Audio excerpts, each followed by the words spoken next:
der Livestream der Nürburgring Langstrecken-Serie. Präsentiert von Falkenreifen.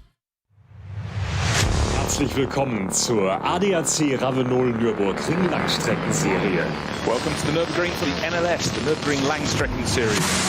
Und jetzt ist das Rennen freigegeben. The red lights are out now. Viele Zuschauer unterwegs. I would think that's very, very close. Jetzt kommt er ran, zieht sich ran.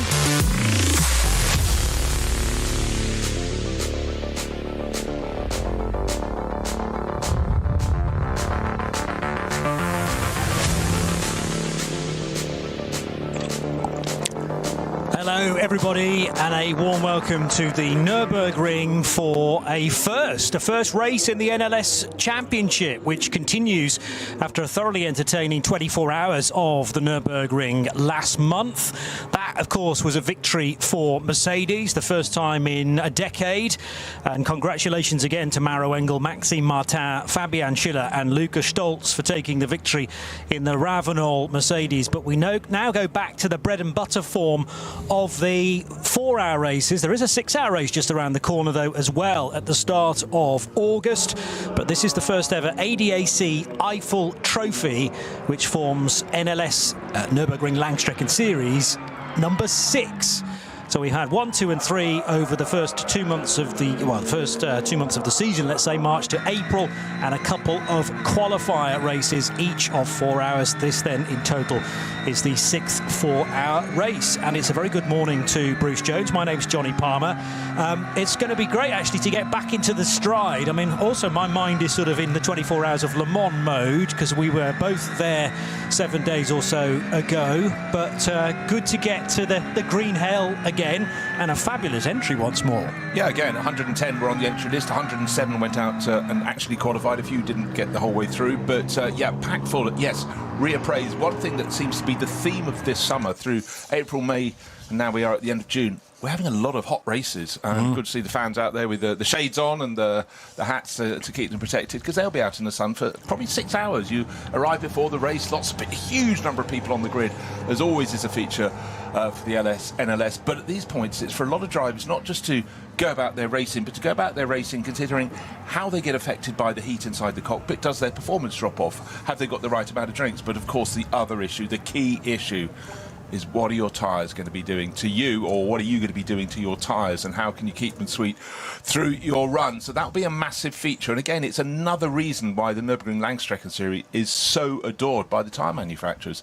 Brilliant circuit for testing tyres. We test them in the cold, and bear in mind NLS 1 was called off because conditions were so cold and wasn't considered safe to go out on the circuit. But it's a learning process, and for a lot of the teams they have a huge amount of support from the tyre manufacturers for the very reason. But today we've got some different cars at the front. We've got the KCMG Mercedes on the outside of the front row, 2.8 seconds down from the fastest lap, Walkenhorst Motorsport, 2-driver lineup, Christian Cronjes and Mateo Villagomez. One of the very rare number of drivers from Ecuador competing on the global scene, and they're out front on the grid in their Aston Martin. So it's a real mix of cars. Actually, the grid goes Aston Martin, Mercedes, Porsche, Mercedes, BMW. So the first BMW down in 5th place, but of the 3 races that have been completed, there have been 2 BMW victories in NLS 2 from the Rover Racing team, Schubert Motorsport won NLS 3, and then a victory for Audi in LLS 5 last time out for Shearer Sport. So it's been really mixed around, and the other manufacturers will be very keen to get in to their act. But I would say, Johnny, yes, we've had the long distance races, we've had the Nürburgring 24 hours, a lot of us are working at the Le Mans 24 hours. Still one more to come next weekend, probably going to be a hot one, the Spa 24 hours. Speaking of working at the 24 hours of Le Mans, we are delighted to say that this kind of domestic race meeting has attracted a couple of drivers who were working very hard at the 24 hours of Le Mans last weekend. Indeed, one of them was winning it, Kamui Kobayashi, who is here today racing for KCMG, the 47 car that Bruce has already mentioned, but also Robin Freins in the entry, who finished second for BMW. So a Toyota winner, a BMW runner who finished second and actually led the race for a significant chunk of time. We will dive into both of those drivers just as soon as we get the opportunity to. But glorious conditions. Obviously, we're very close to the longest day of the year as well. So prime conditions for quali earlier as well. It's always quick fire qualifying here. People go scrambling out, and of course, with the lap being 25 kilometres, you don't get a lot of laps in. And an early pace was set by, in fact, the car we were just talking about. It was the 47 KCMG Mercedes that Kamui Kobayashi is driving. Conditions really, really fine. But, of course, inevitably there would be some yellow flags. A spinner sitting across the track, but the marshals do such a brilliant job. All the fan favourites were out there on the circuit. The little Dacia being passed by some of the quicker cars in the SP9 class. Unfortunately, not everybody stayed away from the barriers, but generally a very good, tidy session for all. And Cup 2 Porsches getting right in the mix. Cup 3 also, there's an estate car. Why not have an estate car out there? It is the weekend. Hamper in the back, off you go racing. But it really was, as the Combi tried to set its pace, a chance for drivers to pick their way through traffic. And gradually the picture was beginning to be formed, with Walk and Horse Motorsport showing good form. Mechanical problems for some, though, Johnny. Always a trick in qualifying. And also for the 495 Sirocco, which ended up with the bonnet across the windscreen right at the end of the lap, fortunately. So there wasn't too far for the VW. Actually, labelled as a VW Golf. That looked very much like a Sirocco. Anyway, the Pascal Otto Fritzer and Michael Bura car in strife. But it was, as Bruce has mentioned, the story of the 35 Valkenhorst Motorsport Aston Martin that took pole position, and that was a time from Christian Krognes, a 7:54.452, to give him the right-hand side of the front row. And Naoya Gamu did the fastest time in the number 47 car, Kamui Kobayashi's teammate. They're also joined by Nirai Fukuzumi, and then a Porsche. So we got Aston, Mercedes, Porsche, Mercedes.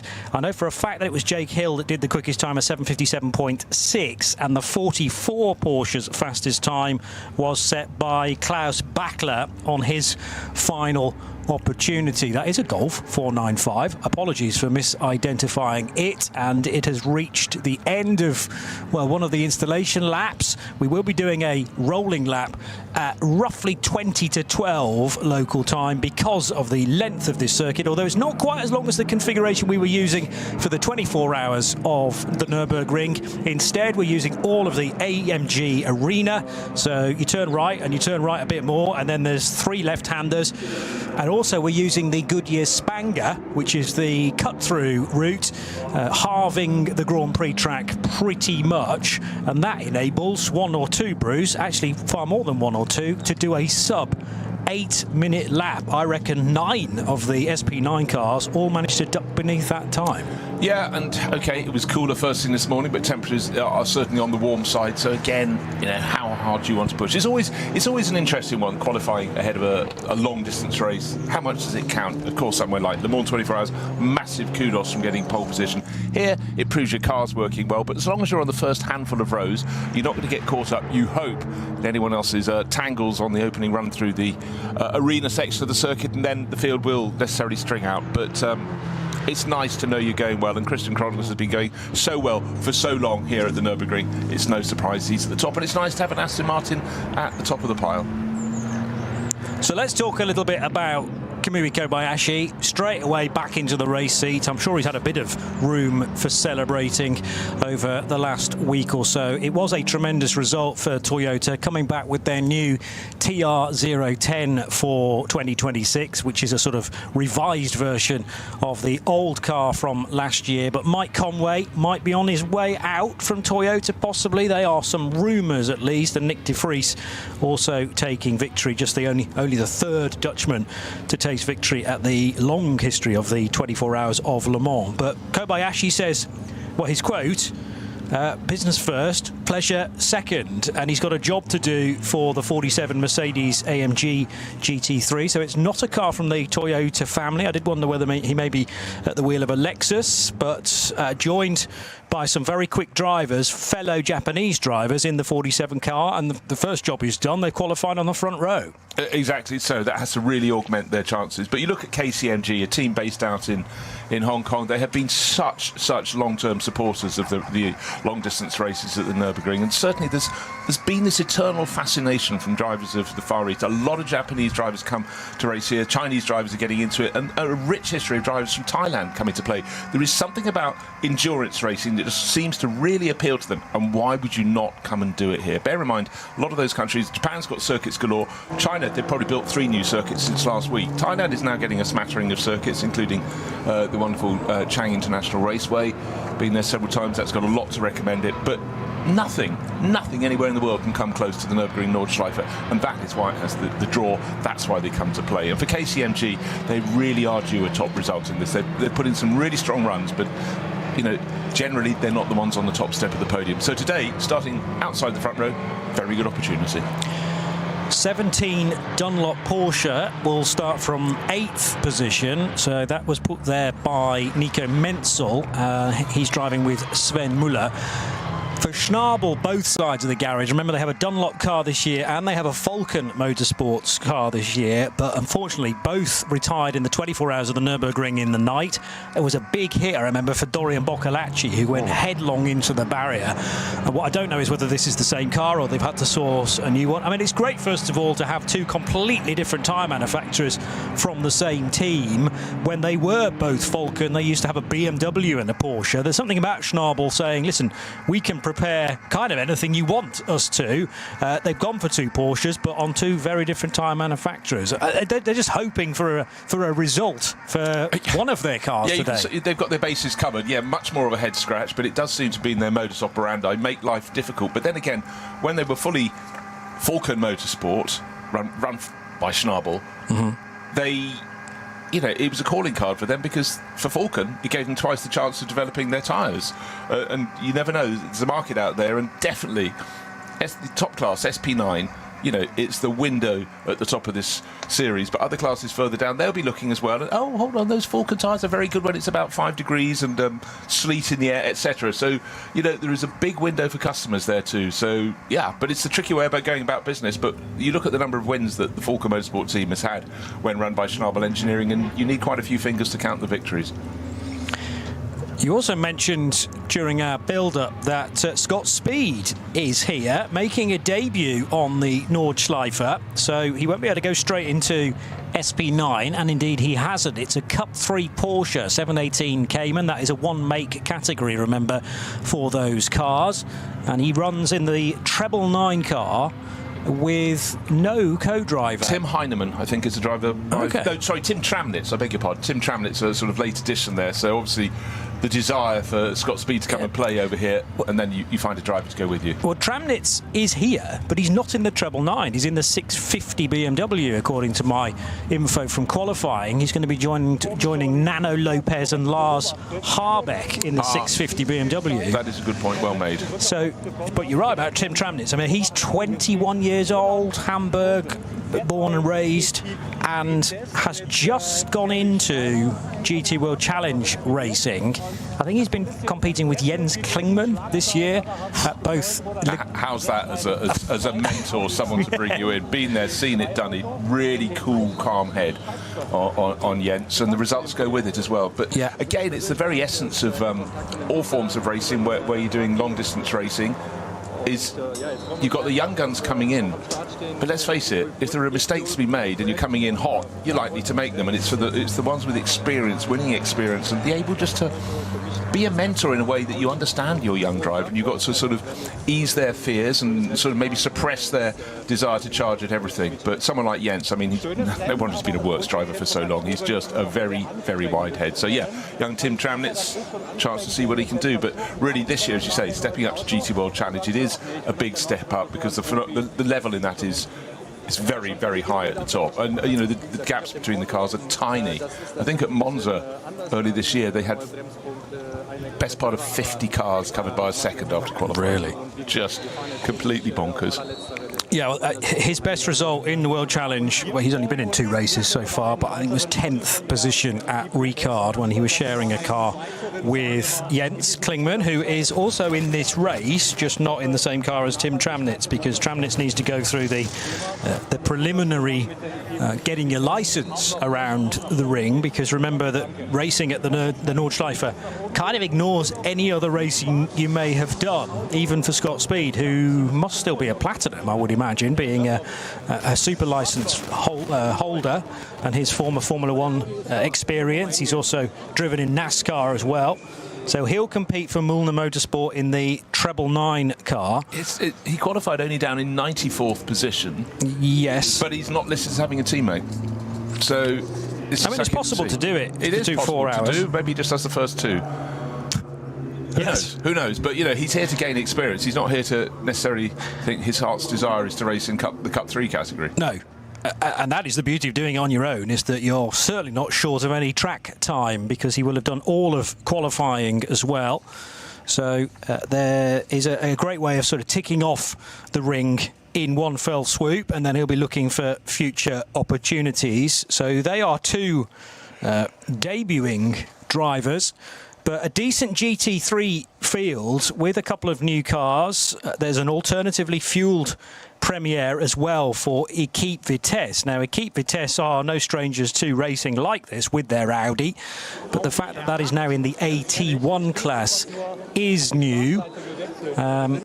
And it's been entered by, well, the number 11 car, the 11 Audi's been entered by Max Cruiser Racing, but as I say, Equipe Vitesse, which will be the number 18 car, is an addition to the AT1 division, and they are the cars that don't pit in the normal pit lane. There is a special lay-by, so as soon as you come into pit lane, you then immediately veer right, and there are some special tanks, some special fillers there that are completely different fuel, and there's LPG and others as well. I'm not actually sure what the number 18 car is running on this weekend, but I can tell you that it's Kari Schreiner, Andreas Ziegler and Roland Froza who are driving the number 18 car. But yes, an impressive amount of GT3/SP9 cars, particularly bearing in mind there is sometimes a natural drop-off after the 24 hours of the Nürburgring, because it is so busy. The calendar is so busy in the GT3 world. You already mentioned the Spa 24 hours is, what, next weekend? Next weekend, yeah.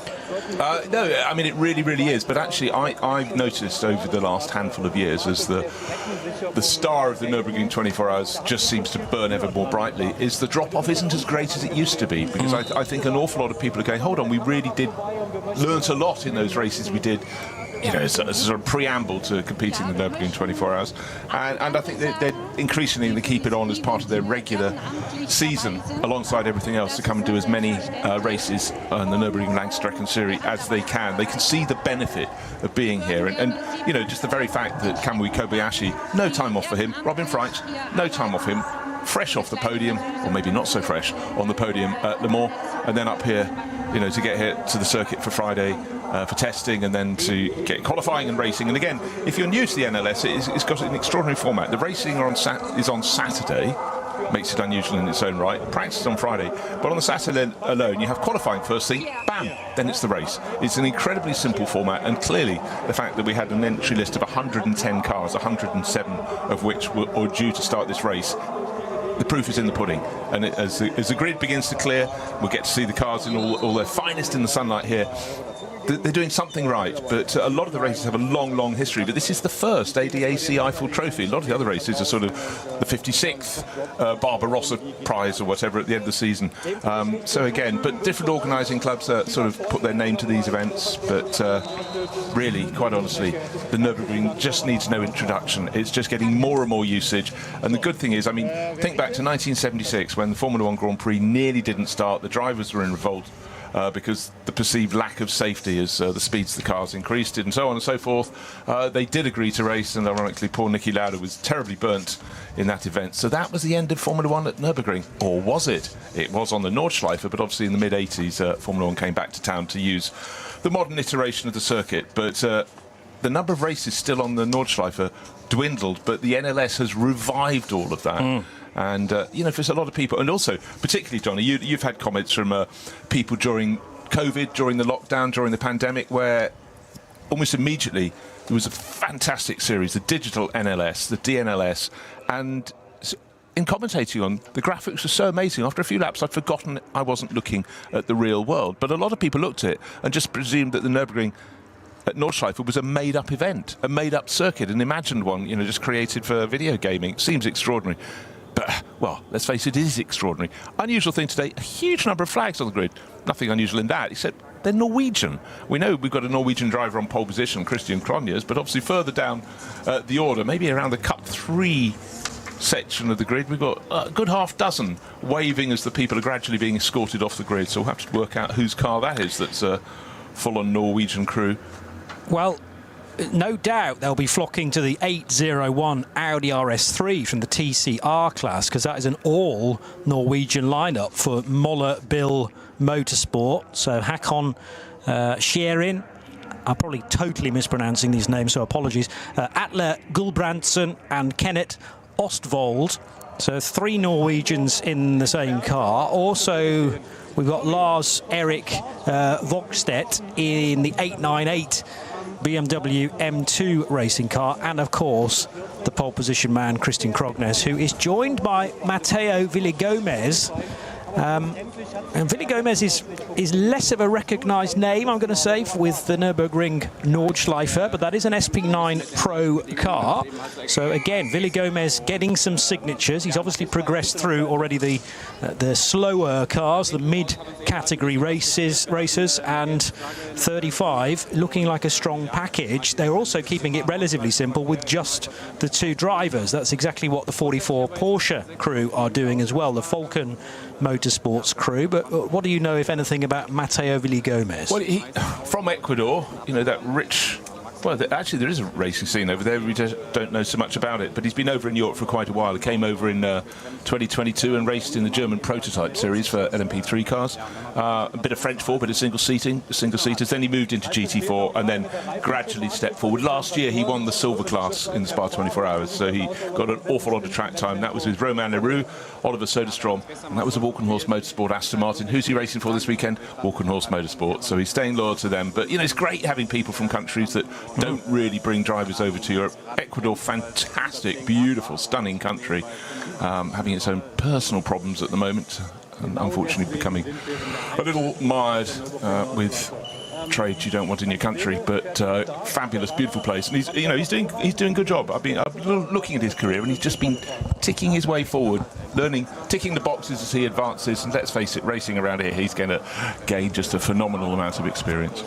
Still only 23, and he started to taste the endurance way of doing things in 2023 then in the GT4 European Championship with Racing Spirit of Le Mans, who are a well-known team in ACO rules racing, the crew based very close to Geneva, but was a champion in FFSA GT4 France as well for the same team.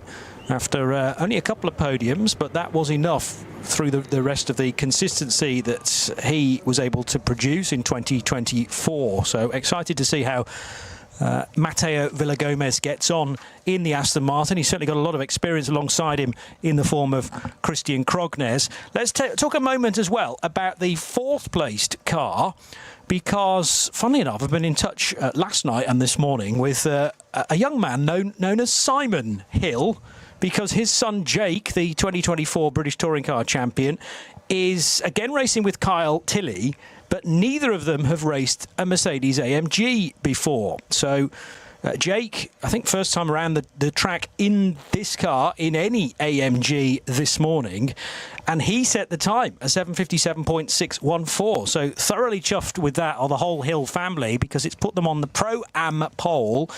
I asked his dad, was there a deliberate decision from the team not to put anyone else in that car? And I said, well, in fairness, Adam Christodoulou's probably got not anything else to learn in an AMG.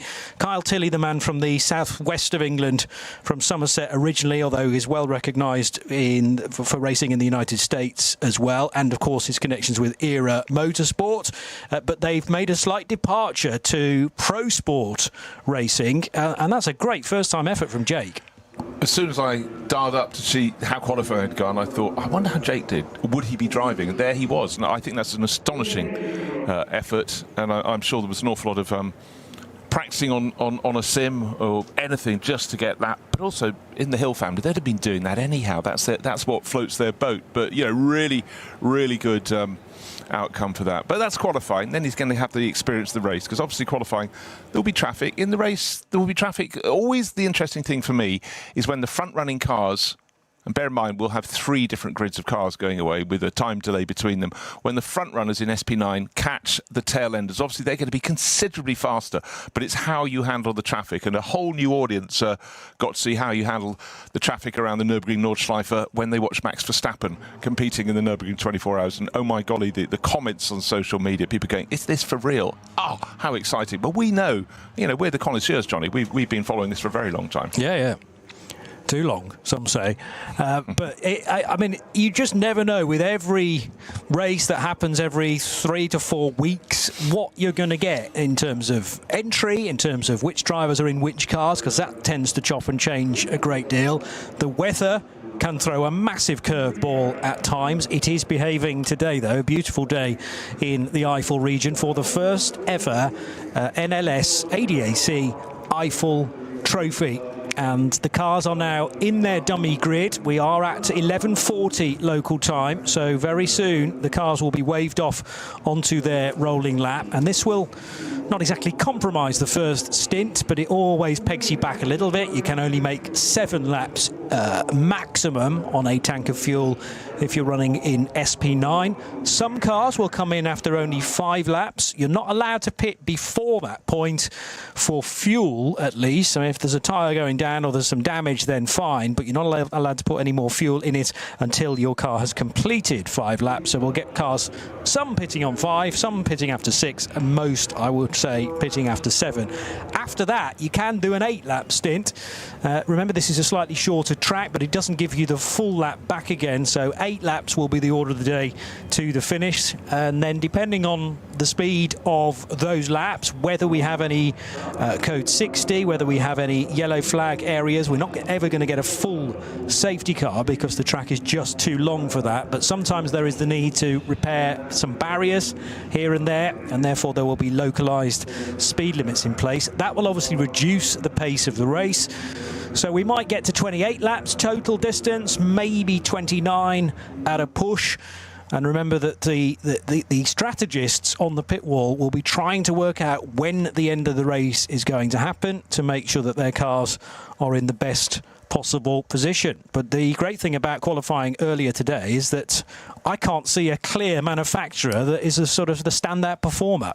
I know, entirely so. You never know what you're going to get in qualifying, and it doesn't always give a representative picture because it's all about just getting a few laps in, working the traffic to help you, not to hinder you. But yeah, there is no clear pattern at all. But you always get this, the first round of the NLS after the Nürburgring 24 hours, you have, it's like the names have been put into a hat and you just pull one out because the driver combinations really change. But I really do think the accolade of having 2 drivers who were on the podium at the Moor, Kamui Kobayashi as a winner for Toyota and Robin Freitz second last weekend for BMW, to have them competing this soon after that event, they'll be tired. It does, you know, however fit you are, it does really knock 7 bells out of you doing the Moor 24 hours. To be here, that shows their intent and it shows the draw of this race. But will a pattern unfold? It may well do, but certainly today the heat is going to be an issue because it's going to make those tyres really work for a living. And we've seen this particularly from drivers not experienced. They go at it really hard early on. At the end of their stint, you see them falling back because they have just, you know, they've learned a lesson. Unfortunately, they're paying the price that they didn't get it right. So the car's using the full Nordschleife plus only a tiny bit of the regular Grand Prix circuit, as Johnny's explained. You go through the arena section at the start, which is effectively 4 turns, and just as you're starting to dip down the hill, you need to jink through a cut through in the barriers, and then you've got 3 more corners where you drop into the compression, rise to the chicane, and then you turn left to the green hell and beyond. That is the draw.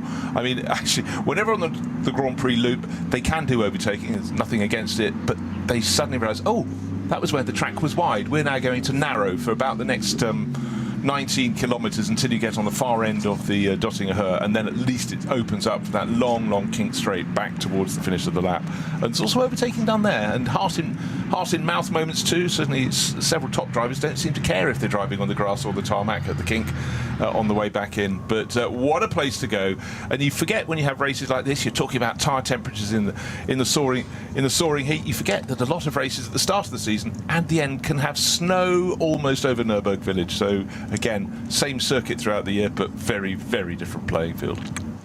I was talking a short moment ago about the Equipe Vitesse Audi, which will start from 14th position for Kari Schreiner, Andreas Ziegler and Roland Froese. I'm only going to mention this now because I've found the right bit of paper, and I'm fearful that it'll go missing if I don't talk about the alternative fuel for this GT car.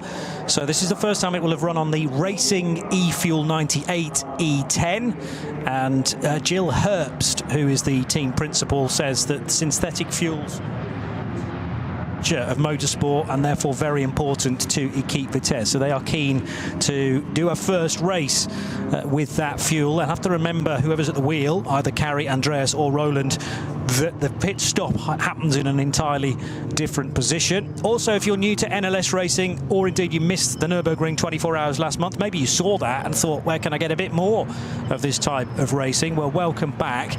3 different grids, independent of one another, set off at 2-minute intervals, start the race, because we had 109 cars start qualifying earlier on today.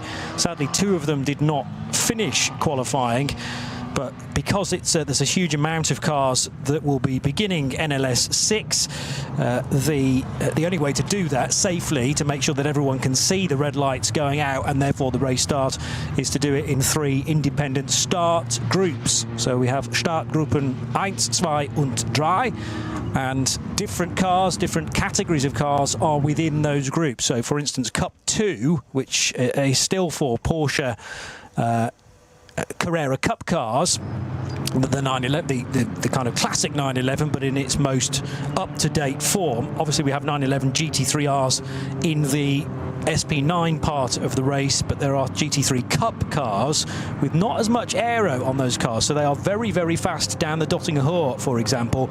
But the Cup 2 front qualifiers, indeed all of those cars, will start from the second group, as will the Cup 3s as well. Cup 3 very well subscribed this weekend, with as many as 17 entries, and it does feel like the popularity has maybe shifted to Cup 3 from the old days of Cup 2, and prior to that it used to be known as SP7, and now I'm typing in SP7 to see how many of those cars we have. There are a few actually, a couple of them in fact, from 27th place RPM Racing, and also the Hopfer Benedict car, which is for Jacek Pedix and a driver known as Marco Vittonelli, but it's one of those in inverted commas, so that is a pseudonym, starting from 71st. This series has a long, rich history of drivers with pseudonyms. We've got Selv, yes, who's racing near the front. We've got Dieter Schmidtmann, which seems like a very standard name to put there, but it's always been in inverted commas. And I dare say when you go up and down the order, there are plenty more than could be found. I don't know the desire, but it's just a game, isn't it, to just be a little bit different. We can give their real names. We remember, well, yes.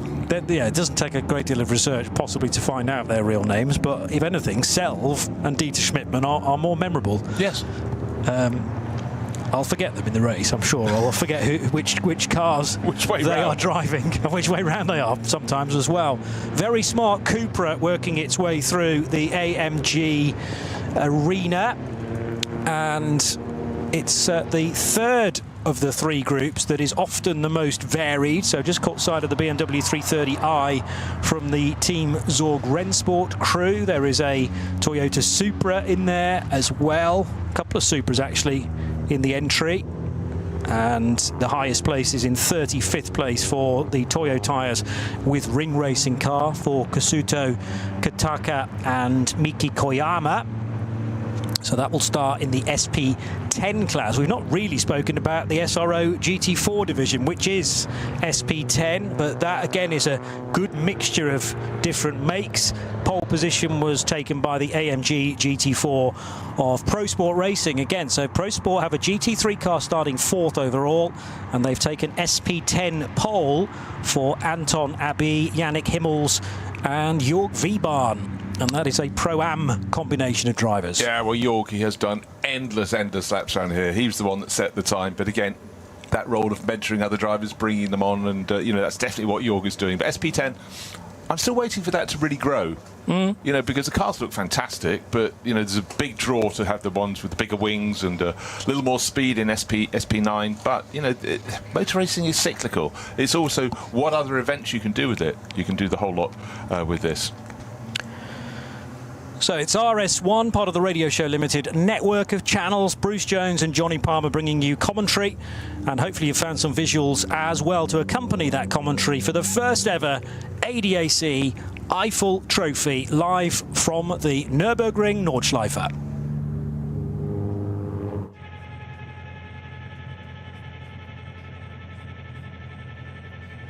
Einmal im Rennwagen über die Nordschleife. Ein Traum vieler Rennfans, der für die allermeisten nie Realität wird, mit dem neuen Gran Turismo 7 aber ein ganzes Stück realistischer.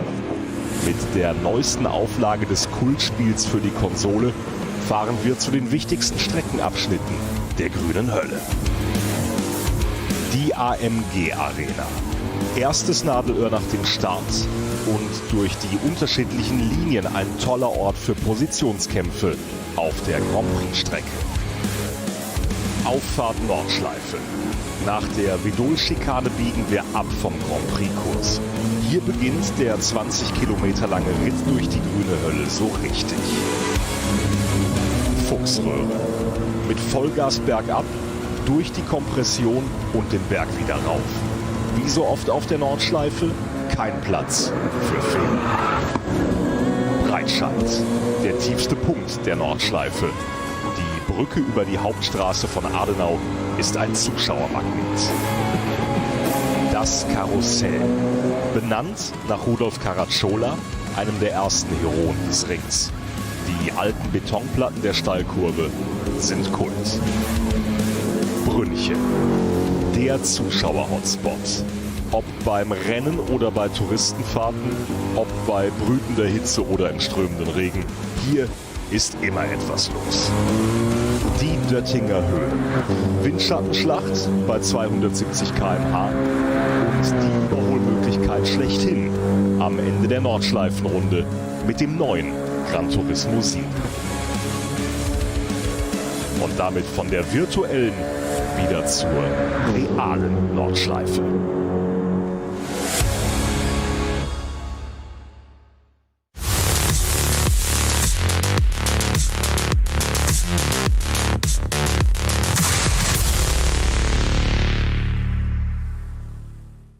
This place leaves no room for error. No escape. Just asphalt, adrenaline, and the legend. The green hell never forgets. It never forgives. Every corner, a fight. No room for weakness. The Nordschleife is no place for empty promises. It is the place where they are delivered. Engineered for the green hell. Official partner of the NLS. Die Legenden der Nürburgring Nordschleife sind unterwegs. Und zwar direkt zu dir nach Hause. Dank CK Model Cars sicherst du dir deine exklusive Erinnerung an den Besuch an der Rennstrecke. Unzählige Modelle findest du auf ckmodelcars.de oder im Shop direkt in Adenau.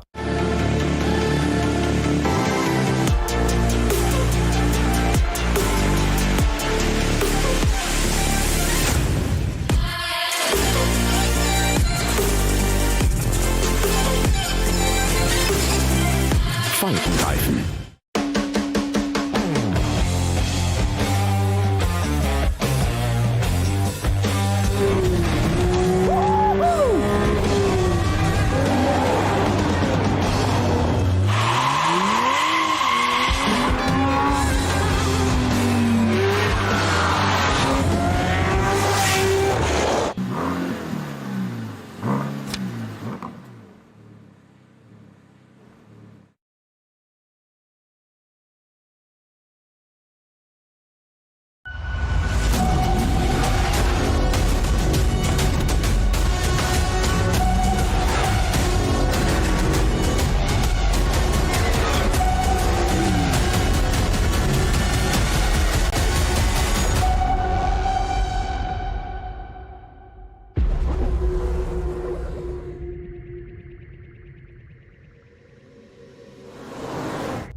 liebe Fans. Lovely fans. Besucht uns auf unseren Social-Media-Kanälen. Follow us. Auf Facebook, Instagram, YouTube und TikTok.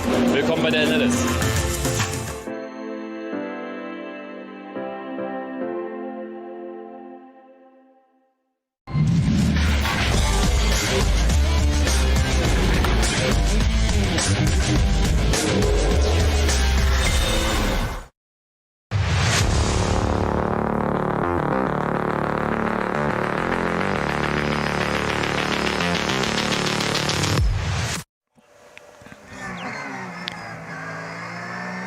The first edition of the ADAC Eifel Trophy, live from the Green Hell, live from the ring. Me, Johnny Palmer and Bruce Jones looking after matters then for this 6th race. Remember, NLS 4 and 5 were actually the qualifying races for the 24 hours of the Nürburgring, so they were not listed as NLS races in terms of wordology, if you like, or title.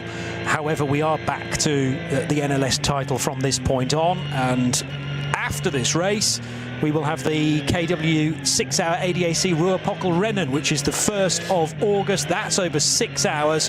Then a double header, the 12th and 13th of September, which will be rounds 8 and 9 for the 65th edition of the ADAC RAVENOL Langstrecken-Rennen and the ADAC ACAS Cup. And the season will end with only the 2nd version of the NLS Sport Warte Trophy. So 4 hours for the mainstay, but the 6-hour race at the 1st of August is the standout there. The slightly longer distance and a bit more strategy weaved into that as well. Maybe also the need for slightly more drivers if he's got speed, because if he wants to return, well, maybe he will even tackle a 6-hour race on his own. He's doing 4 hours on his own today on what is going to be a warm day throughout as well. Something to bear in mind as you're doing your driver changes. But it's been a very nice qualifying session for Aston Martin with their Valkenhorst number 35 car. We will get you starting drivers in due course. I'm sure there's a document knocking around somewhere on the internet telling us precisely which are the nominated drivers, but in truth I've not been able to find that, and we will get all the answers anyway as soon as they cross the line, and all will be revealed. But Christian Krognes, the more experienced of the two drivers in the 35 Aston Martin, joined by his 23-year-old Ecuadorian teammate Mateo Villagomez, and we'll see how he gets on in one of his early experiences of the Nürburgring and the mighty Nordschleife. The all-Japanese driven number 47 KCMG prepared Mercedes will start from 2nd place. And then it is a Porsche and a Mercedes on the 2nd row for Klaus Bachler, Tim Heinemann in the Falken Motorsports, the two-tone blue Porsche on the inside of the 2nd row, alongside the Pro-Am pole sitter, Pro Sport Racing's Mercedes, put there by Jake Hill.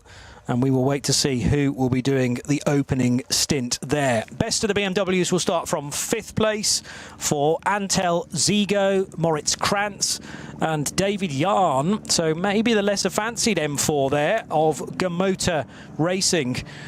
Also a Pro-Am car starting from 5th position in the predominantly white livery with the red stripes on it. Looking very nice indeed, resplendent in the bright sunshine that we have. And then the Loesch Motorsport Black Falcon Porsche number 48 will have Patrick Asselheimer, Tobias Müller and Dylan Pereira its drivers. That's a strong lineup. It certainly is. That's the first time I've actually caught sight of that. But yes, they could go very well, particularly as that's another Pro-Am car. So we have Pro-Ams 4th, 5th and 6th. The top 3 cars on the grid are all SP9 Pro.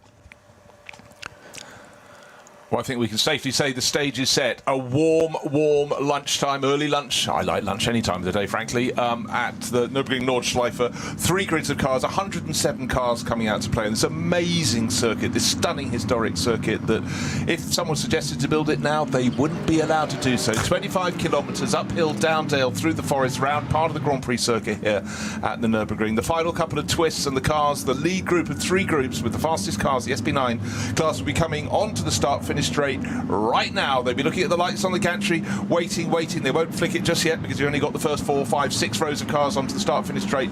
But the start of NLS 6 2026 is almost upon us.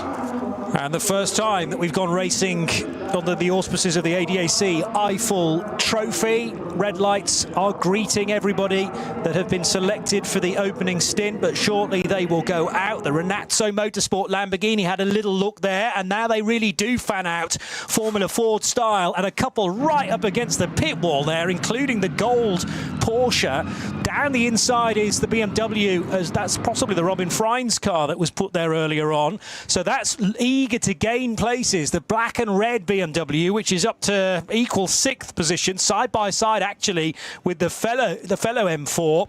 But the Aston Martin number 35 has got away well. Almost contact further behind too with the Bilstein Mercedes. An electric start for that, up to 3rd position, as now it's neck and neck for 4th and 5th. Falcon Motorsports to drivers right, BMW to drivers left, and there's definitely contact between those two cars. I'd be very surprised if either door mirror survived that contact at the Goodyear Spanger. And the Renazzo Motorsport Lamborghini's way off the road as well in the background as it leaves the sharp right-hand hairpin. One thing I can tell you for sure, though, is the Volkenhorst Aston Martin has stayed in front, as there was a limited amount of carnage in behind, and that's still not settled yet, Bruce Jones. No, it isn't. The driver of the black and red BMW has gained 1 position, 2 positions, now is up into 4th place overall. It's been tough, and back down to 5th, back down to 6th, in fact. So any position gained was handed back, but I would say that's as competitive at a start I've seen in NLS for a long time. Very, very close, really remarkably clean. And now, breathe in. Gabriel Piana et al. He's in the number 5 Porsche onto the Nordschleife itself, through the double lefts of the Sabine Schmitz curve, and then suddenly it starts to get real. It starts to get historical. It starts to get beautiful, and you get to Hatzback. Meanwhile, cars go around corners slowly. That's because the second batch of cars, the second starting grid, is only now weaving through into the final couple of corners, so they can get onto the start-finish straight, and then they get to start their race. And there's still a further grid, another 2 minutes down the road behind them, probably just at the far end of the Dossingheur, the long straight, the run back to the start-finish to take their start. So we've got one start out of the way. It was fantastic, but for Christian Cronjes from pole position, he held it under some duress. It was those from about 6th to 10th positions on the grid that were fanning out wide before the lights went red, had to get back in grid order, then they burst forward. Now, looking at the second time of asking, that the batch led away by the Cup 3 Porsches. Those are the Porsche 17 Cayman, 718 Caymans, and looks neat and tidy, but again, a long hold. A long hold is the theme of the day. Sure is. 9:62 then as we look at the grid on the left-hand side. Driver's right looks to be on pole position. That's the WNS Motorsport Cayman, but it is being challenged by the smearless racing car, the yellow and black of Oscar Sandberg and Alexander Fielenbach. 3 wide as they go into the first corner of the AMG Arena, and this group then dominated by Porsches, mainly from the Cup 3 class. And as I say, Cup 3 pole position was taken by Lorenz Stegmann and Moritz Oberheim in their Cup 3 Pro car earlier on today. And I'll tell you in a moment or two just exactly who is starting that car, but it was an Oberheim time to put him onto pole position. So, and it is Moritz Oberheim indeed to start that. Oscar Sandberg having a good little arm wrestle with him in the opening stages. This, a more considered and more calm start, I have to say, than the SP9 antics. Let's just tell you who, though, is at the sharp end of SP9. Christian Cronjes starting the 35 Aston Martin for Volkenhorst Motorsport. Kamui Kobayashi, last weekend's 24-hour of Le Mans co-winner, along with Nick de Vries and Mike Conway. He's straight back onto the horse then, this time in a number 47 Mercedes from KCMG, and Kobayashi running second on the road ahead of Adam Christodoulou, who's moved up a spot in the 26 Pro Sport Racing Mercedes. Klaus Bachler for Falcon Motorsports was 4th as they left the scene and on to Hatzenbach, and then it's David Yarn and Dylan Pereira for Motor Racing and 48 Loesch Motorsports. But already the third starting group is heading out of Tiergarten and Hohenrhein and onto the start-finish straight for the third and final start from the last group of cars. And it's a significant one as well, probably about 50 odd in this field, maybe slightly fewer than that, but as they head out onto the start-finish straight, still being held, have to go through the grid hatchings as centrally as possible before the lights turn green, and now you can kind of go wherever you wish. And the Audi S3, well over to the right-hand side, has had a good getaway. In fact, it's going to try and lead the race. This is the Dupre motorsport car. Indeed, it is the last of the late breakers. Can it then make the corner? Jürgen and Joachim Nett, and the red Audi will slot through. That's a four-wheel drive S3, and is very good off the corners, managing to stay ahead of the Supra in behind, and a Porsche to its outside as well. Also not that far away is the 470 Cupra, and 470 running in fourth position is the Cupra Leon for Tobias Young, Michael Eichhorn, Marcus Weinstock and Marcel Unlant. As now the Dupre Audi loses the group lead, Porsche back to the front, but again, good tussling and nice fair racing, Bruce. Yeah, really, really good racing, but that four-wheel drive Audi definitely has the grip in the corners, but the Porsche Caymans around it can brake later. They're slightly quicker in a straight line, so it's going to be nip and tuck around the circuit. But yes, three starts, all different. With the third group, they had the early flick of the lights. The other two, they held them for as long as they possibly could. Does it help? Does it hinder? Don't know. But what I can tell you is that Christian Cronjes is still leading from Kamui Kobayashi. We had expected Naoya Gamu to get in the car. I saw him up on the grid preparing his helmet, but anyhow, Kamui Kobayashi has taken over the KCMG Mercedes, and Adam Christodoulou is giving chase from fourth to third. He's gone in that yellow and blue Mercedes AMG, so they're right in the mix. And in fact, it looks as though Christodoulou is the fastest driver out there, but he's back in third position. We're going to step away from looking at the cars in the third of the starting groups and see what's happening up front. But I would say that was a really, really competitive start. Certainly challenges left, right and centre. You suggested there may be a door mirror that's been slightly twisted and tweaked. No doubt there would have been, but it was clean. No one went off the track, with the exception of the Renazzo Motorsport Lamborghini, who thought, let's try looking at the curb and the grass beyond. The only bit of contact I thought I saw, yeah, and there was definitely side-to-side contact, was the 44 Porsche of Klaus Bachler up alongside David Yarn's BMW, and they were brave to think they could go through Goodyear Spanger side by side without contact. I think the problem for Bachler was he mounted the curb on the right-hand side, and that then jolted his Porsche well left and into the side of an innocent BMW. Yeah, I mean, did David Yarn give a bit of a squeeze? Possibly, but I'd say he was the innocent party there. The other car just came across, deflected off the curb, and again the rise with little streaks coming off the cars on the opening lap on the charge up to the Vinol chicane, because side by side contact can get messy. But the race is super at the moment. Just the combination of cars. Mercedes, Porsche, BMW, Porsche, all in the mix, but they're not in the lead of the race. It's Christian Cronjes that's leading the Aston Martin, and now Kamui Kobayashi is being passed by one of the Porsches, and that's one with Klaus Bachler on board. That's the Falcon livery car. You know, it's such a livery that's been here forever and a day, but in behind, three abreast, why not, the Gamoto BMW, between a pair of Porsches. One on the outside is the Dunlop model, and another BMW is coming to the mix, and that's Robin Freitz, the black and red Schubert Motorsport car. Came from about 4 car lengths back. Johnny sat back in the commentary position, because that moment as a commentator you think, oh no, this isn't going to work, is it? But somehow it has. Aston Martin through in the lead of the race. Adam Christodoulou got into second place and is giving chase, but in behind it's that KCMG Mercedes that was second, has fallen to fourth. Now the Klaus Bachler Porsche has come past it, but the running down to the first corner of the second lap is almost as tight as it was for everyone from fourth place back to 10th as it was on the opening lap. This time though, no body damage. That was tremendous racing. It was Dylan Pereira who was out in the weeds, and he nearly lost the car just after Antonius Bucher. As down the inside now will go Nico Menzel on David Yarn in the big BMW number 23. Can't find a way through though in the Dunlop liveried car, the Dunlop Shod Porsche, and now nibbling at his heels is Robin Freins in the black and red car. Now, is that on Yokohama tyres? The beautiful thing about this is the different tyre manufacturers as well. And also the cars that are in those liveries. It really helps us. But I just want to note it in your diary for next year. The 20th of June is International Bash Your Car into David Yarn's BMW Day. two in a lap and 2 corners. Yeah. He's not been to blame for either. And then he had the moment when he was running down the Dotting, along the Dottinger Her, with a Porsche on either side of him. And in behind, he'd have looked in his mirrors, and there was coming Robin Freitz, who was getting a treble toe.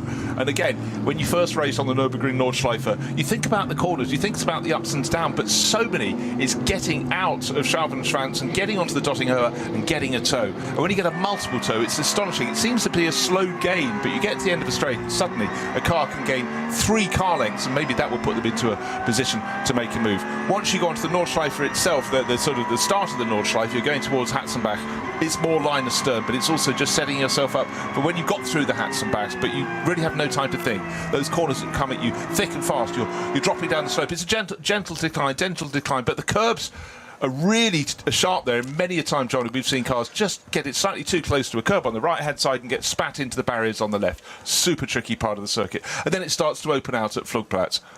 Pereira on the grass at the end of the previous lap, and what I wasn't sure of at the time was how many cars were alongside him. David Jahn's BMW was there, the 17 Dunlop car of Nico Menzel was there, and Robin Freitz was perfectly placed to then gain the spot on Pereira, and he tried to get ahead of a couple of other cars as well that might have been delayed. Unfortunately, there is an early pit caller, and now this goes against my rule that you're not able to refuel a car, but that's because this car is not in the SP9 division. That is exclusively an SP9 rule, that fueling prior to the end of lap 5 is not allowed. Jahn now charging his way by the Mercedes of Kamui Kobayashi. So Krognes and Christodoulou have cleared off, and the new second place car I make as David Jahn in his BMW. No, Klaus Bachler is, there are 2 more cars in between. Klaus Bachler moved up to 3rd. Good spot. But yeah, David Jahn, everybody assault David Jahn Day. He sort of made of robust stuff, so he's now ahead of the KCMG Mercedes. Then it's a sort of Porsche BMW train, but just seeing Robin Freitz starting to wake up into this race, it's almost goes, right, hold on, we've done them all, now we're doing this. Roll up the sleeves, metaphorically, in the cockpit and press on. But that's really impressive from David Jahn. He's, in many ways, I remember seeing him about 10 years ago in Germany thinking, oh, this guy's good. Didn't seem to have the money, dropped away, and in recent years he seems to be back on board, and he's lost none of his pace, but he must have been thinking, hey, racecraft has got a lot worse since I was last competing at this level. But the last couple of years he's sort of come back into the mix. But I'm really pleased to see, you know, him getting a bit of a charge on this morning.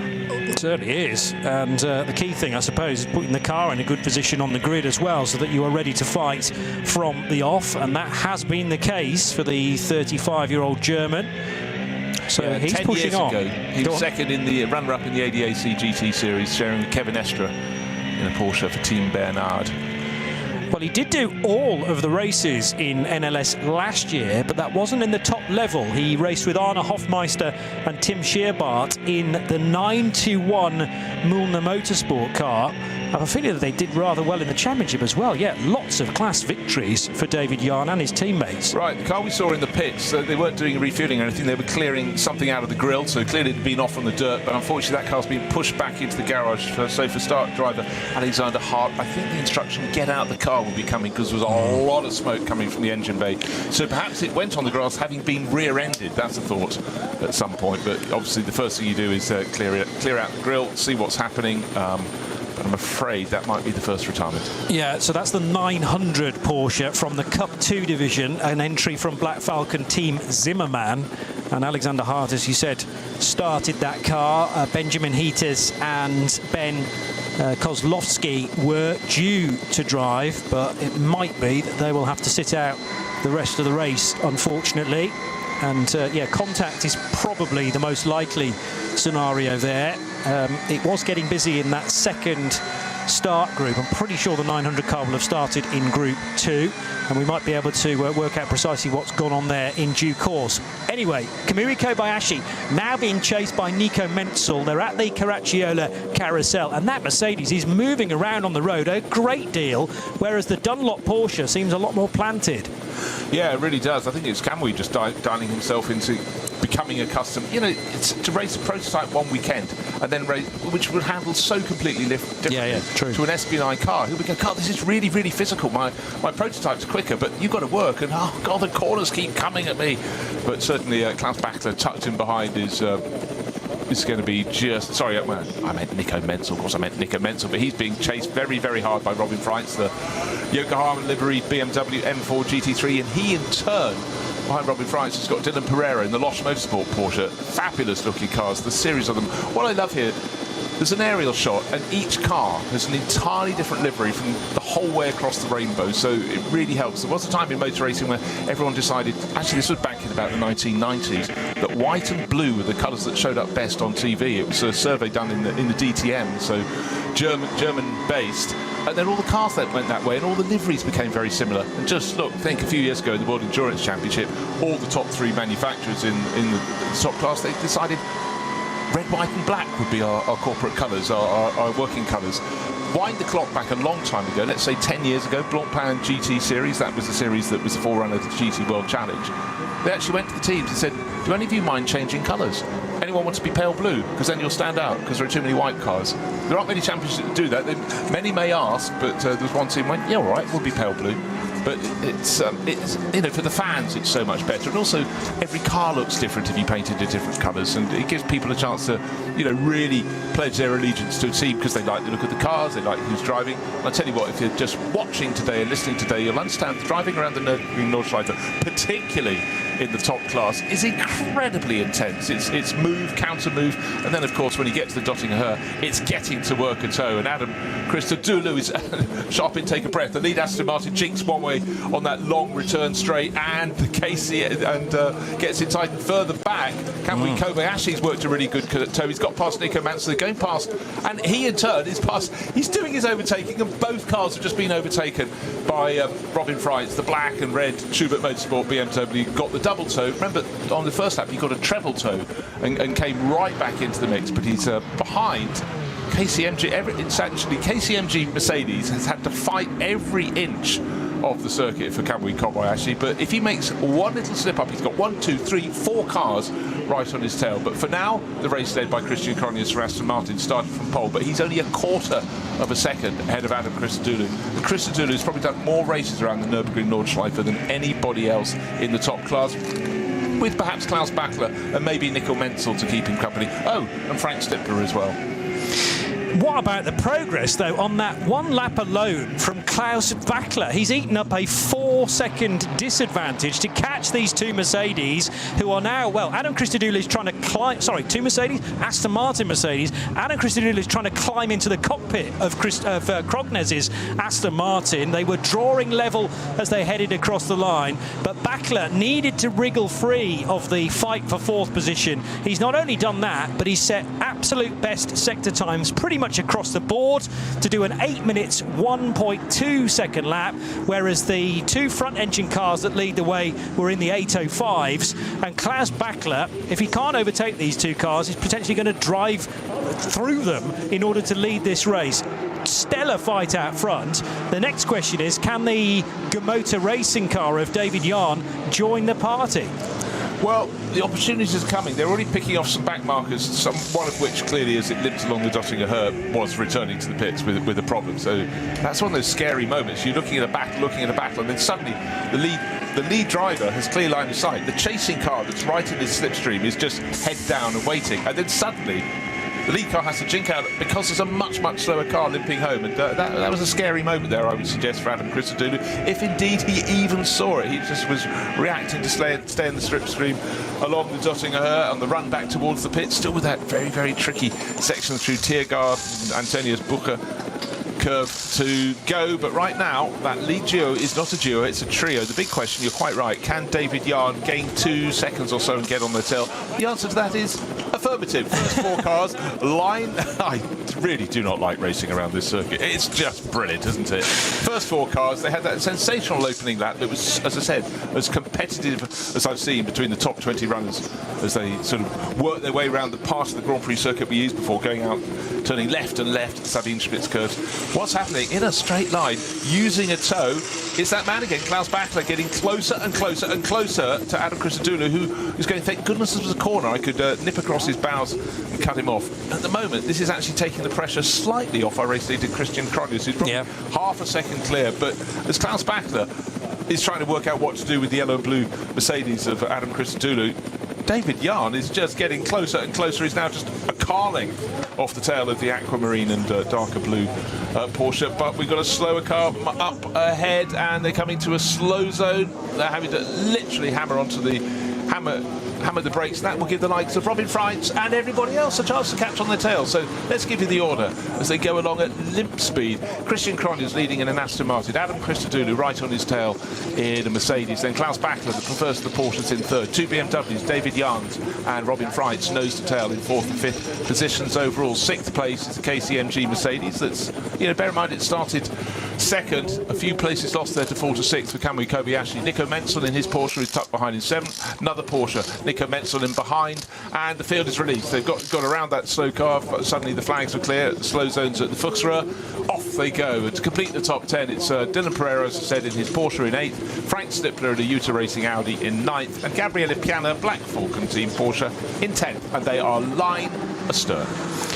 That was the classic concertina that you get, though, around here into the initial yellow flag area, which obviously means no overtaking, but it doesn't mean you can't catch up with the car ahead of you. So everybody closes up, the gaps between the cars condenses significantly. You have to be at the code 120, so 120 kilometers per hour as those boards are held. Then it will have been a code 60 to go through the incident area at the base of the foxhole, the Fuchsröhre. And then, as soon as you see green flags or past the marshal post with the greens, you're back on the loud pedal again, and the top 5 are right together. There's a little bit of a gap now between the black and red BMW of Robin Freitz and the blue and white Mercedes of Kamui Kobayashi for KCMG. They head then through Breitscheid to one of the lowest points of the circuit and begin the climb to the awkward right-hander at Bergwerk. So they'll slow for that corner here and then let rip as they climb the hill through Klostertal and Kesselchen. Much of this is full throttle, assuming that there's not any traffic to deal with. And as I say that, there were a couple of cars from Group 3 that needed to be bypassed, but they are doing very much the sensible thing, staying on the racing line. It's not their job to get out of the way. You have to allow the quicker car to find its way through safely, but that is working well as they start to head up the hill towards the Steilstrecke and eventually the carousel. Again, we talk about drivers like Scott Speed. They cannot come straight into the top class. There's a reason for that. They have to earn their ring permit, and they're being observed in a slower car how they tackle and behave in front of the fastest cars when they come through. And in fact, because there's a lot of aerial photography, a helicopter records a lot of the action, they get very clear line of sight, the race officials. They go, actually, well done, the faster cars are coming through, you stayed off. You either kept your racing line, but what they don't want is a driver moving around the circuit trying to guess which way the front runners are coming in. Because eventually, a bit like going black or red in the casino, you're probably going to pick the wrong one. So stick to your line.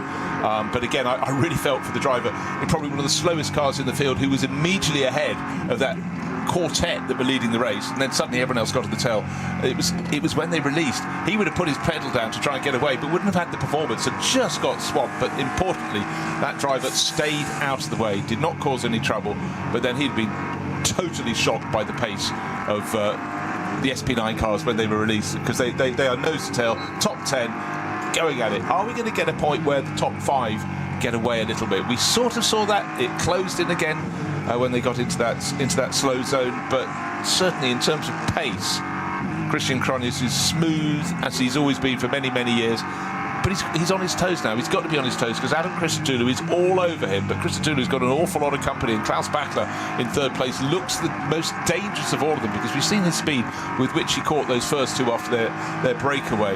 And but again, Klaus Bachler, a Porsche 911 and Falcon tyres. There are no elements in that combination hasn't worked with before. And Klaus has been just running at top level. No wonder Porsche have him on his books, because he's just an expert in 911s. What a lovely position to be in, because of course he can race anywhere in the world under the Porsche badge. Robin Freitz still very much part of this leading quintet as well, but then there is a gap of a second or so, or at least it started as a second at the beginning of this lap. Kamui Kobayashi much more concerned about Nico Menzel snapping at his heels. Dylan Pereira's in that queue, along with Frank Stippler as well for Jutta, who maybe didn't have the best of qualifying earlier in the day. So 2 BMWs nose to tail, different tyre manufacturers though for those M4s. David Yarn just ahead of Robin Freins, as now onto the Dottinger Hor. The Aston Martin will arrive first for Christian Krognes. Now, what about Adam Christodoulou's distance to the Vantage? It's maybe slightly more than it was a lap ago, so I'm not sure whether the Bilstein AMG is going to be able to pick up the toe to the extent that it did 15 kilometres or so ago. Two people are going to make a move. One I can see in shot at the moment is Nico Menzel. He's got the drag. He's already moved past Kamui Kobayashi to go up a position. The other one is the black and red BMW going ahead of the white BMW. That means Robin Freins has used the toe to get past David Jahn. So Schubert Motorsport now has the bragging rights in 4th place, and for Motor Racing back to 5th. But obviously Robin Freins didn't read the script. On the way past David Jahn, he's supposed to at least remove a door mirror. I joke, but David will be going, guys, leave me alone. But another lap coming on the board. That'll be 3 laps. Last time around, the gap between first and second was it was a quarter of a second. Now it's 3/4 of a second. That's because Adam Christodoulou's coming under pressure from Klaus Bachler. He's got to keep looking in his mirrors. But the one I like in this race at the moment is Jahn. Into the first turn, took a look at Robin Freins, who had to hurl his black and red Schubert Motorsport BMW across his bows. I'm liking the progress of Robin Freins. I think he's looked, listened and learnt. 4th place, will he still be in 4th at the end of the lap? His target is Klaus Bachler. And I'm beginning to wonder if Klaus went a little bit too hard, too soon on his tyres, because it certainly seems, I expected he was going to continue that progress, his rate of gain. But right now, he's suddenly become not the hunter, he's the hunted now, because that's Robin Freins on the move, closing in. So tad wide for David Jahn as he begins the next lap. When I said 15 kilometres, of course I meant 15 miles. It's actually 24 kilometres, 24.3 on this configuration. We've had nearly half an hour then of the first ever ADAC Eifel Trophy as the Aston Martin can't run out wide on the downhill stretch towards the very fast right hand, the Bogan right hand kink, and then onto the Vidal chicane. BMW of Robin Freins having to dodge through traffic. In fact, it went to the right, then into the left, and there's contact for David Jahn with one of the back markers. That's the 471 car that has gone at the Vidal chicane, and maybe a bit of indecision from David Jahn or just misunderstanding has put the Cupra Leon from VT2 for Rothoff off the road and spinning as well. Now, is there some oil down? Because oil all of a sudden violently arriving onto the same scene is one of the Audi R8s. That was car number 6, I think. No, it's not the Civic car. That's the 6 or 8. But I tell you what, that Cupra driver did a stunning job, because he was punted around, went in the gravel in the middle of the chicane, and then was sitting broadside to the circuit. And he suddenly managed to get it off the circuit, get it on the grass, get off the track, because everyone else could have come piling into him. And I think those in behind, it was that classic concertina effect, and the bright yellow Audi just went rotating across. I don't know if there's a great deal of damage, but he could have been broadsided. Imagine knowing in a field of 107 starters, but the fastest 20, there are 4 ahead of you, they've gone past you, and you're waiting for the rest, you're side on across the track. And the hardest thing at the Vidal chicane, if you drop it on the way in, people can see you. If you dropped it on the way out, they can't, because as they're approaching, they're looking at their turning point and they're not looking at where you are. So he did a really, really good job getting that 471 Cupra off the track. Wow. So that was Chris Rothoff for without a team name, but the Cupra Leon runs in VT2 for front and 4-wheel drive cars, so that'll be a front-wheel drive Cupra. And it was Alexander Croker in the number 6 Audi arriving, and I don't quite know how Alex ended up at that angle. The 8 car is the Frank Stippler Utah Racing car, so that's still going well. But an SP9 AM entrant is another Audi R8 LMS for Alex Croker and Pierre Lemets. Meanwhile, Flugplatz, double right-hander for the 902 Cup car, and it's having a good dice with, is that the Equipe Vitesse Audi, which is running, no, it's not the Equipe Vitesse Audi, it's the number 50 car. And then in front of it is the Equipe Vitesse number 18 on the alternative fuels for the first time, but actually being picked off, just showing you how much straight line speed a Porsche Cup car has in these rules. Team Liquimoli by Black Falcon, and piloting for this stint is Raphael Renhofer. Yeah, that was a really, really interesting piece of footage there, just because we talk about it every round. Everyone just thinks SP9, they're the ones who are going to win. Invariably they do.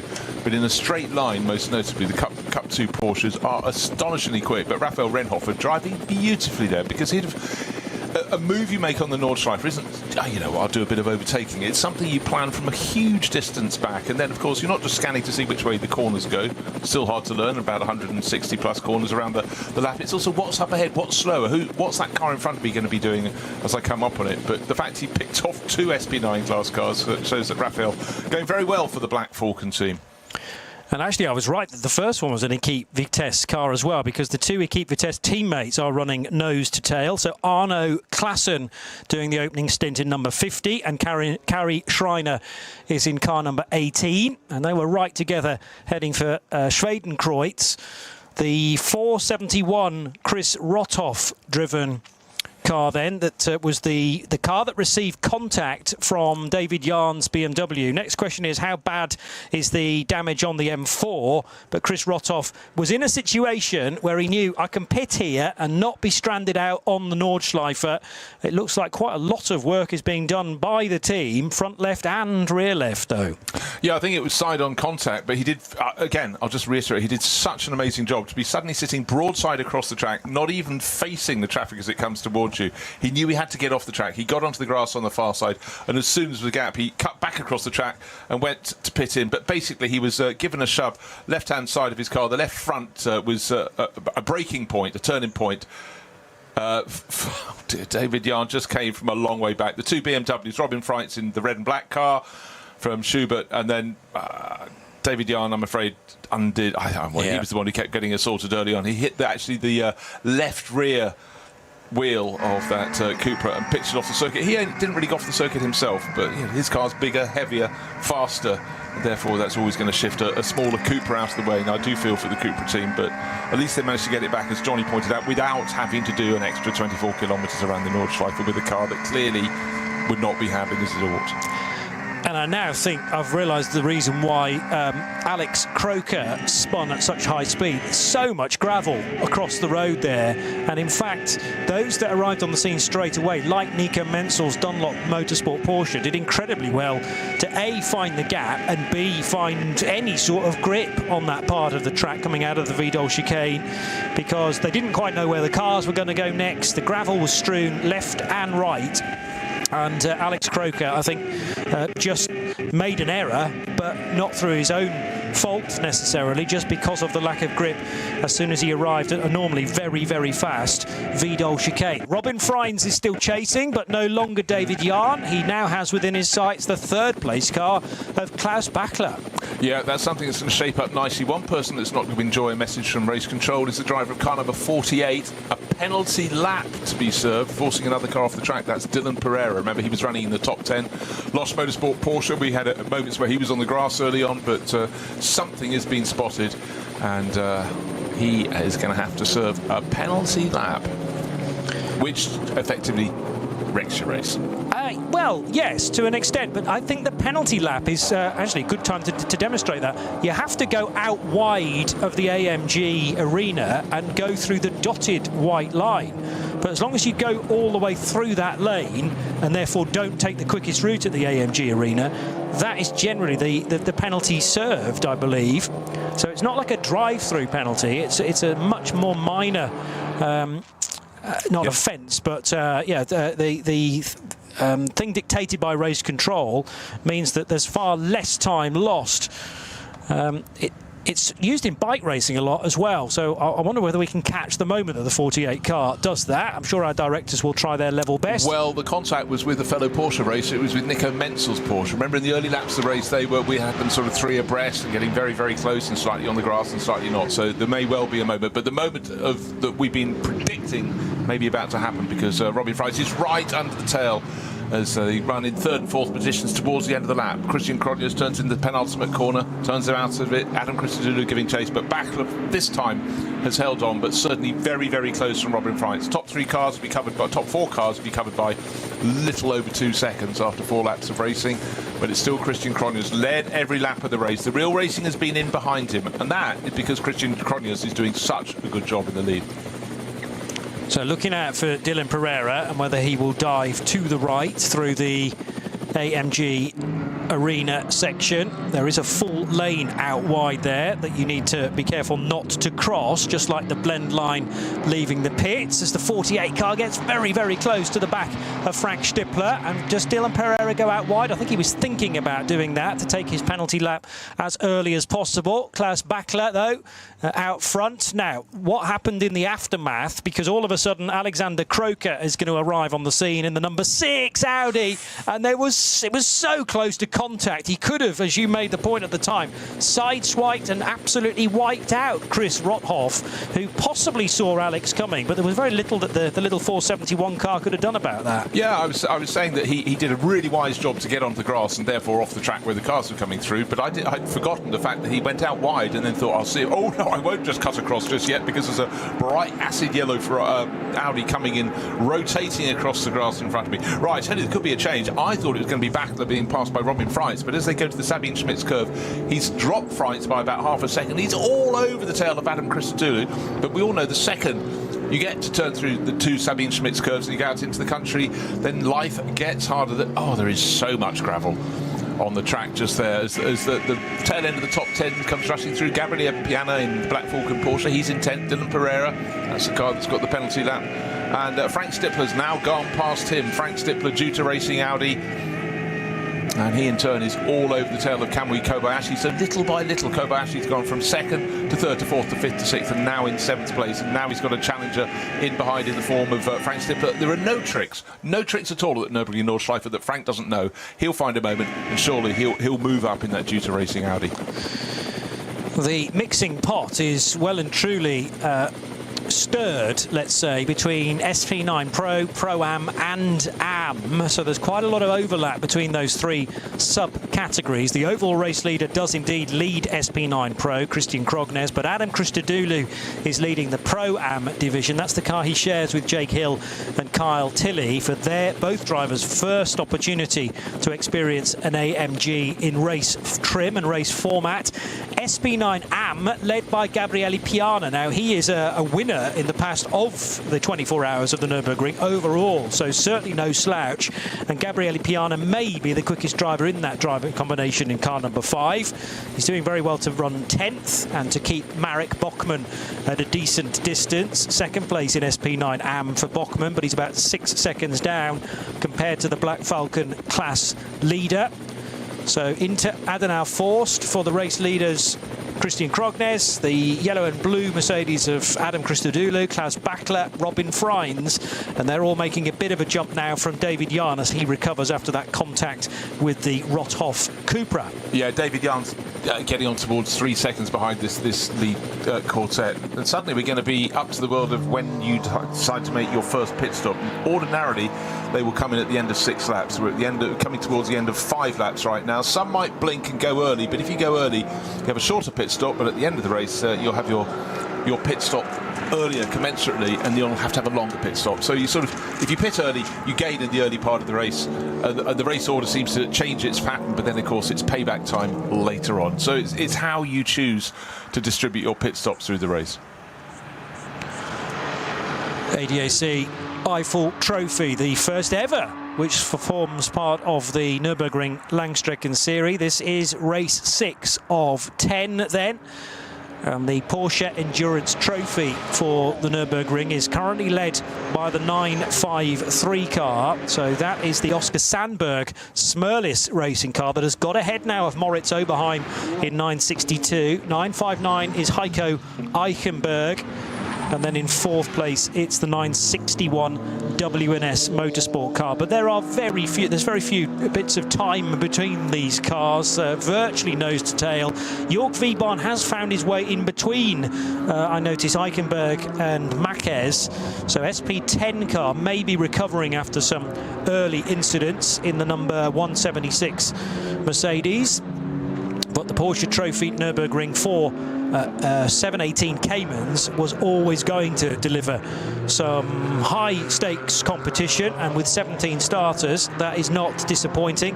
In Cup 2, the leader in that part of the race is the 902 car, which is Raphael Renhofer. Well, he was managing to get by a couple of Equipe Vitesse Audis not that long ago, just before Schwedenkreuz But Martin Rump is involved as well in the 904 car. And then in third position, 921, is the Bednarski-driven Mulner Motorsport car.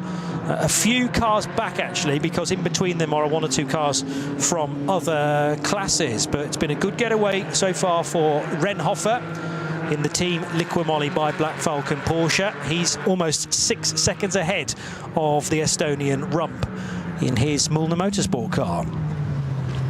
Yeah, I think early on where we had the best of the Cup 2 runners, Raphael Renhofer getting past some SP9 class cars, I think they'd actually just been caught up a little bit. I think they'd been bunched in traffic. He chose his moment. But what we tend to have is the fact that we will get Cup 2 cars leading this race because they make their first pit stop sort of a lap or so after the SP9 cars have to come in. But there have been times when there have been incidents at the top end of the field for SP9 and suddenly you got quite deep into the race. You've still got a Cup 2 cars in the mix. However, they inevitably cede position late in the race, but it does mean you'll suddenly have a slightly distorted lap chart if you were imagining one with the Cup 2 cars gaining seemingly 10 positions out of nothing, but that's simply by dint of not serving their first pit stop as early as the SP9 class cars do. Fantastic racing still between Robin Freitz, still in fourth place, still right under the rear wing of Klaus Bachler, and as the Dutch driver attacks the Austrian Adam Christodoulou, gets a bit of breathing space. In fact, Christodoulou in the pale yellow and light blue Mercedes has pulled clear of them, and he's now getting much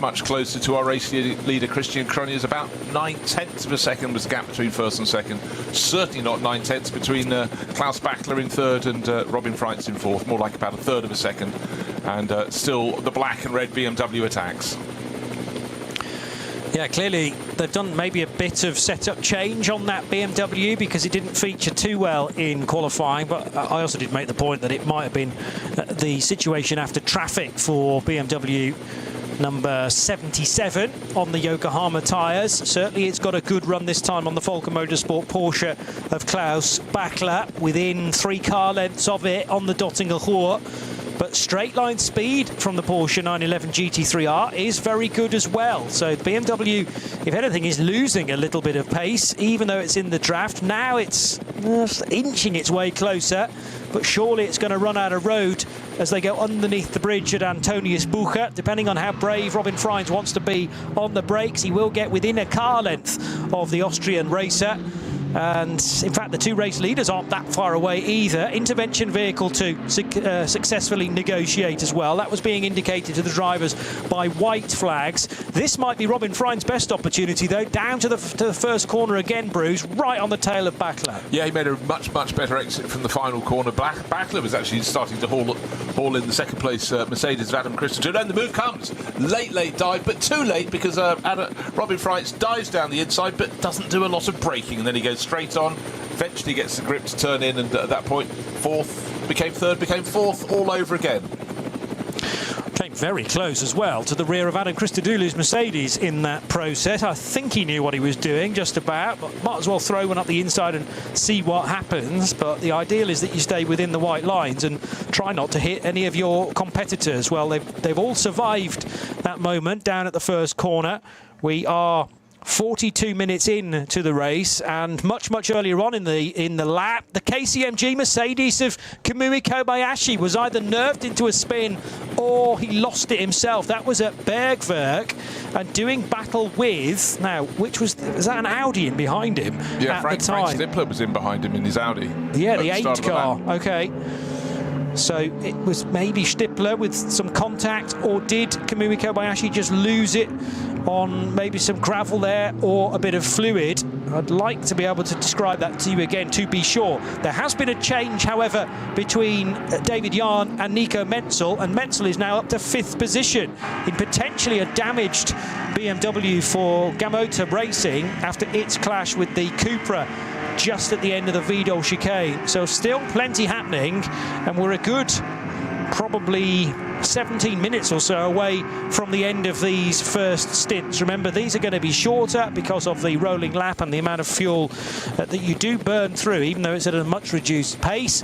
And now all of a sudden everybody has to get off the gas because there is a restriction at the end of the Hatzenbach, and not for the first time.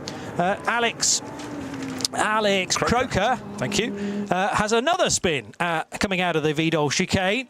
So that's car number 6 again. Oh, yeah, it was tight between Robin Freins and the rear of Adam Christodoulou's Mercedes, as Freins almost uncontrollably trying to bypass Klaus Bachler at the first corner. He certainly struggled to make the corner, and Adam Christodoulou, had there been contact there, wouldn't have known a great deal about it. Now Christo, as he starts to launch the Mercedes out of the latest Code 60, almost caught Christian Krognes napping there, but the Aston stays in front. Yeah, Robin Freins appears to have actually fallen off the tail of that lead battle. He may be just out of camera shot. Christian Krognes has always just had that little buffer. It's slowed up again, where we just came into that slow zone. He had to hit the brakes. Everyone else bunched up behind. So every time Christian Krognes, this super successful Norwegian racer on the Nürburgring Nordschleife, just ekes out a bit of an advantage. There seems to be a slow zone or something where everyone else closes onto his tail as they go, and it's often how drivers in front react to the slow zone, because of course there is a speed limit there, so nobody should gain anything. But on the way in and on the way out, you often find a car can lose a valuable time. But right now, it's Christian Krognes leading from Aston Christodoulou by half a second.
Dein Online-Shop für Simracing-Hardware und Zubehör. www.simraceshop.de.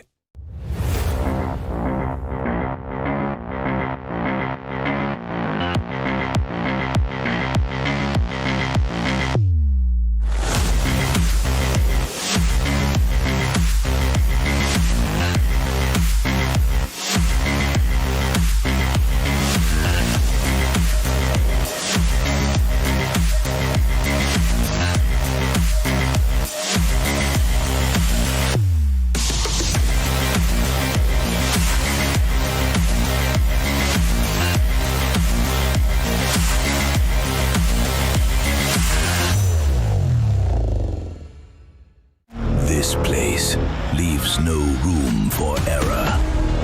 No escape. Just asphalt, adrenaline, and the legend. The green hell never forgets. It never forgives. Every corner, a fight.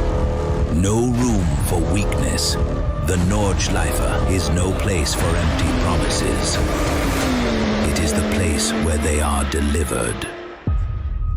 Engineered for the green hell. Official partner of the NLS. Liebe Fans, Lovely Fans, besucht uns auf unseren Social Media Kanälen, follow us auf Facebook, Instagram, YouTube und TikTok. Willkommen bei der NLS.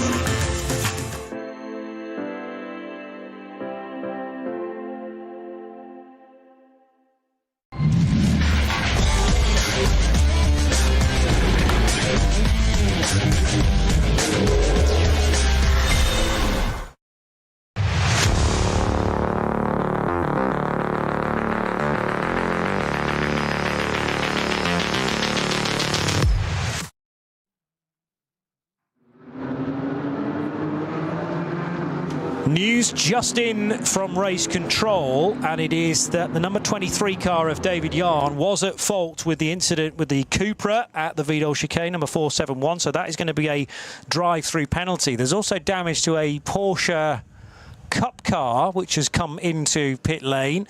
Also the Dacia is in for what looks like routine work, but that is possibly an earlier stop than we might have expected there for the Logan. It's the 913 Porsche which is in pit lane, displaying damage to the rear bumper, and that is the Bill Cameron, Jim Cameron Porsche from Cup 2, which I presume is having to pit out of sequence maybe to get some of that repair work done. And in fact, has it just turned right at the end of pit lane to go back into the main paddock? We'll find that out in due course, because again, the fight is on. From the vantage point of Klaus Bachler, he can just about see the vantage that leads the race of Christian Krognes, but is it about to be swallowed up by Adam Christodoulou? The Dottinger Her, discuss, it's straight. You can't see a great deal apart from the car in front of you when you get onto it, but it does rise. The cars go up a little crest. They're getting towards the sort of starting point when you do your Nürburgring Nordschleife tourist car laps. Then you go under the bridge. At this point, you go, hold on, the track goes left. Yes, a straight that turns left. But anyhow, carry on. Going up the hill all over again, and Christodoulou is all over the tail of Christian Krognes. But Krognes hanging on his Aston Martin, and the third place car, Klaus Bachler, his Porsche got a tow from the pair of them. So the first three cars are going to be covered by about a second, and the fact they're going past the pits at 6 laps means they'll be coming in on lap 7. Just remember that. But Robin Freitz blinks after 6 laps. He dives in from 4th place in his Schubert Motorsport BMW, so others may follow. And for Robin, he wasn't quite close enough to catch the toe off the cars in front. Might as well come in. That, I think, was a very, very clever call. Well, also it might be partly in response to knowing that the top 3 were going to stay out for another lap, because you're right that any gain that you might make in the early part of the race should then kind of go against you towards the finish. But that is great potentially for Robin Freitz and an early track position, because I reckon when that BMW rejoins and then the 3 cars ahead of him also pit, the BMW number 77 could leapfrog these 3 and then at least have chance to dictate the pace for the middle segment of the race. Yeah, 100%. It is a roll of the dice. It is a gamble, because his final pit stop will necessarily come early. You've only got so much fuel in your car. You can stretch it to 8 laps if all is well, but the fact he's getting a full tank now means he'll have that final stop early. That final stop will have to be longer. It's yin and yang. You balance it out, but I tell you what, I think that's a masterstroke. It wasn't quite close enough to stay with the lead trio, who are all over each other. At the moment, it's still our pole starter, Christian Krognes in his Aston Martin. Still Adam Christodoulou, who did such a good opening stint. He got up from 4th on the grid to 2nd. And Klaus Bachler, who sort of fell down the order and has been fighting his way back. Any little slip-up, and these 3 could hit trouble. But right now, they are slightly holding each other up, and that is clearly what Motorsport was thinking. Bring Robin Freitz in now. He's not close enough to tackle them. He could be in a lap's time, but why not just go track position? We'll take it, see where we go from there. Known, I believe, in modern Formula 1 parlance as the undercut, as in you pit. I thought that's what I did when I shaved. Yeah, I know. I don't like the term, but I sort of understand its meaning. So you are getting the car out slightly earlier from the race than the others that you're fighting with. Hopefully then you'll be delivered back onto the racetrack in relatively clear air. The problem is it's very difficult to work out where the clear air is going to be next when you've got so many cars doing lots of different lap speed. But with a bit of luck, Schubert Motorsport, this is not their first rodeo, will benefit from that, and it'll provide an even closer race for us. Now, straight into a code 60. And one has just appeared at Flugplatz, which is where the top 3 are. There's an intervention vehicle over to the right, and actually barrier repairs. Big barrier damage, yeah. And I'm not sure how that happened, but this is the approach to Schwedenkreuz, and it's bent back quite a significant section of the Armco barrier. So the trailers, or the large HGVs with trailers, are now on site in order to recover car, repair barriers, and that might be there for a while. Yeah, it could well be. I mean, sometimes when you go with an aerial shot, you go, did they damage that as well? But it's previous barrier damage that hasn't been considered, you know, they've just been scraped. But that looked as though it was a glancing blow, but normally a glancing blow doesn't do too much damage to the barrier, but certainly hard at the first point. Okay, this is even more of an advantage for people who are pitted this lap, because the cars out on the track are being slowed right down. When they get clear of the zone, they'll be released, and that's exactly what's happened now. Christian Krogner has really read the restart very, very nicely, but for Robin Freund sitting in the pit, we don't know if he's going to go back out to do the second of the 4 stints, but that meant the cars out on track were not running at full racing speed. So what I thought was a brave bid, perhaps a masterstroke, has been given a little bit more of an assistance there. Schubert Motorsport could be the ones that gain. I can tell you that David Yarn hasn't yet taken his drive-through penalty for Gumotor Racing, so no pit stops indicated for any of the top 5 cars. Good early progress from Frank Stippler. Well, obviously that is always the case. There is another car in the barrier just after Adenauer Forst, hence the reason why the cars in the top 3 positions all had to back off collectively there as well. Now they're going towards Metzgersfeld, which is the double left-hander. And the first of those lefts much more open compared to the second one.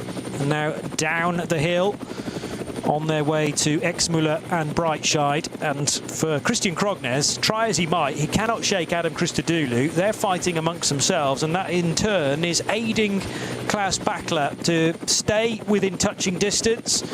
Problem is, I don't think the Porsche's quite got the straight line speed compared to the Aston Martin and the Mercedes, but all he can do is stick with them and wait for a potential opportunity. David Yarn now in behind in the number 23 car. Is he in behind the yellow and black Dunlop Motorsport Porsche? No, because that's made a stop, hasn't it? So it's Frank Stippler maybe that's now ahead of car 23. So Stippler up to 4th place by the looks of things. And the gold liveried Porsche of Gabriele Piana running right in behind the all-white BMW. Remember, pitting on that lap was Robin Freund, who has returned. He's obviously going to do the first half of the race. I think that's the better way of doing it, rather than the 2-driver lineup going. Do the first, the third, the other driver's second and fourth. But you know, Robin's in the mood, in the mode, and certainly helped by that slow zone. For those that were still out on track, they were delayed. Equally easy, he could find a slow zone on his outlap, but you just take every margin you can get.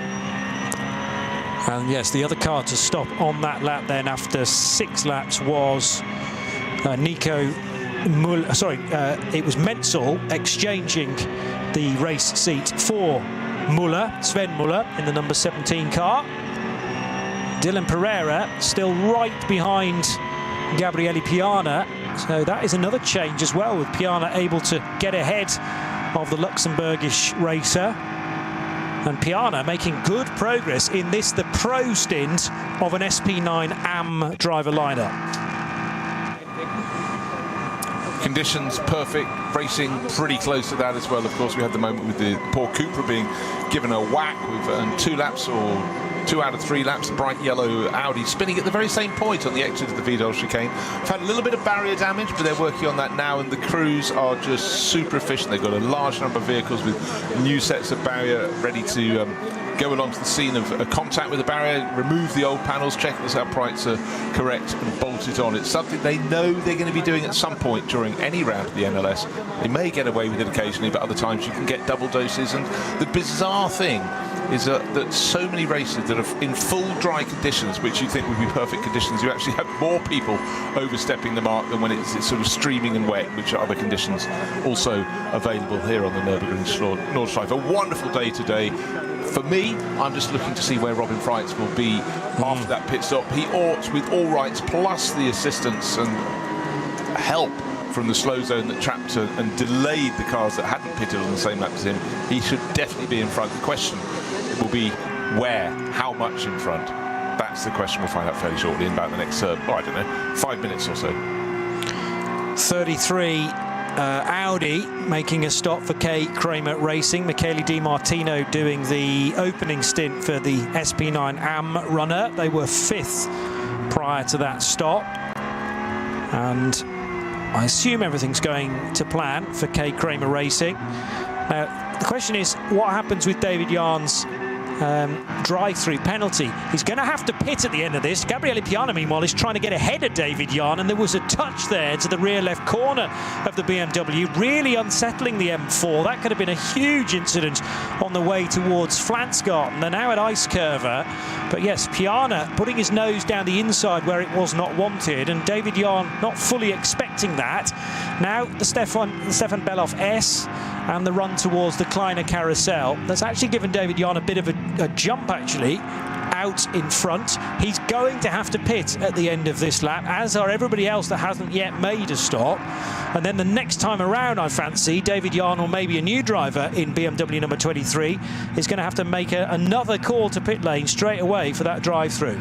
And there's another slow zone out on the circuit, so again, that's going to be helping Robin Freitz. It's not his part of the circuit, it's hitting the cars at the tail end of the top 10, who are going to be coming in at the end of this lap. They're waiting to get to the Dottinger Höhe for that long blast back, but they've got to slow. There are course officials at the side of the track, and a car has clearly hit the barriers, or actually it's pulled up to the side of the track as they go onto that long return straight. But a move coming now from Klaus Bachler. He's ahead of that, and he was all over the tail of Adam Christodoulou. These cars are about to dive in the pits. They've got the last 3 squiggles at Tiergarten to get through, and then they'll be diving into the pits. So Christian Krogner started from pole. He's going to be coming in from the lead of the race, probably stay on board. He's in one of the 2 driver lineups. In he comes, first 3 cars. Krogner's, Christodoulou, Bachler, Aston Martin, Mercedes, Porsche, into the pit lane. So it becomes a race on pit road to an extent, because these are all timed pit stops, remember, and timed according to each of the 3 cars doing a 7-lap stint entering. However, Robin Freins only did a 6-lap stint, and how much time has he been able to gain on his outlap versus the 3 in-laps for Krognes, Christodoulou and Bachler? More cars about to make a pit call are David Yarn's BMW, Frank Stippler's Jutta Racing Audi, but Stippler is ahead of the BMW, and this gold Porsche, Gabriele Piana, who again gets very, very close to the tail of the BMW, just in time, I hope, to go down to the speed limit required in pit lane. Dylan Pereira will pit as well from 7th position, and therefore the next car due across the line will be Robin Freins.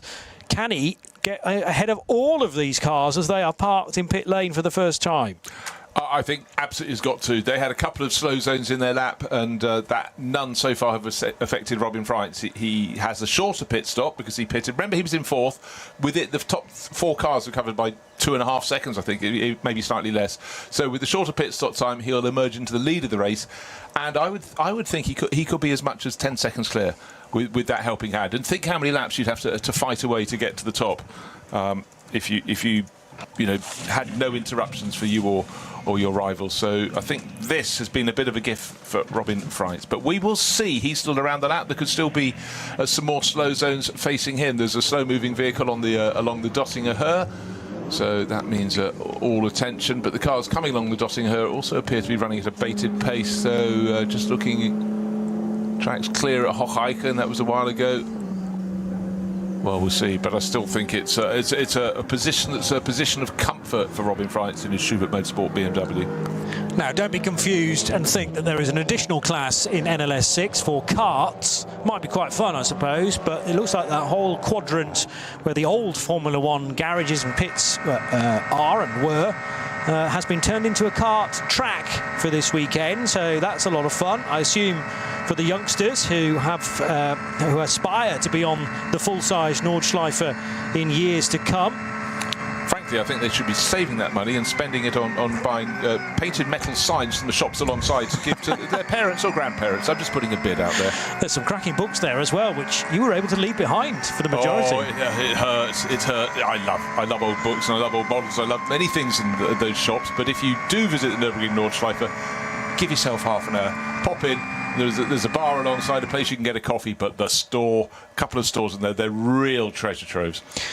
2 big winners then, because of their early stops, are certainly Robin Freins, who goes into the race lead, and up to 2nd place now is Sven Muller in the number 17 Dunlop Motorsport Porsche that he shares with Nico Menzel. And it got out ahead of the Mercedes that had been chasing for so long, the The car started by Adam Christodoulou, back out onto the circuit, but it's swapped over, so the Falcon liveried Porsche has gained the jump. Car number 44, Klaus Bachler, stayed on board, but he's not behind the Mercedes, he's in front. But he will know, the team would have said, you did notice the fourth guy in our group in the opening stint of the race went out of your rear view mirrors. He pitted a lap earlier. We had some slow zones, and therefore certainly that Schubert Motorsport BMW will be at the top of the charts. And you know, it is a roll of the dice. Anything you do on the Nordschleife is a roll of the dice, but certainly done very, very well indeed by Schubert. Was it inspired? I think it was very well guided, but it was given a helping hand. But you know,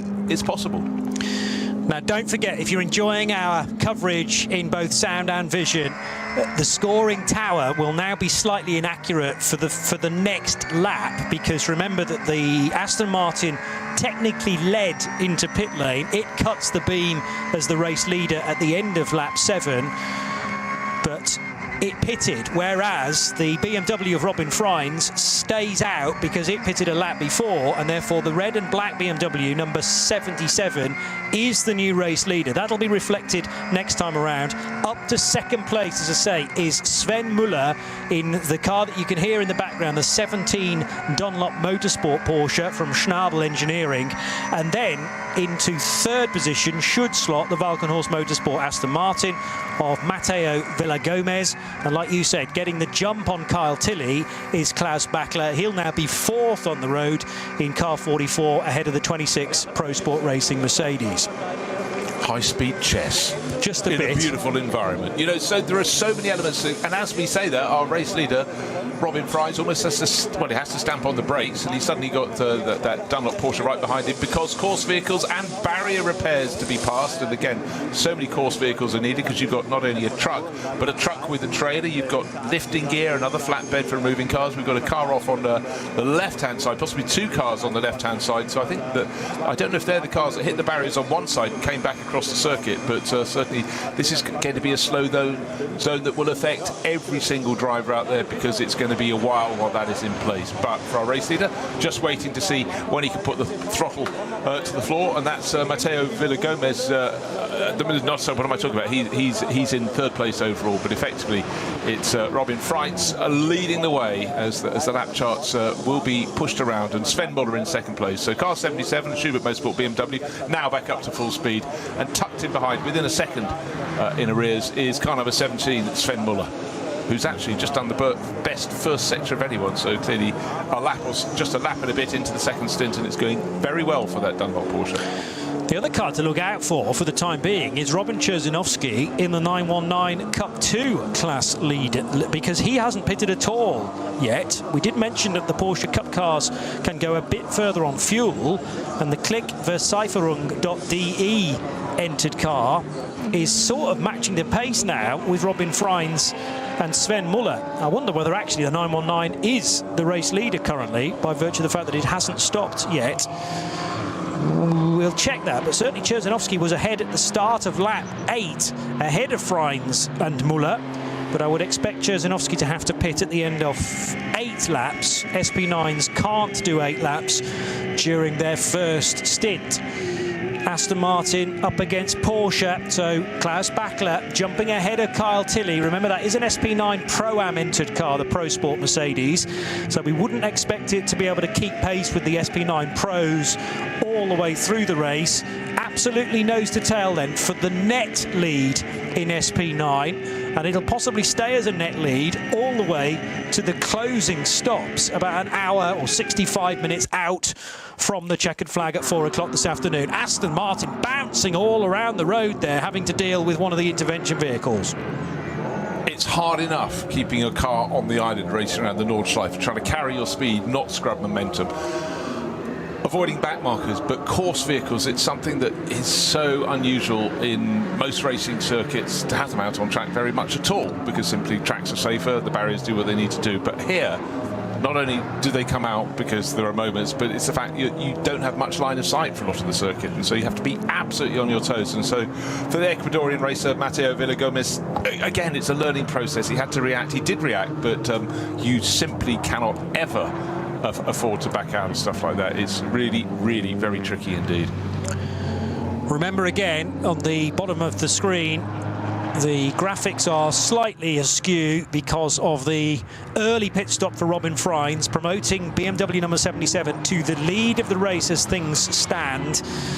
But it's useful to know that the Aston Martin's having a good fight with the 44 Porsche, just to know how those cars that pitted after 7 laps are.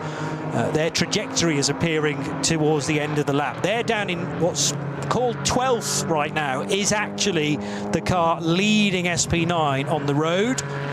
And the correct order will be established at the end of this lap, so probably in the next 4 minutes or so. Yeah, I think the big problem is that the graphics are run at the end of the first racing hour. If they could do it the equivalent of a lap later, so say at 10 minutes past the hour, then you'd get the accurate picture of who is in the lead of the race on the track. But just to remind you, by pitting on lap 6, you get a shorter pit stop. Let's just give you an example. Your pit stop has to be 374 seconds. If you pit on lap 7, you save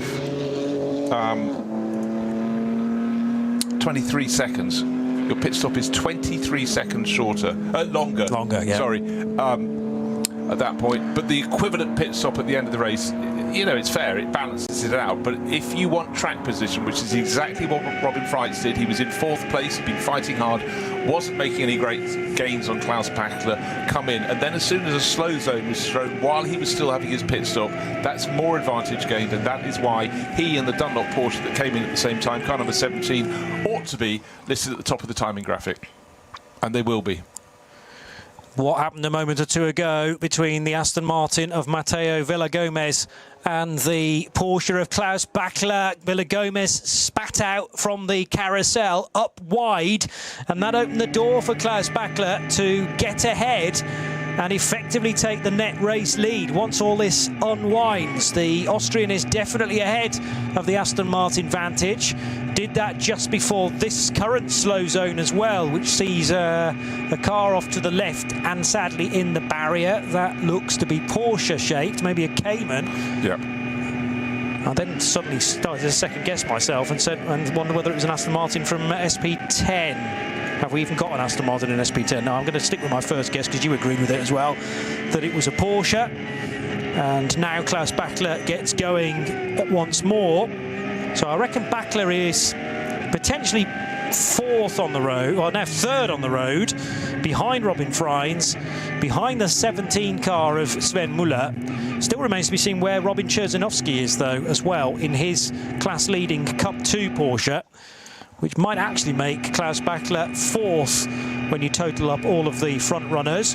But that is a key overtake on Villagomez, considering the amount of time he had to sit in the wake of Christian Krognes, being told by his engineer to stay well over to the right, and by the race officials as well, at Galgenkopf. Then he sees the green, and he gets very, very quickly back up to speed in time for the start of the Dottinger Hoor. Yeah, absolutely critical. If someone's on your tail, you do not want them to get any closer. Don't allow anyone to tow. But for Klaus Bachler, nobody in front of him. He's got all the straight, but he just needs to keep pressing on. But quite a lot of barrier damage so far today. We're only just over an hour into this race, and about 4 points around the circuit. Barriers are being repaired, but obviously the barriers have to be in a safe condition, and that is precisely why they need to be fixed. And the crew's incredibly efficient. You think about on a regular racing circuit, 5 kilometres round or whatever, and you've got various points to get on the circuit, but a lot of the info of this circuit is just forest.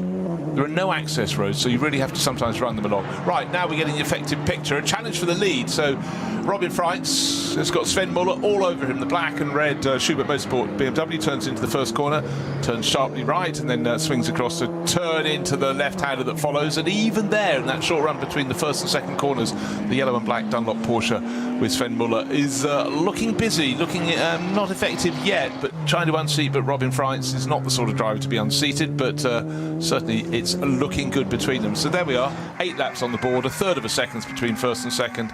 But But have these two escaped? Yes, they have, but they're going to have to give time back in the final pit stop of the race. They'll be longer at a standstill. But really, it's a question, Johnny, how they use these next laps. Of course, they're fighting for position, but actually, if they're quite clever, they wouldn't really challenge each other too much. They'd try and eke out more of an advantage than they possibly can. Oh, big twitch of the tail from Robin Fry. It's down into dip. He goes up above him. He sees the climb to the Vidal chicane through ITT Bogan. He runs a little bit wide, putting the Porsche on the outside line. I think that was actually just a defensive move. Porsche's got more speed than straight and up the hill, but unfortunately for him, for Sven Muller, it's filled with black and red BMW. First and second, they remain the same. Gap back to the best of the rest is to Klaus Bachler. As you pointed out, he'd moved ahead of the Aston Martin of Mateo Villagomez. 19 seconds the gap between the first duo and the best of the rest. 19.19. That was all from a very tiny error from Robin Freins that then magnified the sort of butterfly effect, which meant that the 17 car was able to draw level into the braking area for the Vidal chicane. Now they're having to deal with one or two middle-order cars in the awkward areas on hats and back. Plenty of dust being kicked up as well by the Dutchman's BMW into the face of Sven Muller. I was right about Robin Cherzinovsky as well, who I think was third as he then pitted. So Klaus Bachler got immediately ahead and was called as third position as they went through the timing loop. But Robin Cherzinovsky making full use of the fuel economy of a Porsche 911 GT3 Cup car, pitting from the lead of Cup 2 in the 919 car. Klaus Bachler in the secondary group, those that pitted after 7 laps, but he made the killer overtake on Mateo Villagomez before the end of lap 8, and therefore Bachler is well positioned as well to attempt to eat into what is actually a 19-second lead now. Now, you said it was a 23-second difference between pitting after 6 laps and pitting after 7 laps in the favour of the shorter stint. But like you say, that'll swing back in, well, the designers of the regulations say it'll swing back to the tune of exactly 23 seconds by the end of it, and should be completely equal. We'll see how well those calculations have gone. White flags being displayed. Everybody slowed down. Because the slow car, those in behind it thought they weren't able to overtake, but of course a white flag doesn't mean that. It just warns you of a slow car, and the Porsche that started the overtaking there had read the regulations, whereas arguably the Aston Martin number 37 got a bit confused between the flags there. That's the Dumoulin entered Pro Sport Racing Aston Martin. Yeah, and that's Marek Bachmann at the wheel, and he's someone who really knows his craft around here, so I think just momentary confusion, but these things oh, sorry, Bachmann started it into one of the Dumoulins. I apologise. They had swapped around. Yeah, so Bachmann out of the car, but may go back in before the finish. So it's Maxime and Guido Dumoulin that are also driving that SP9 AM car on the Dunlop tyres, it looks like, or the yellow sidewalls. And yeah, pretty sure there are some Dunlop badges on the front of that car. Well, it might be Goodyear, I suppose, as well. A lot of former Dunlop categories in Central Europe have now been changed to Goodyear as the parent company. The exception, of course, is the 17 Porsche in this race. There's now a big gaggle of cars all head on to the Döttinger Hohe, and these look suspiciously like the Cup 3 leaders. Certainly the cars darting around one BMW and one maybe Supra. So Cup 3, remember, was led away, the front of the second group. Oscar Sandberg, Moritz Oberheim and Heiko Eichenberg. I wonder whether they've all found one another now on the long Döttinger Hohe. They have top 3 in class covered by about 1.6 seconds, and that was at the previous timing bar. So the yellow, it was a pair of yellow and black livery cars that started on the front row of their second batch of cars, but they're being joined, and I'd reckon it's under a second between the first 3 as they sweep through. This is Cup 3. Again, you have all these internal battles. One make races in the overall pattern of this class in the NLS. There's so many classes together, but just as they cross the line in 17th, 18th and 19th positions overall, it's still Moritz Sandberg leading, but by just a third of a second from Oberheim and Eichenberg. This one will rumble on, but their pit stops will be coming up soon. They'll fall back down the order. True. They'll stay together. That's the important element. Yes, well, let's hope so, because this is glorious stuff. Well over an hour into this race.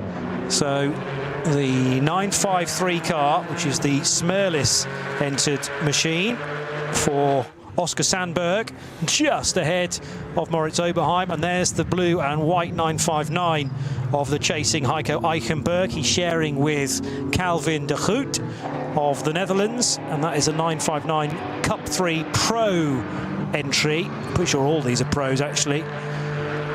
Certainly the Sandberg car is the Smerlis racing car, but yes, this Cayman battle, they're all 718 Caymans in Cup 3, showing no signs of letting up. Robin Freins, meanwhile, began the lap with just 0.4 of a second in his back pocket over Sven Muller, and there are still a significant number of areas of this track affected by yellows, or more pertinently code 60s, as significant barrier repair is taking place, not least at Galgenkopf. So that means that the start run onto the Dottinger Hoor is slightly more complicated than it would normally be. Yeah, you can go around that final corner onto that long run on various lines.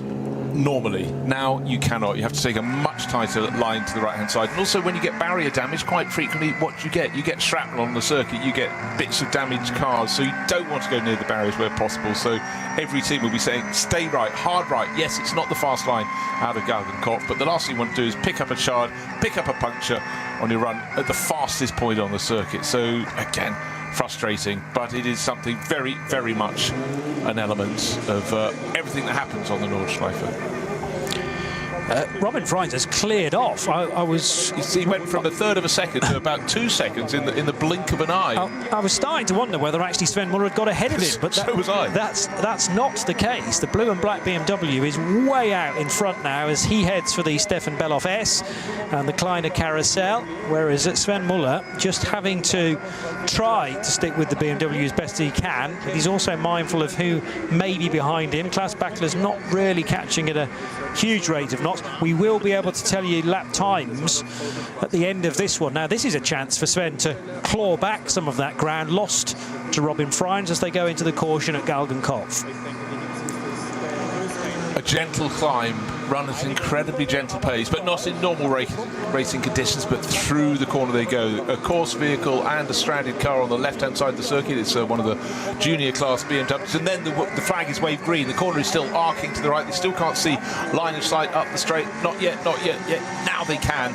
And then it's the run all the way back to the pits. But Robin Freins, again, he's sitting on a buffer of 2 seconds. Anything more than a second, you're not offering much of a tow. Anything more than 2 seconds, as Robin Freins says, you're offering no tow at all to the car behind. So that'll be frustrating for Sven Muller. But again, just slow points around the circuit. It's stop, it's start. But that is the nature of the VLN, as it was, and now the Nürburgring Langstrecken-Serie. But to make sure when they get out of the slow zone and you go under green flag, you want clear line of sight, clear track, and Robin Freins on the flashes on that Schubert Motorsport BMW, making sure the BMW junior class car knew he was there, gets past with no interruption, and will be able to continue into the final flick to the right, the flick to the left, onto the start finish straight. Job done. Again, a professional driver doing precisely what he needs to do. Both of these cars, first and second, then pitted after 7 laps. Therefore, they can make it to 15, I reckon, before they need a bit more fuel to get them through the next hour.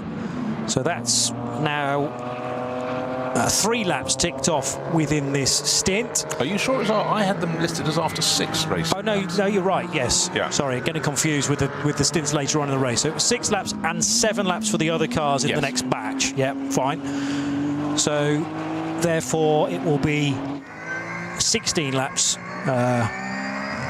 Hang on, 6 laps. No, 14 laps. 14 laps. Thank you.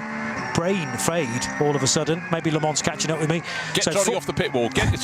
Your team is giving up on you now. 14 laps for these two, 15 laps for the cars in behind. But that will see things remain equal all the way to the final pit stop. And remember, the final pit stop is dictated by when the checkered flag will come out. So the remaining minutes from when you pit to the end of the race. Therefore, those cars that pit closer to the checkered flag can take a shorter stop. So we're still 3 laps into this stint, and therefore another 5 to go for Robin Freins and Sven Muller.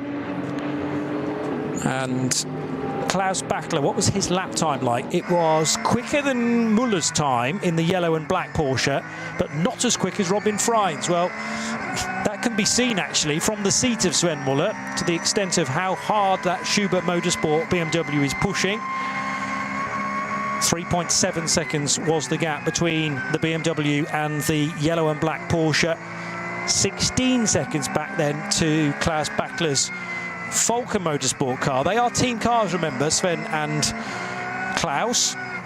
And then it's another further 16 seconds back to Vela Gomez. Yes, it is. So that Aston Martin has possibly got on the wrong side of one or two of the Code 60s, because that is a lap time that is over 10 seconds slower than Klaus Bachler's effort.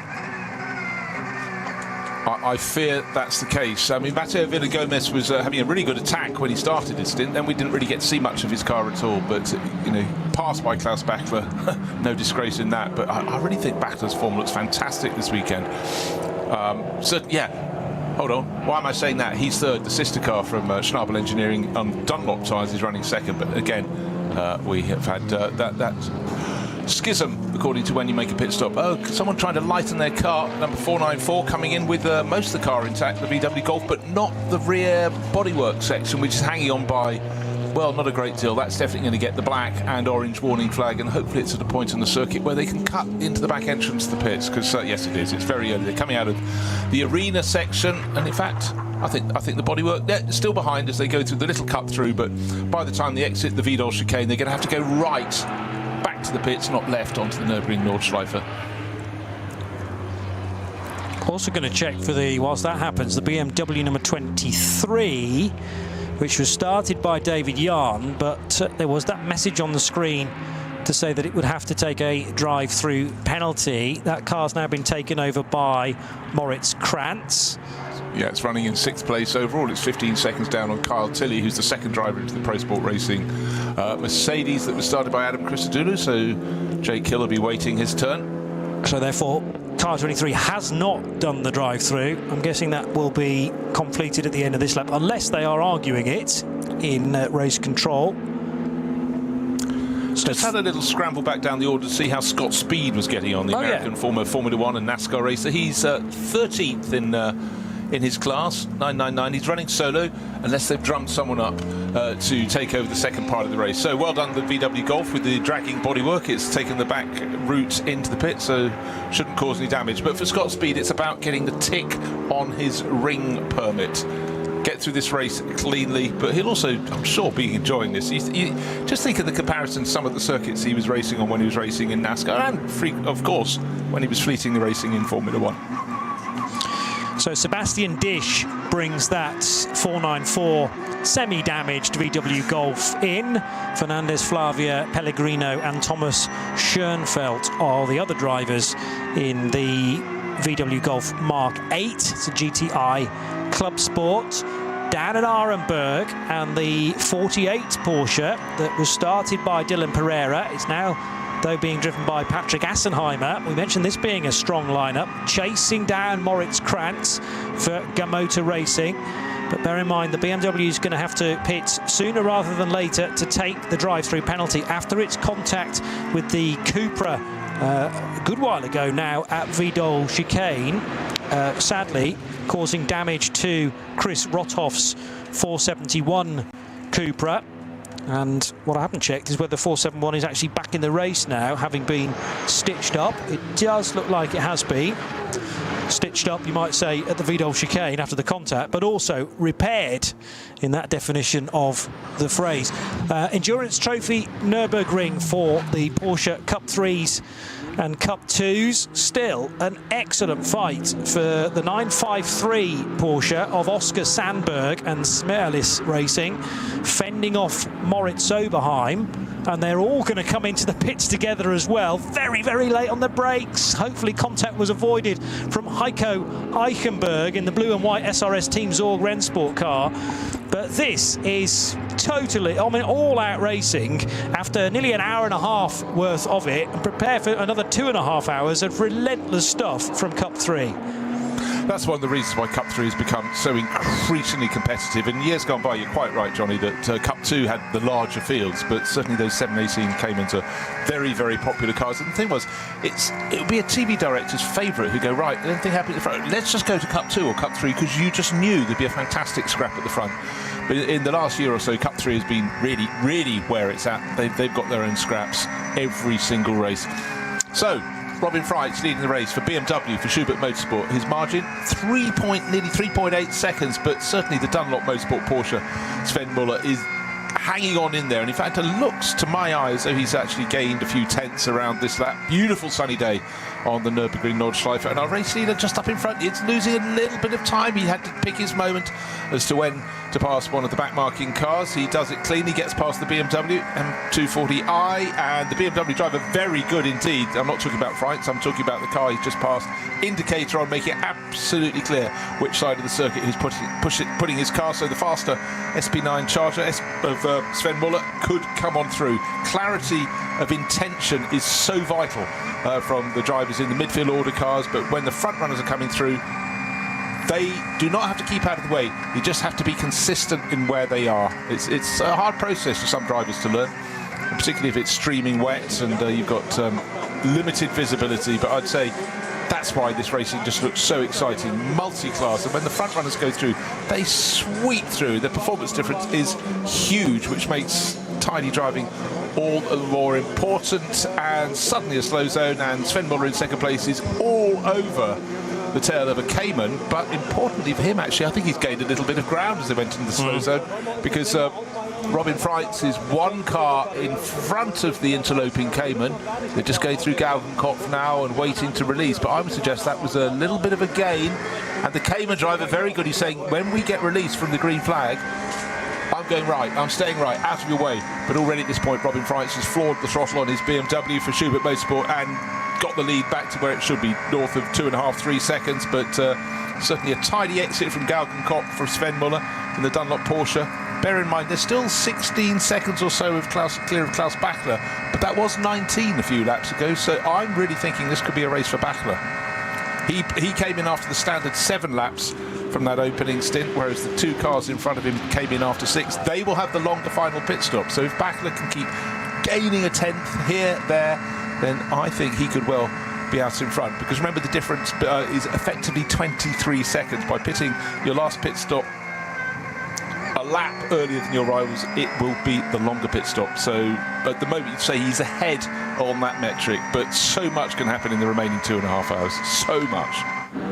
Every credit to Peder Saltfeld then in the Smurlish Racing Porsche that tucked in nice and tightly at Galgenkopf. Don't get that Smurlish Racing car confused with the one that leads the Cup 3 category. That's the sister car, number 952, for also Christian Kraus and Fidel Leib later on in the race. But the Cup 3, top 3, completely together, and now with 3 different drivers as well. So 953 is now in the hands of Fielenbach, and that is Alexander Fielenbach, who takes over from Oscar Sandberg. And then we have Stegman and De Groot in the 962 and 959 Porsches in Cup 3. What I don't know is in what order did they actually leave pit lane? Were there any changes there at all? Because, well, for sure, 959 looking very racy indeed on the brakes, and that was every credit as well to Heiko Eichenberg. He's handed over to Calvin De Groot, his Dutch teammate. Now, is this the Mitsubishi Lancer that we were talking about at the start of the race? Oh yes, taking on fuel. It looks bog standard from the front, but in fact in combi format, as they call it in Germany, or a state car, it wasn't a big seller. I mean, you think of this model of the Mitsubishi range, you think about rallying, you think about so many things from the Galant. But it's nice to see something different, and it's becoming really quite a rich tradition of the Nürburgring 24 Hours, and certainly the NLS, to have cars that are estate cars, something different. And I tell you what, for the fans, you know, it was lapped up. We saw what BMW achieved with its, well, it was called the M3 Touring. It was an M4 GT3 with an M3 bodywork on it with that estate shape. It just made people smile. And the fact that it was so quick, 4th overall, you said, Johnny. And of course, after Nürburgring 24 Hours, a short while ago, the car that finished 2nd, the Lamborghini, that got a penalty, so everyone else moved up a place or 2. But very, very much in the mix, the M3 Touring. during the 24 hours. And this Mitsubishi, don't know how long it's been racing, but it does look great. That's car number 333. Yeah, certainly grabs the attention, running on Hankook tyres. So yet another tyre manufacturer to add to the long list that have a presence at NLS 6 this year. NLS 6, not a new thing, but certainly the ADAC Eifel Trophy, which is the title of the race, it's the first ever edition, in fact, of that. Sorry, I got a little hot under the collar there. It wasn't a Galant, I panicked. A Mitsubishi, it was a Lancer. The Lancer CT9A to give its nomenclature, but here it's the pink combi. I think that makes it much simpler for the fans. But, you know, something different, great to have it. SP3T leader is the Schmickler Performance Porsche 982 Turbo. So that in the sky blue and white colours at the AMG Arena.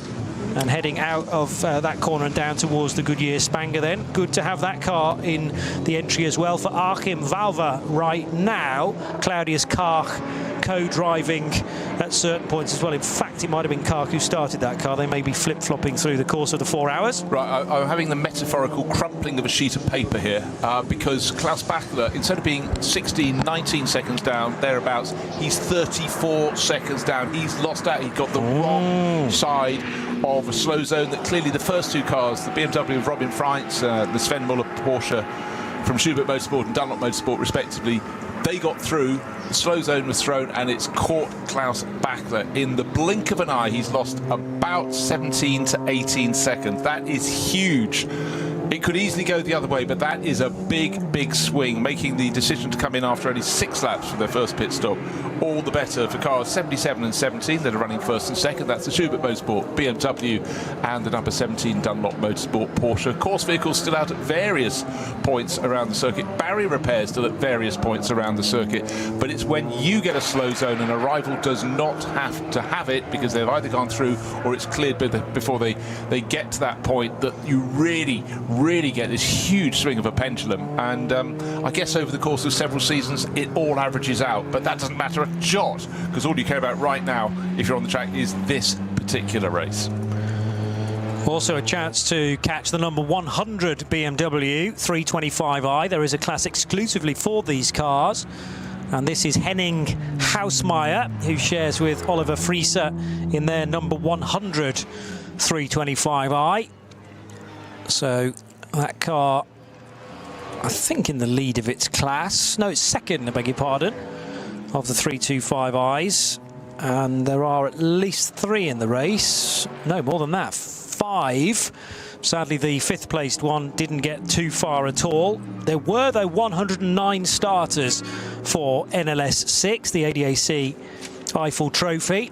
And that is the total number of cars here this weekend, even though only 107 officially qualified. The officials did allow the 2 non-qualified cars to take the race start, the 477 VW Sirocco and another BMW 325i, car number 112 from Team JS Competition. Robin Freitz and Sven Muller separated by a small margin at the start of this lap, but Freitz is certainly looking the quicker of those 2 cars. They were the massive beneficiaries then of maybe no code 60s on their lap, or fewer of them.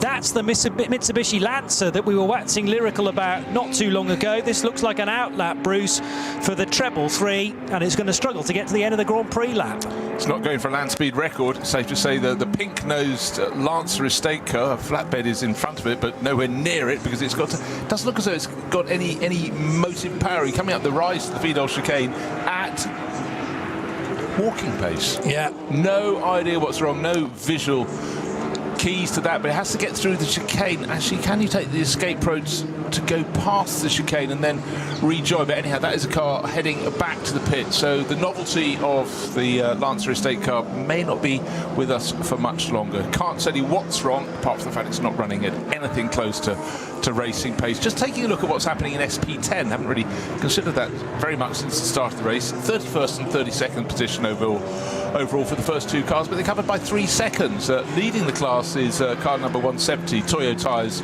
Supra. That's Toyo Tyres with Ring Racing, to give it its full name. It's Kutaka, and he's been chased by Jörg Wiebar in the Pro Sport Racing Mercedes in that SP10 class car, which is effectively for GT4 runners, but going very nicely indeed. I'm just a bit concerned whether they were able to get any fuel into the Lancer. They were clearly filling it up, but is that now a fuel pickup problem, or it was a tank issue, as in the nozzle may have gone in, but was it deploying any fuel into the belly of the Mitsubishi Lancer? So it had been going absolutely fine to that point, but now Eugen Weber is going to struggle to get the car back to the sanctuary of pit lane. It runs in SP3T, that car. Robin Freins is in the longest of the 5 sectors currently, and still not that far away from the chasing Sven Muller car, because also there was a gain from Muller at the end of the previous lap, a gain of about 2 seconds. Frantic work begins then down at the treble 3 gang. Remember that so many teams sharing garages, sometimes you get as many as 6 cars all in the same garage. So what you don't want is dramas for you and your fellow runners in the same space, because it becomes a real premium after a little while. SP10 third place car is the Vasilescu driven AV Racing by Black Falcon BMW M4 GT4, but still keeping my eye out for Robin Freins and Sven Muller. They will be on the Dottinger Hohe right now, the long straight towards the end of the lap, and there are 22 more minutes to go before we reach half distance in NLS 6. It's extraordinary, covering this championship over many years now. No 2 races are alike, not just because you get the constant shuffling of drivers being rotated through, works drivers being joined to race in the Pro-Am class by AMs and so on and so forth. The weather is often different, but here it is. It's been divided by the simple fact that 4 cars from the top class pitted after 6 laps rather than 7, and 2 of them have broken clear, and there are race leaders Robin Freins and Sven Muller. The others are trying to play catch-up, and as another lap goes on the board, Sven Muller's trying not to be left any further behind. It's now 2.6 seconds between the pairs. It's about negotiating traffic, but they roll the dice. Coming in early does cost you late in the race, but it does give you track position. On top of that, there was a slow zone, and clearly a further slow zone later. That's why Klaus Bachler is more than 30 seconds down in third place. That means they've got that slower final pit stop, the longer final pit stop that cars 77 and 17, our first and second place cars have to serve. They've got it covered off. One more slow zone advantage that will make it comfortable for them, but it could go the other way. It really could at any particular point in the race. But for now, Robin Freins, Sven Muller, they're way clear of the rest. Gap is now even more so. It's now 43 seconds from second place to third. So again, Klaus Bachler running third in the Falken Motorsport Porsche. My fault. I said I thought he had a very good chance in this race. In fact, I might have said he could win it. But he's clearly been losing out all the time. He's comfortable in that position in third because Matteo Villagomez is not able to match his pace in the Volkenhorst Motorsport Aston Martin. But, you know, Villagomez is learning the circuit. Klaus Bachler has done it in every single format, I would reckon. Yeah, Villagomez was a bit faster in sector 4, which is about a 3.5 minute lap, so gained a couple of seconds there, but had already lost 2 seconds, Villagomez, to Bachler in the previous sector. So it's all balanced out to being about the same, 1.5 seconds between the two of them for the time of each of their laps, favouring slightly Klaus Bachler. Meanwhile, the number 23 Moritz Krantz driven BMW still hasn't come in to serve its drive-through penalty, not showing as an extra pit stop there for car 23, but it was definitely told that it would need to do a drive-through after the contact at the Wiedel chicane. Nose to tail for the Pro-Am lead then between Moritz Krantz and Kyle Tilley. Yeah, a quarter of a second is what it says on the timing screen. You don't need a timing screen to tell you that it's effectively 1 to 2 car lengths at any point. And in fact, a rather early application of the throttle from Moritz Krantz in the Motor Racing BMW as he left the arena section. You can see the BMW scrabbling for grip before it get back on the track properly. But Kyle Tilley, a much cleaner line tucked in behind in that yellow and pale blue Mercedes, but in turn they've got a very, very small gap to a certain Patrick Assenheimer, the most experienced of the lot of them. He's third in class, so Pro-Am in SP9 is covered by 1.1 seconds first through to third. And Assenheimer in the Losch Motorsport Porsche is doing that little trick. It might be a bright day, so maybe no one will notice, but flashing his lights to try and just unsettle Carl Tilley. But Carl has got his head down, he's chasing after Moritz Krantz, seeing what he can do. But it's good to have Motor Racing on board, newish team, and you know they're really starting to show good form. In the first stint, of course, everyone was, as I joked, it was attack David Yarn Day, because certainly the first two versions of that were not his fault, but something later on clearly was, because he picked up that penalty lap, as it was called. Now, how's your German, Bruce Jones? Because there's just a message on the screen for car 23, which says Mindestboxenzeit unterschritten wird untersucht. And that means that there is potential for that car to be under the minimum pit stop time. Exactly, that's what I just... So we've now potentially got this 23 BMW. Well, for sure it owes the officials a drive-through penalty after its contact with the Cupra at the Vidal chicane, and it's now being checked to see whether its one and only pit stop was too fast. And that might be a double whammy there for Moritz Krantz et al. Meanwhile, what was Krantz's restart like coming out of Galgenkopf? It got the jump on Kyle Tilley, so that's how they exchanged positions, and that is a straight fight for SP9 Pro-Am as things stand. But unfortunately, as the rest of this race develops, I think it's not going to look too good for car 23, which might be in arrears of a couple of penalties by the time we get to, well, another hour into the race, let's say. OK, I'll swing back to my previous comment. It's great to have Motor Racing here, but they're clearly learning on the hoof, and it's about staying the right side of the rule book. But I must say, for the way that the restart was read, it's very difficult going to Galgenkopf. You know the final stroke, the Dottinger, the longest straight of the circuit is around the corner, but you can't see exactly where the green flag post is to wave.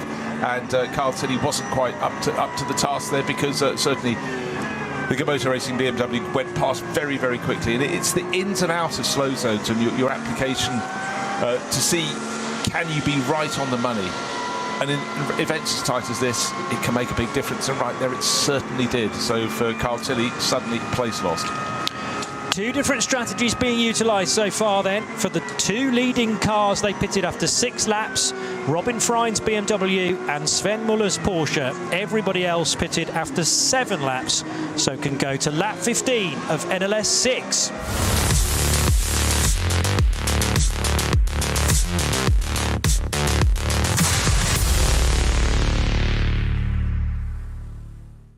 This place leaves no room for error. No escape. Just asphalt, adrenaline, and the legend. The green hell never forgets. It never forgives. Every corner, a fight. No room for weakness. The Nordschleife is no place for empty promises.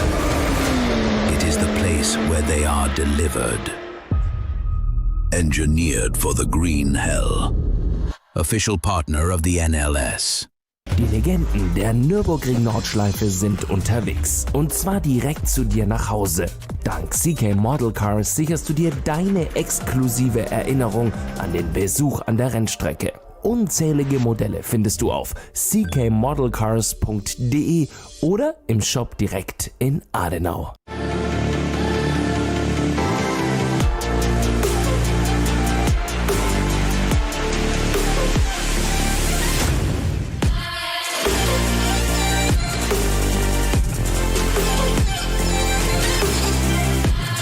Reifen.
Liebe Fans. Lovely fans. Besucht uns auf unseren Social Media Kanälen. Follow us. Auf Facebook, Instagram, YouTube und TikTok. Willkommen bei der NLS.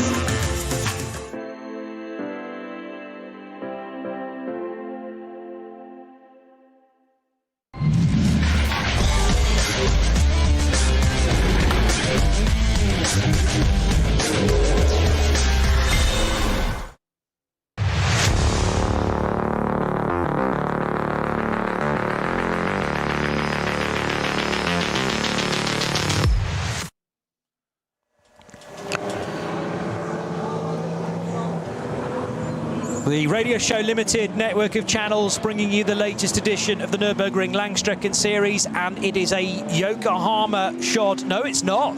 There was a change on the start-finish straight.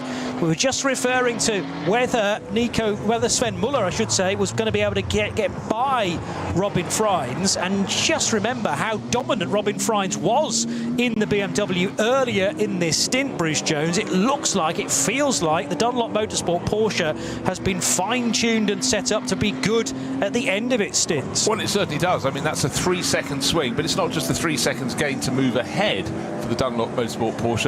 He had to make the passing move, and Robin Freins wasn't going to make it easy, but okay.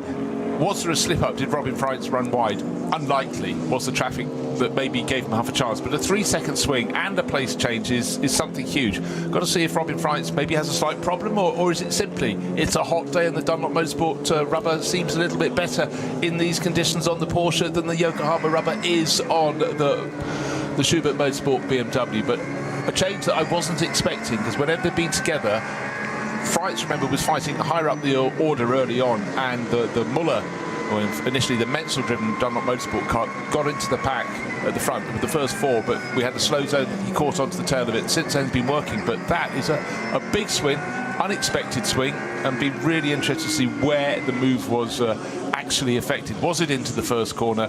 But it was more likely along the Dottingher, and as I say that, we have a play on the screen, a brilliant drag. He must have driven a good lap anyhow to get close enough to get the toe. Classic case.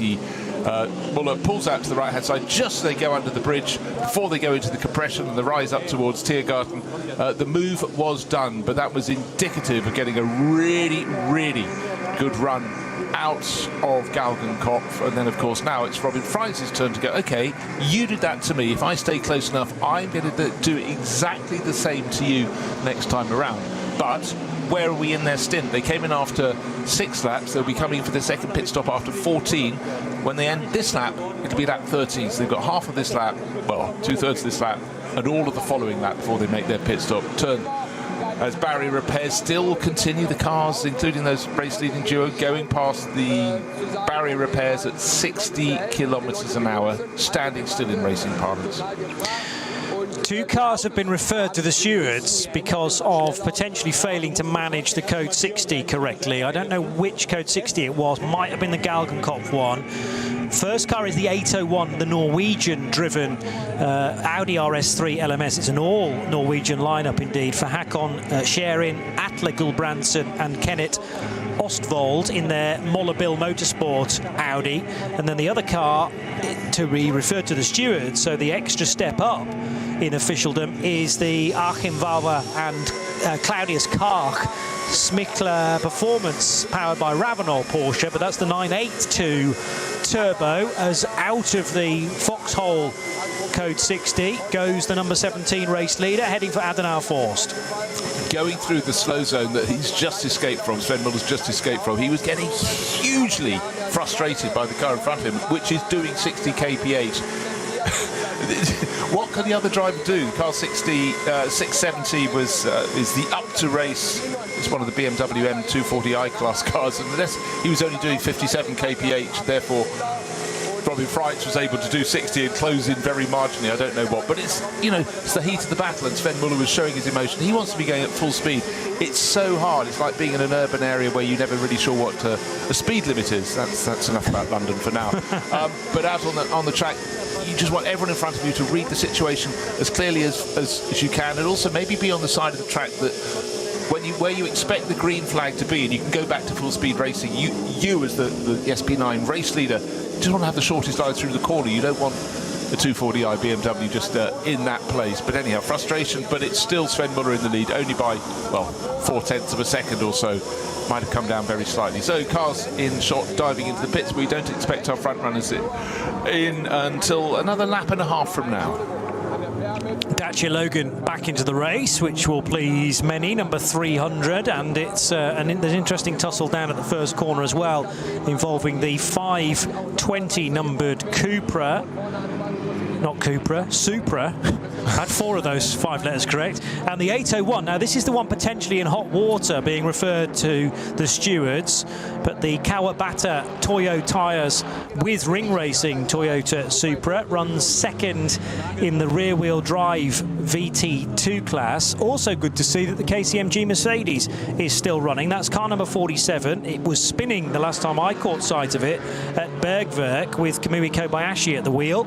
Well, there's been a change of driver now, and Nirai Fukuzumi has taken over. So Fukuzumi in for the second stint. That car, though, is down in 13th position. Yeah, and it's a minute and a half down on the next car ahead of it, which is Dieter Schmidtmann's AM-class Renazzo Motorsport Lamborghini. So it's really, I'm afraid, at this point for them, overall they're 4 3/4 minutes down on the race leader. So it's just continuing for experience, well, and also the pleasure of racing at the ring. But for KCMG, as I said, they've been supporting Langstrecken races for forever and a day, really. Now it must be a good decade, and you know, as I said, they often show good form, but you know, results continue by and large to elude them. But today, nothing there could be done. I'm fairly sure that it didn't go in the barriers on its own in the early laps of the race, and for the gang, frustration. But I'm sure their pit stop was a bit longer than planned. They probably had bodywork repairs to do as well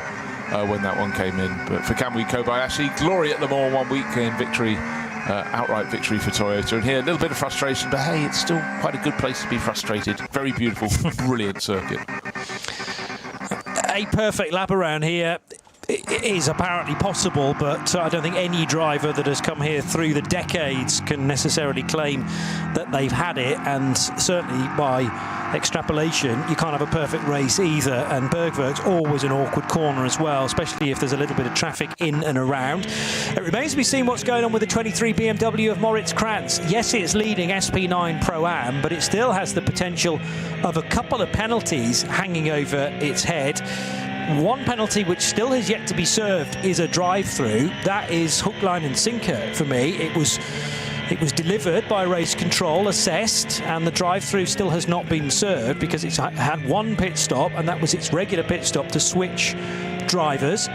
And then the other one that's being checked was its pit stop when Moritz Krantz took over from David Yarn. Was that pit stop too short? Because each pit stop here at the Nürburgring has to be governed by the stopwatch. 9:02 is the current Cup 2 race leader, the Liquimoly sponsored Black Falcon Porsche of Raphael Renhofer. So he stays at the wheel and is still ahead of the Cup 2 second place car of Leo Messenger. Now, having said that, yes, that should still be correct, because although this is an outlap for Renhofer, but it's not an outlap for Leo Messenger. So we might now see 909 in front, albeit briefly, taking the category lead for car number 909, 14th and 15th places. Still neck and neck for the overall lead in SP9. Also, of course, the lead for SP9 Pro. And Robin Freins didn't have as good an exit out of Galgenkopf compared to Sven Muller's Dunlop Motorsport Porsche. This, by my calculation, is not the in-lap. That'll be next time around. So this will tick off 13 laps and therefore 7 on the stint.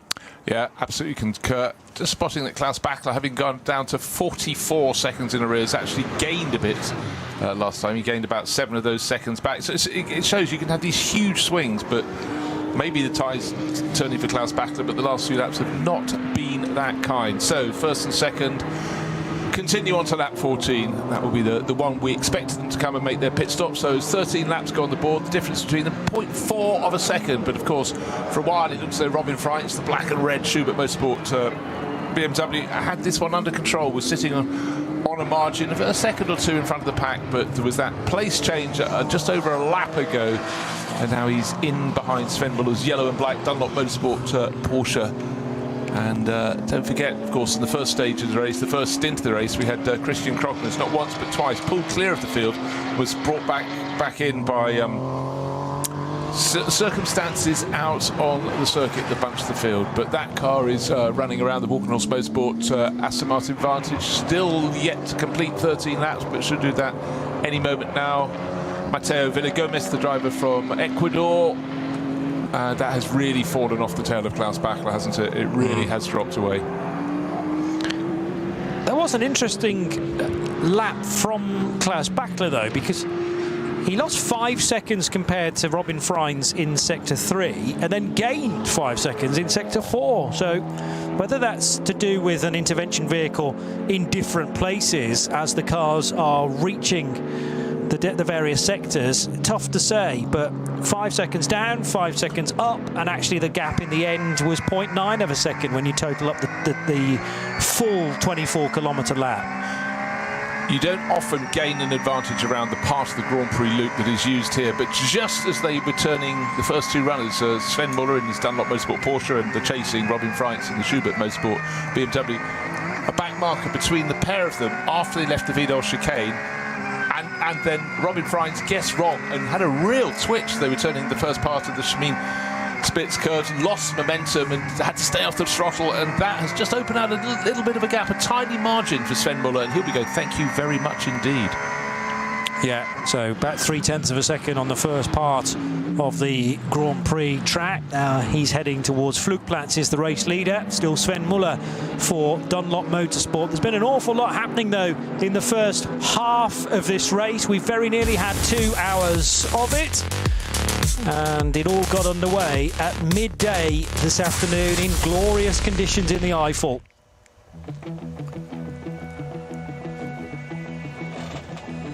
So at the head of the order, a good mixture of SP9 Pro and Pro-Am cars as they qualified.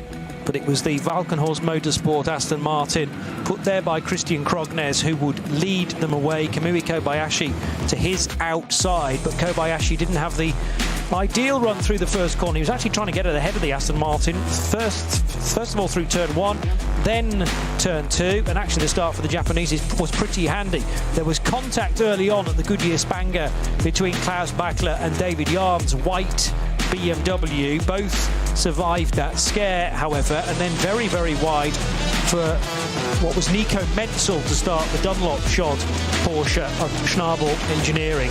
Cracking fight, which continues at the head of Cup 3, involving 3 differently entered Porsche Caymans, and it is still the Smurless car of now Fielenbach doing battle with the De Groot SRS Team Zorg Rennsport 718 Cayman. 3 abreast towards the end of the second lap, which saw Dylan Pereira with 2 wheels, if not 4 wheels, on the grass. He was rather forced wide by David Yarn and Nico Menzel collectively. An awkward moment for David Yarn when he tagged the back of a Cupra as well, which sadly spun the 471 of Chris Rothoff. Rothoff was able to pit, but his Cupra brought a lot of gravel onto the racetrack at the Vidal chicane, and that meant a violent spin for Alex Croker, nearly cleaning out the then stricken Cupra on the grass. Terrific exchange as well from a strategic point of view, because 2 cars got out of rhythm fairly early on, they being Robin Freins' Yokohama shod BMW of Schubert Motorsport and the number 7 Dunlop Motorsport Porsche of Nico Menzel / Sven Muller. There was a little bit of damage here and there for a few cars, including the Mark 8 VW Golf.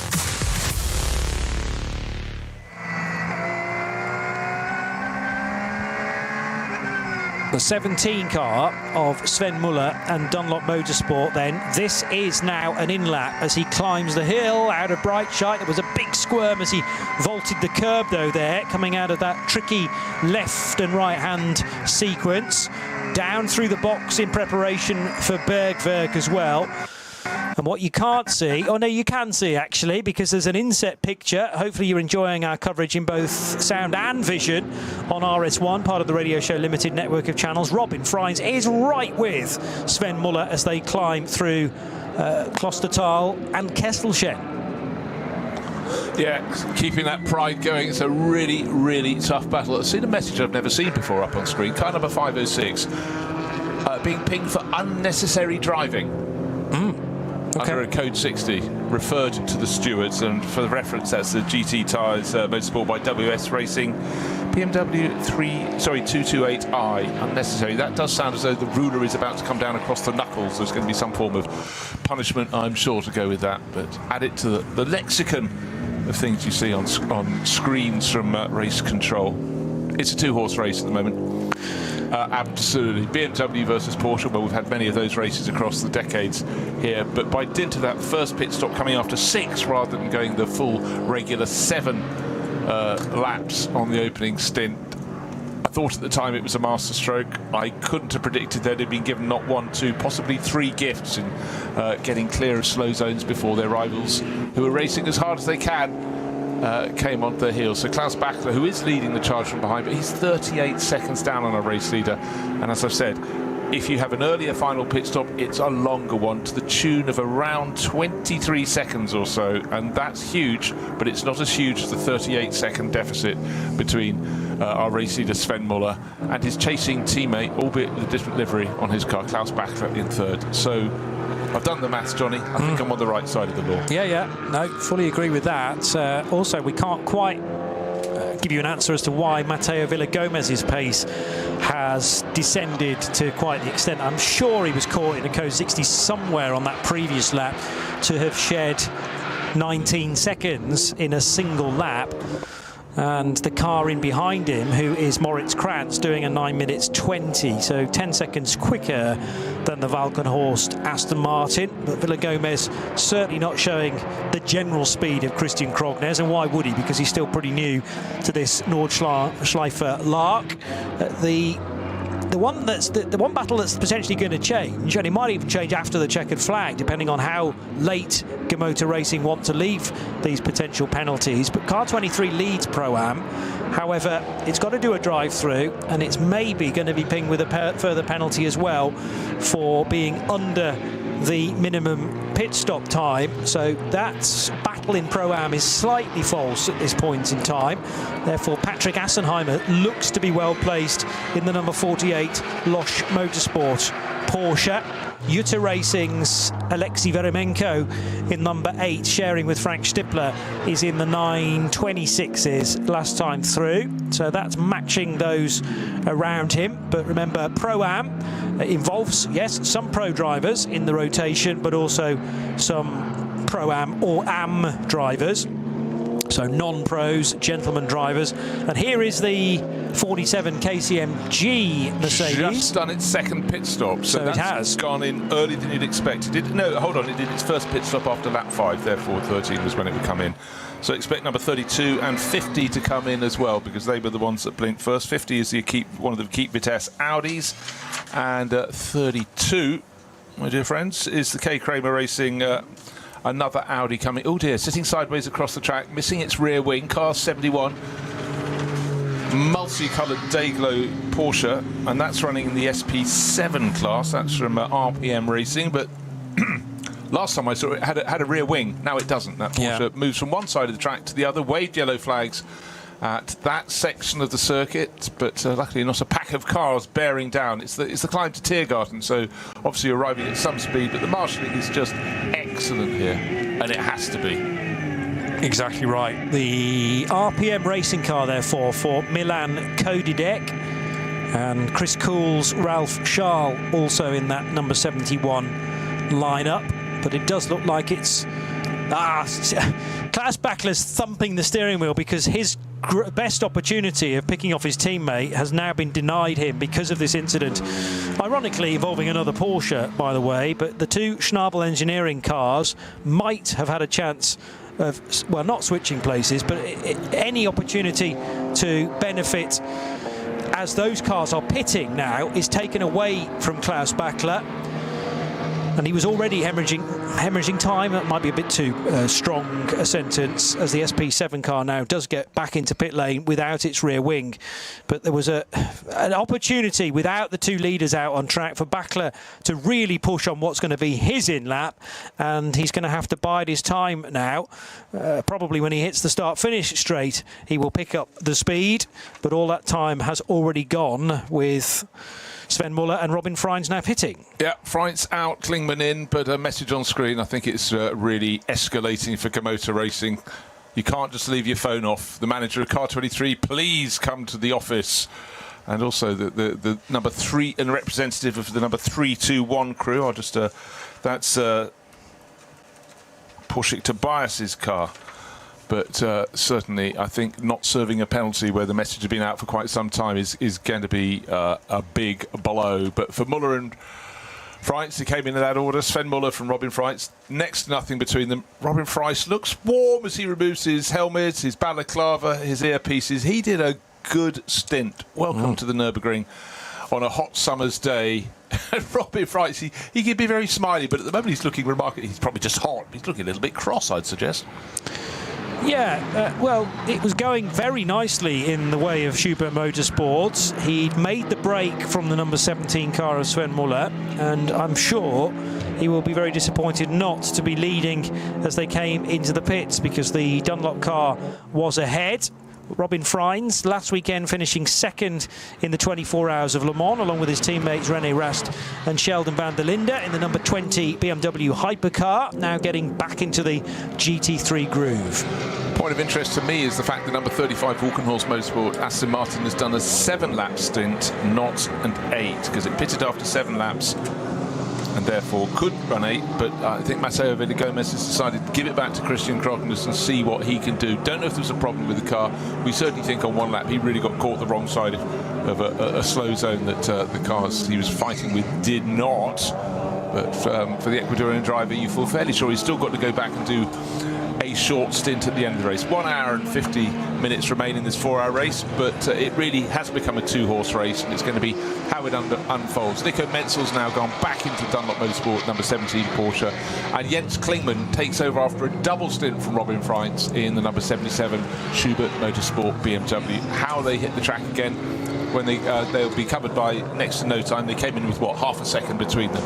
But the important thing as far as Robin Freins' frown is the fact that he came in not from the lead but from second place. Personal pride, professional pride, it's still there to be seen. Good tussle between Mike Stursberg in the number 5 Porsche that was started by Gabriele Piana. That's the Black Falcon entry, and on his tail is the Hankook competition car of now the driver known as Ricardo, and he shares with Michael Christensen and Yongkyung Kim. So there is a strong spin for the Equipe Vitesse Audi. Is that a 50 car or the 18? They both look, it's the 50 car, 5-0, and that will get back onto the straight and narrow. But that car in turn was also having a good fight in the early stages with the sister car, which is the 18 and the alternatively fueled Equipe Vitesse Audi R8. And that spin for the 50 car happened not far away from the race leader needing to go through the Vidal chicane. Number 17 Dunlop Motorsport Porsche back in the hands of Nico Menzel. So they're deciding against double driving stints and instead a driver change every single time. There was also, I noticed, quite a big chunk of debris on the racetrack. Not on the racing line, thankfully, for Nico Menzel, but he needed to be wary of that. Okay, I was talking about how Walkenhorst Motorsport brought the Aston Martin in a lap earlier than it needed to. Villagomez has actually stayed on board, so it wasn't to get Christian Krognes back into the car. Another car that pitted after a 7-lap stint rather than 8-lap was Carl Tilley in the Pro Sport Racing Mercedes, but I guess that is to get Jake Hill a go in the car and see what he can do. But yeah, it's the Vidal chicane. I mean, what has happened since early in the race? You had the Cupra being pushed through the corner. There's been so much gravel that has not been cleared. If there was a point in the race where they could get some intervention out there, they could get that swept clear, but it's still catching out drivers. And we're at the point in the race where a lot of drivers are just going on their out laps. They don't even know it's there, or might have been told there's some gravel, and they go some gravel. There's half a beach here on the track, but I can't think of a race other than some extremely wet conditions where I've seen more spins out of the chicane there, and that's on the Grand Prix loop. That's the easy part of this event. So again, sometimes your guard's down a little bit. It's like you get, right, I'm turning left into Shabby and Smith's, now I've got to have 100% concentration, but we have had rotations. Under investigation is car 77, I notice now. The second place car of ex-Robin Freins, now Jens Klingmann. Now, is that why Robin Freins was looking a little bit glum? Did he know more than we did? Well, quite possibly, because they might have just dropped the bomb on him, but normally you get a message on screen before the garage knows. But yeah, I just couldn't work out why he looked so cross. Yes, hot, but he's had a good race. I mean, you know, to narrow it down to a two-horse race from a field like this for outright victory, you've done the hard yards and you've done the first half of the race, but we're waiting for notification because under investigation doesn't really give much of a clue. That's the message on the official screens we're getting here. As we find out more, we'll let you know, but yes, quite possibly, Johnny. Well, yes, like you say, we're guessing in terms of the severity of the investigation, what it relates to.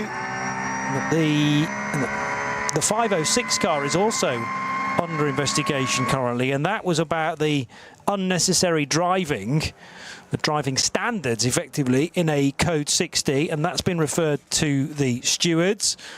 The 507 BMW carrying reasonable contact damage on the front right hand corner. 507 is a BMW that is entered into the VT2 class for rear-wheel drive cars.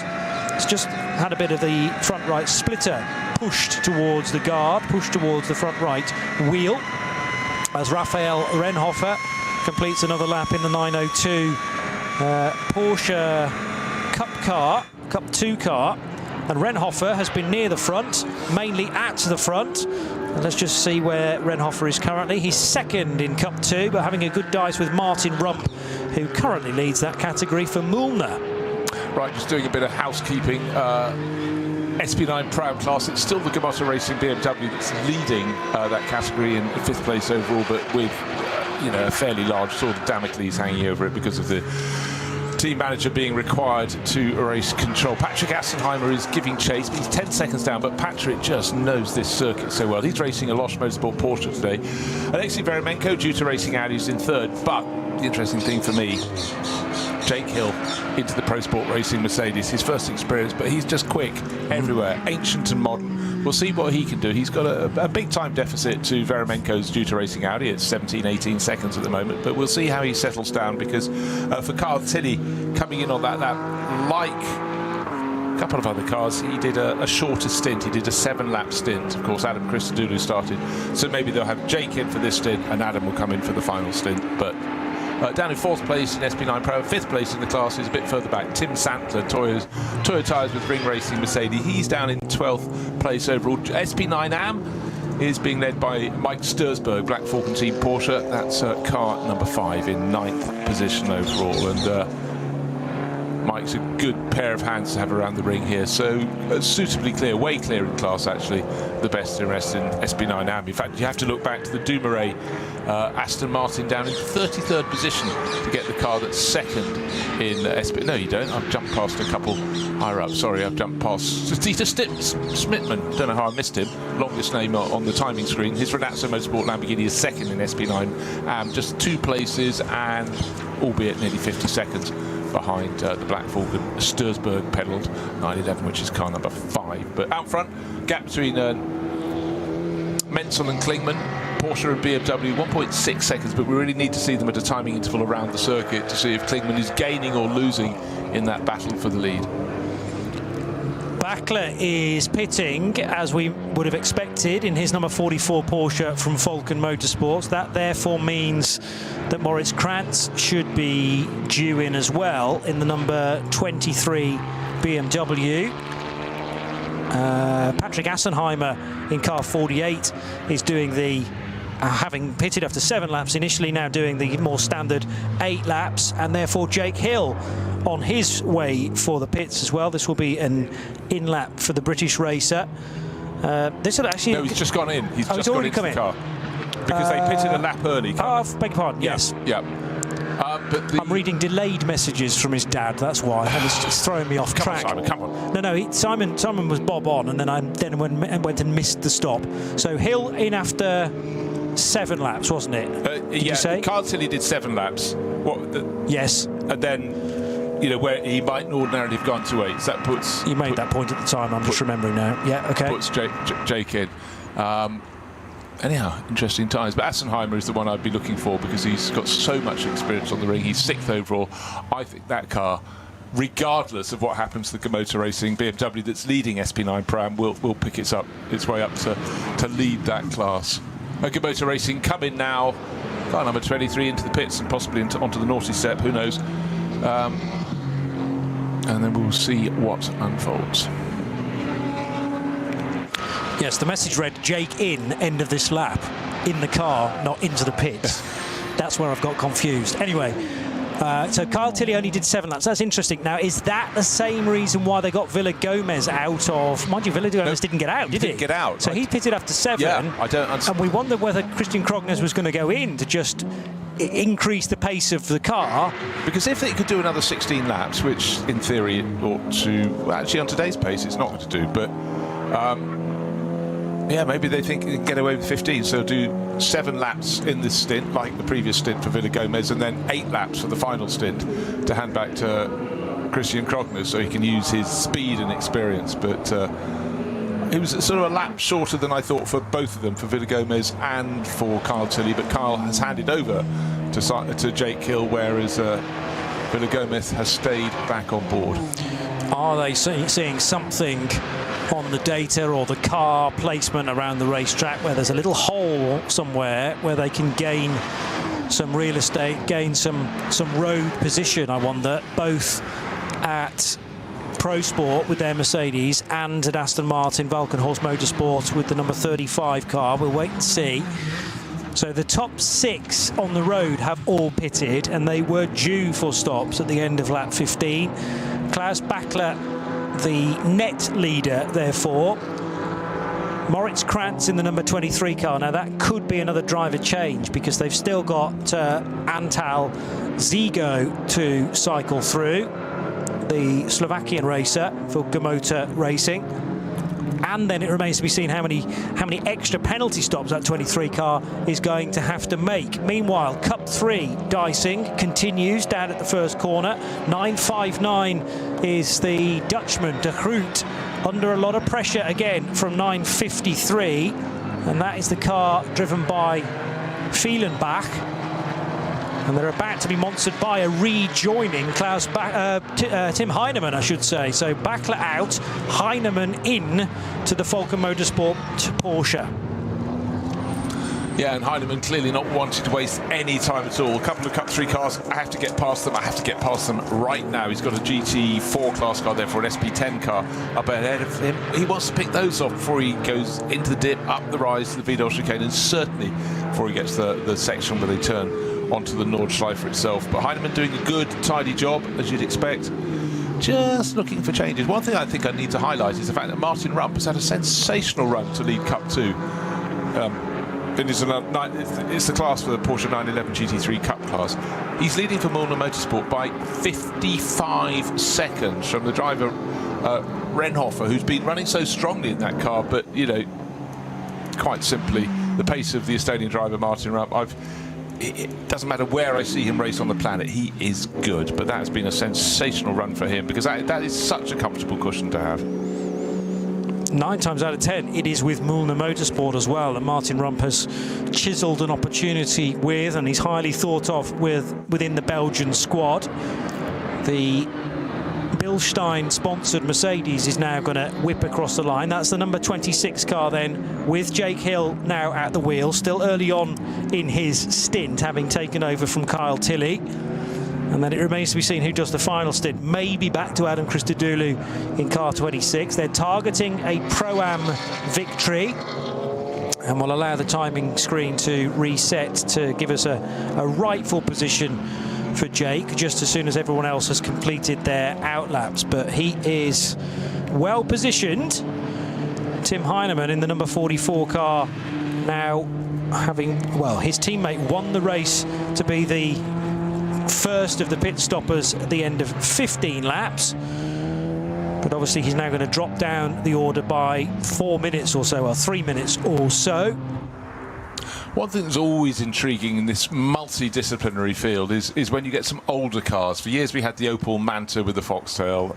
Eventually that's been put to one side for Volker Strycek and the gang. But there's a BMW 318i, absolute time warp. It's running in the production class, which is actually V3, if you must know. But it is a walk back in time. It's there in the sort of classic BMW racing livery, white background with the BMW racing colours on its flanks. But you know, you could be back in the early 1990s with that. But you know, it's still going well and it's still being driven nicely and kept out of the way. But again, there really is something for pretty much everyone when they come to an NLS race.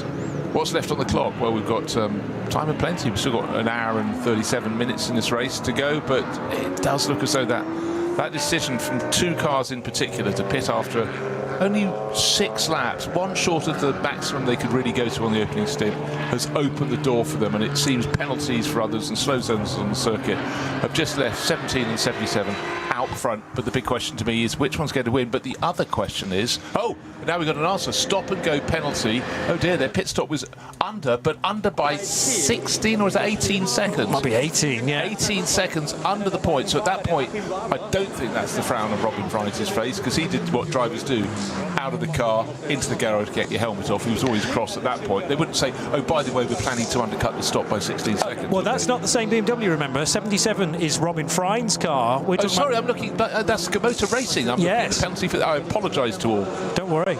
I'm making several errors in this race as well, so I'm pleased that you've caught me up by one, at least. So 23 gets a stop and go. They've already got a server drive-through, which hasn't been done yet either. When are they going to do these penalties? Unless there's this rule that often stands in the 24 hours of the Nürburgring, whereby you just carry on to the end of the race and it's all added on at the end. But that seems a little unfair when we're talking about a 4-hour race. But car 23, to my mind, has not served the initial drive-through penalty. Car 23 has only visited the pits twice as the SP9 Pro-Am leader. Yeah, that's correct. It's back in the hands of its starting driver, David Yarn, who is the quickest driver in that car, quite clearly. It's up in second place overall. However, we're waiting for the adjustment for those that pitted a lap before them. When they come through at the end of the lap, that order should change. But the big question, who's going to be in front? 17 or 77? Nico Menzel is driving, still on board, is back on board the Dunlop Motorsport Porsche, and out around the track he's actually opened a lead of 4.8 seconds over Jens Klingmann, who's got into that Schubert Motorsport BMW. And I just want to stress that has no penalty for undercutting its pit stop. That was a mere chimera. The car of which we speak, Le Monde, is the 23 Gamotor Racing thing. But under investigation is still the message on our board for the Schubert Motorsport BMW. We know not for why and for when and for how, but at the moment we'll just keep an eye on the screen and I'll try and discern the difference between the numerals that give me a bit of a clue. I would be reasonably confident that the 77 being under investigation is not related to a pit stop that's under time, though, because normally you get the additional message that says fallen below minimum pit time. That is another penalty, though, or a penalty of that description goes to car number 321 as well. We did mention that the SP3T Audi RS3 was being checked for its pit stop time. That's under, but this time by only 6 seconds. 18 seconds is a big, big mistake, though, for the Gamotor Racing crew. As we said, they are new to Nürburgring Nordschleife racing and potentially new to a minimum pit stop time as well. It's all about generally the time it takes to release the car from its standing spot to the end of pit lane, because it's not stationary time. The pit stop is timed from pit in to pit out. Still, this cracking fight between two Porsches continues. Gabriele Piana, now I thought this was Mike Stursberg in the number 5 car. It was, but it's now been handed back to Gabriele Piana, and he's having a cracking fight with the South Korean racer Kim in the number 30 Hankook competition Porsche, and heading for the really quick stuff now at Kesselchen. These Porsches are nose to tail, the 30 car right on the boot lid of the gold and red number 5. This is the stretch of the circuit, well, one of the many stretches that you just go, could I do that? I mean, it's the sheer speed from Kesselchen. Lots of other points, you've got a bit of speed, but then you go slow right down. But for Kesselchen, it's a sequence of bends that just need to come at you, and you just don't take your foot off the throttle, and you just got to have faith. But that's where experience comes in. But certainly Gabriele Piana, Italian by birth, but has been based in Germany for a long time. He is super quick. Waved yellow flags in front of him, double waved yellows, looking to see, is it still barrier repairs or is it something fresh? And will this be an area of the circuit where it's a slow zone where various coming? S-Bash, you've got one. And now first, we've got a car with the bonnet up, having clipped the barriers by looks. It's on the grass verge on the right-hand side from the driver's point of view, but waiting. They're not waiting. We're just waiting for a green flag to be waved. That's the point at which Gabriele Piana can floor the throttle and set off again in his Porsche. But you just can't afford to miss a single marshal flag's warning, because they're warnings for all sorts of reasons. But invariably, it's about your safety and the safety of those around you that may be on the track sweeping up an incident. But, you know, they could be an area where the shade is on the flag or whatever. You're doing your hardest to manage a problem in the car or simply manage the cars around you. So drivers have to be so focused. And on the hotter days, it's harder to do when your attention necessarily, as your brain sort of begins to cook a little bit, isn't quite as good as it ought to be. But yes, the flags were there for a reason, because there's a great big pickup truck. That has now been passed by Gabriele Piana. But, you know, so much focus needs to be there on all signals all time. Do not look down in the cockpit. No, because that could be the last error that you make before sliding off and hitting the barrier pretty hard or tripping over a fellow runner. Cracking lap this time, it looks, for Calvin de Groot, who leads Cup 3 in 9.59, and that's the biggest gap I've seen so far for the SRS team Zorg Rennsport 718 Cayman. He's really made the break from Alex Fielenbach's 9.53 Smurlis racing car. So de Groot, I don't have an age for Calvin, but I sense that he's pretty early on in his career, maybe early 20s or younger than that. Not done a great deal of kind of top-notch racing, although he is, I was just looking up, a champion in the next cup, is it called? The Next Gen Cup. Oh, in the States, it's what we used to call Indy Lights in the old days. Oh, okay. I do know exactly what that is. So he's been a champion of that in 2024, then seems to have gone missing on my stats in 2025, but now is running in the GT4 European Championship at Pro-Am level. So yes, single-seater star and champion, turns Nürburgring specialist potentially, but he's not done a great deal of NLS racing, unless he did all of last season. I'll check that as well. Sometimes NLS 2025 disappears off my radar briefly. He's doing the GT4 European Series this year. Yes. So he's doing that. He's getting experience in that. He obviously did the 24 hours of Nürburgring. I found him. Okay, so he did do NLS 2025, pretty much all the races as well. But that was in a BMW 330i G20, again for Zorg Rennsport. When you talk to the Next Gen Cup, I confused it with the American racing scene. It's something that happened in Germany. And okay. I think I now can picture it. I think these are little space frame cars. Yes. Effectively a small saloon style. I was getting a bit concerned that I hadn't identified him in something as big as the Next Gen Cup. Let's have a look. I found a website. Oh no, it's going to throw me a load of cookies at the same time. So I'll get to that eventually about the Next Cup for Calvin de Groot. Now, it looks like there's been an exchange of position between the Hankook competition number 30 Porsche. Is this how Gabriele Piana got ahead? They were drawing level. The 5 car on the inside of the number 30 Porsches, identical machinery, tried on the one side, then went down on the inside of Bergwerk, and as they left that scene, the 5 car was ahead of the number 30. So that was an exchange of position. Are they both running in the same subcategory of SP9? Well, no, the 5 car is an SP9 AM class leader, and the Hankook competition car is actually a Pro car, number 30. But the AM getting ahead of the Pro. You wouldn't necessarily have thought that, but of course, it depends who's at the wheel of any of these cars at any one time.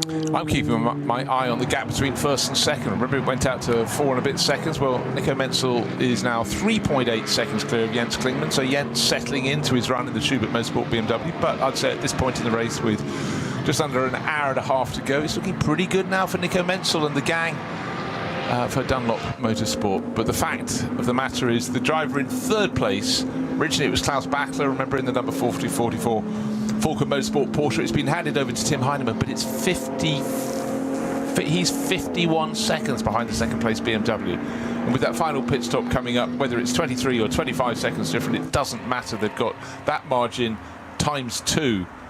When I say them, I mean Nico Menzel lead the race in the Dunlop Motorsport Porsche, and Jens Klingmann, the Schubert Motorsport BMW. They are so far clear. Inspired choice to pit after only 6 racing laps, come in a lap ahead of their rivals. Then the traffic worked for them. Slow zones confronted their rivals, and they're sitting on this buffer. But the speed they've been driving at, I would suggest they'd be at the front anyway. They just seem to be the most comfortable in the conditions. But what do? They got themselves into track space, track position, and they really today have made it work in a way that you really don't see that often. Yeah, it's rare to be able to get that kind of an advantage. I will say, with a slight caveat, that some gaps can close in the final stints. However, we were expecting something like a 23, maybe a 30-second disadvantage for that secondary group, and it's closer to a minute now. So it would have to be one heck of a swing, one heck of a maybe code 60 to slow down Nico Menzel and Jens Klingmann in their Dunlop Motorsport Porsche and Schubert Motorsport BMWs respectively. And therefore that call to get the cars in after only 6 laps, compared to the majority of the rest of the runners in SP9 that pitted after 7, has been a good call. But you could only say that with hindsight, really. It could have gone either way, and it's just that the code 60s to this point have fallen in the direction of car 17 Porsche and car 77 BMW. At the start of this lap, the gap was 4 seconds or so that could still alter.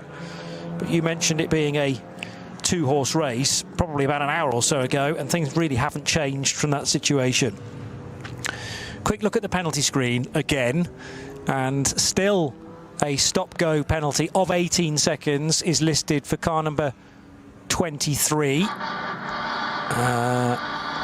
Anything else that's going to affect front runners? Nothing, not really. No, not at the moment, but there's still the investigation for car number 77, the car in second place, the car driven now by Jens Klingmann. It's the black and red Schubert Motorsport BMW, 3.8 seconds down, but still there have been barrier repairs. In fact, the first barrier repairs were halfway through the opening stint of the race, and I don't think there's been a clear lap for any single driver since then. They're doing it as fast as they can, but as I said, I think there were about 4 different points on the circuit, certainly 3. There were concurrent works on the barriers. So in terms of people looking to boast at the end of this weekend, saying, hey, I did a lap in 8 minutes and 1 second, that's quite unlucky and unlikely at the moment, I'd say. 900 car of Ben Heates now, heading for the second of the concrete sections, the Kleiner Carousel. And still there is this restriction at Galgenkopf. It's been there for the majority of the race, you might say, certainly for the last, well, over an hour, after contact was made on the outside of this crucial bend. And it's denying a lot of the SP9 runners now their opportunity to get a good run out of this right-hander onto the Dottinger Hohe and to pick up the toe. The toe you do eventually get, but it's much further down the Dottinger Hohe, because now the Benjamin Heates driven car can start to accelerate. In front of it, although not on the same lap, is the Jens Klingmann driven BMW, the Yokohama shod car. So Klingmann on the lead lap, trailing the Nico Menzel yellow and black Porsche by still about maybe 5 seconds. We'll time that, of course. The timing system will grab the exact distance between these 2 cars at the end of the lap. I actually think that the Porsche that leads has actually got even more time in its hand now compared to the chasing BMW, which has just cleared the Pro Sport Racing prepared and Dumoulin driven Aston Martin. That's the number 37 car, heading for Tiergarten now. But the Yokohama BMW has cleared it in time. Yeah, did that very nicely. Right, the Next Gen Cup. It's a 100% electric junior touring car cup for young male and female drivers, racing an LRT NXT1, which is a fully electric race car based on the Mini Cooper SE, engineered and built by that Swedish team, Lestrup Racing Team. So there were races around Europe. Excellent. Well, 2024, Calvin de Groot was the champion, beating Victor Nielsen to the title. And he then did a full season of NLS in 2025 in a BMW 330i, so has stepped up another level to now race in the Cup 3 Porsches. And as I say, he was grabbing my attention because 959 has made a bit of a break from the other runners in for this stint, Alex Fielenbach and Lorenz Stegman.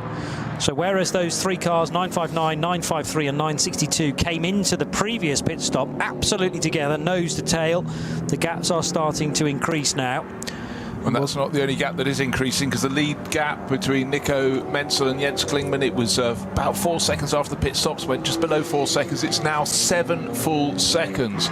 Beginning to think the Dunlop rubber may be very suitable for the warmer conditions here, and certainly looks very undramatic, Nico Menzel's progress. He's clearly got the handling he wants in his car, but 7 seconds, that's suddenly getting harder. So maybe Robin Freitz still has a grumpy face on board as he stands in the garage or possibly walks away. But Jens Klingmann should take that Schubert Motorsport BMW through to the end of the race. But as we've seen almost from the opening lap of this race, you can gain an advantage where something has happened on track, and you can be the right side of a bit of real estate when a full course yellow is served, or more to the point, a slow zone, and then you can suddenly just gain all you'd have gained in half a dozen laps of really hard racing and corner cutting. But at the moment, it looks just in out and out pace. Nico Menzel, the Dunlop Motorsport number 17 Porsche, has got this under control. Still more than an hour to go, an hour and 21 minutes to be precise. Tobias Muller was right on the tail of the Dacia Logan ahead of another restart out of a Code 6. They call them restarts. It's not a safety car, of course, or a full course yellow, but it's the closest thing we might have to that. And the benefit of a localised Code 60 allows the rest of the racetrack, 24 kilometres or so, to still be action-packed.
Dein Online-Shop für Simracing-Hardware und Zubehör. www.simraceshop.de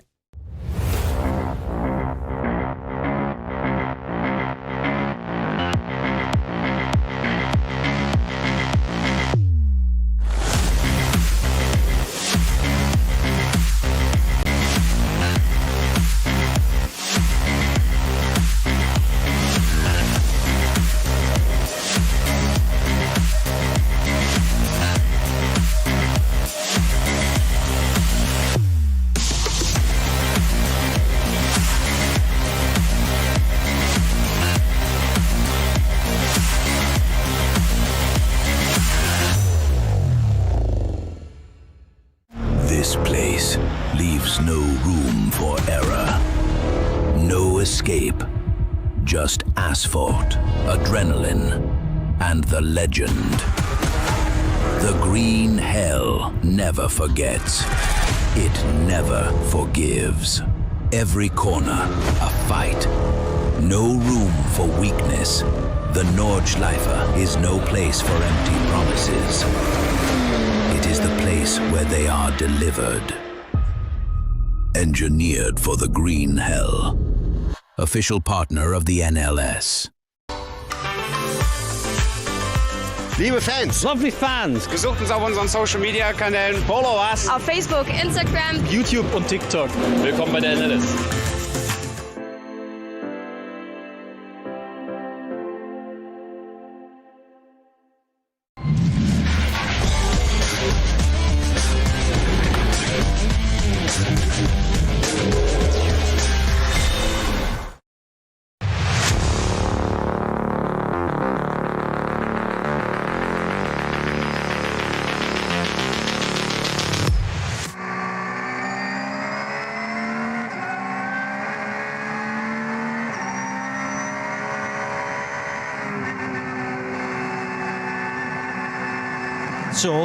At high speed, having to go to the high side of not only an intervention vehicle, but that four-wheel drive Audi, I think, was then protecting a lorry on the racetrack, which had a race car strapped to the back of it in order for it to be recovered.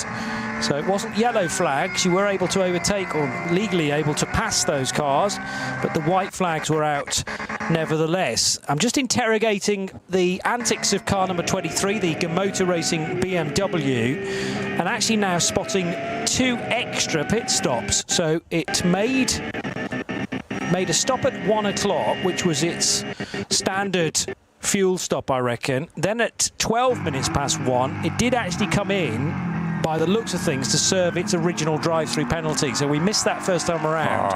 Okay. And that was for the contact with the Cooper at the Vidal chicane. So it does appear to be in the clear regarding that. Then it made another stop at about 20 past 2 for fuel. And since then, it's just been in again to serve the extra 18 seconds that it owed according to its minimum pit stop time. And that's been the more damaging one for car 23 and David Yarn, because from the lead of SP9 Pro-Am, it has now dropped to 4th position. And that means that Tobias Muller for the 48 Losch Motorsport Porsche crew now lead Pro-Am, running 5th on the road.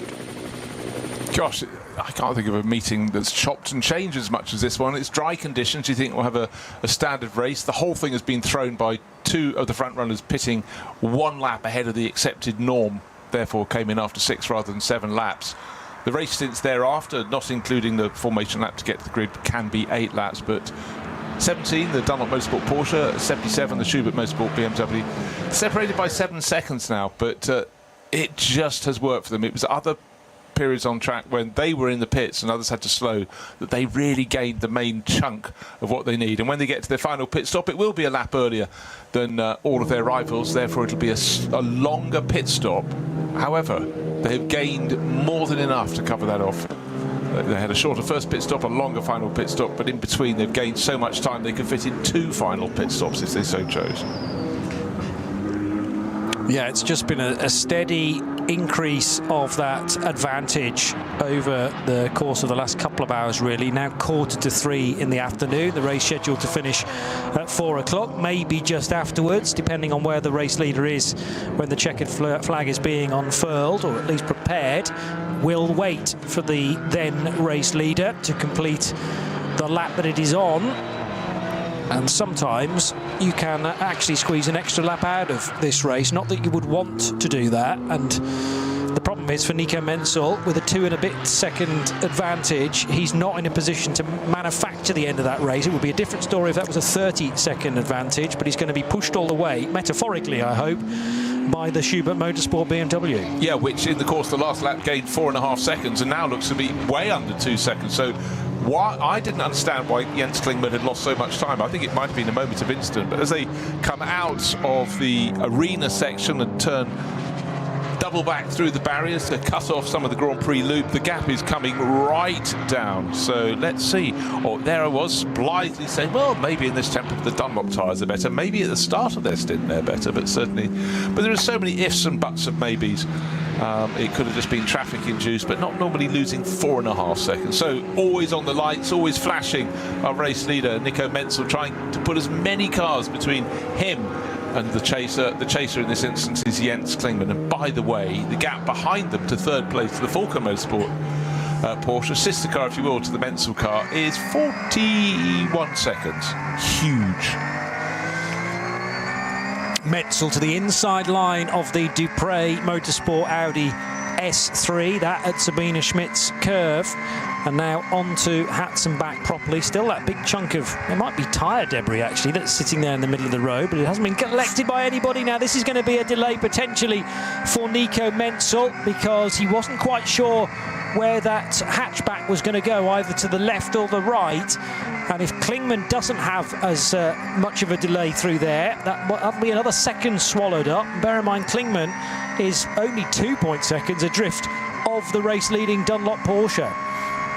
That was happening at Hatzenbach. It's such a difficult sequence of curves, and he just had to guess where the little hatchback in front of him was going, and he guessed wrongly.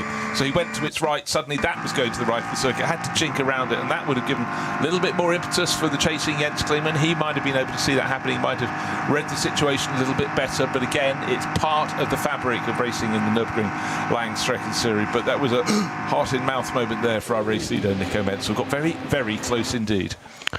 Sure was. And David Yarn, meanwhile, is getting very close to the Selv-driven Jutta Racing Audi, driver known as Selv, S-E-L-V, and the all-black, well, with the gold, conjuring up Lotus Formula One cars, perhaps, of yesteryear, now going over the start-finish line, and the other Audi just up ahead is not on the lead lap, but you could not be closer in the respect of David Yarn, virtually pushing that Audi across the start-finish line. It's one of the Equipe Vitesse R8s as well, which might pose the BMW a problem, no, but that car does the rightful thing of staying out of the battle for what is that, third and fourth positions in SP9 Pro-Am. So Jake Hill in second in Pro-Am, and Tobias Muller in the 48 Loesch Motorsport car. The Porsche currently leads this subcategory. So David Yarn with some catching up to do. I do reckon he's got rid of both of those penalties, as in he's served the two of them. We still have the third and final driver to come in BMW number 23, who is Antal Seago. And that will be done, well, when this car comes in to make its final stop within the next 20 minutes, let's say. By the way, Selv is the shortened name of Vasily Selivanov, a Russian racer, but he's been racing under that pseudonym for quite a number of years now. And I do think the quality of pseudonyms has rather fallen. Some of the ones from the 1920s and 30s were absolutely fantastic, but then you had ones that were sort of strange translations of a name into another language and thinking it would hide. But we all know some of the most famous people who hid behind pseudonyms did get caught out, and one of them, he made a mistake, and that was called winning the Le Mans 24 Hours. His photo was in the local papers, and only then did his mother, who was probably inadvertently financing it, did she find out who this chap who raced under the name of John Winter really was. BMW onto the Dottinger Hoor again. No, totally misidentified that from the overhead shot, but the 23 car still going strongly. We'll have one of the Toyo Tyres Supras now to deal with. This is, I don't know, forced perhaps. It does test my track knowledge when I start to see completely different angles. No, it's later on in the lap than that. Bear with me, folks. An hour and 9 minutes still to go. That might have been the bridge for Flugplatz, actually. So the racetrack going over the public road. Double right-hander. Yeah, I think I've placed it now. So it's early on in the lap after Hoch-Eichen and Flugplatz. Then there's the parking area, sometimes for stricken race cars to drivers right just before Schwedenkreuz. He'll go dive bomber GT4 Mercedes in the process, will David Yarn. And Arenberg here with the huge gravel trap. There was a segment of the 24 Hours this year where that gravel trap just called in cars one after another. And 9 times out of 10, the large gravel trap does its job, but sometimes cars do make the barrier. Laurens Vanthoor did so big style 2 years ago during the qualification process for the big race. So this car then running in 4th position now in SP9 Pro-Am, 3rd position, having just got ahead of the Jutta Racing Audi of Selv. But the overall race lead is still in the hands of Nico Menzel, number 17. And what's the gap back to the BMW of Jens Klingmann is the next question. We will find out in the next few moments when those two cars arrive at the start of the Dottinger Hohe. Yeah, I just remember last time around the gap went from 7 seconds down to just 2.5 seconds, actually 2.25 seconds. So again, it could be happening, but it's about whether Menzel can make sure Klingmann isn't close enough to get a tow along the Dottinger Hohe, or conversely Jens Klingmann to see if he can get a tow. One gap that's gone out rather than down, I'm afraid, for fans of Jake Hill, is his gap to Tobias Muller. So Jake Hill for Pro Sport Racing, Mercedes, 2nd in SP9 Pro-Am, but he last time round, instead of being 7 seconds down, he was 11.5 seconds down from class leader in the Losch Motorsport Pro-Am car. That's Tobias Muller. So Tobias going very, very nicely indeed.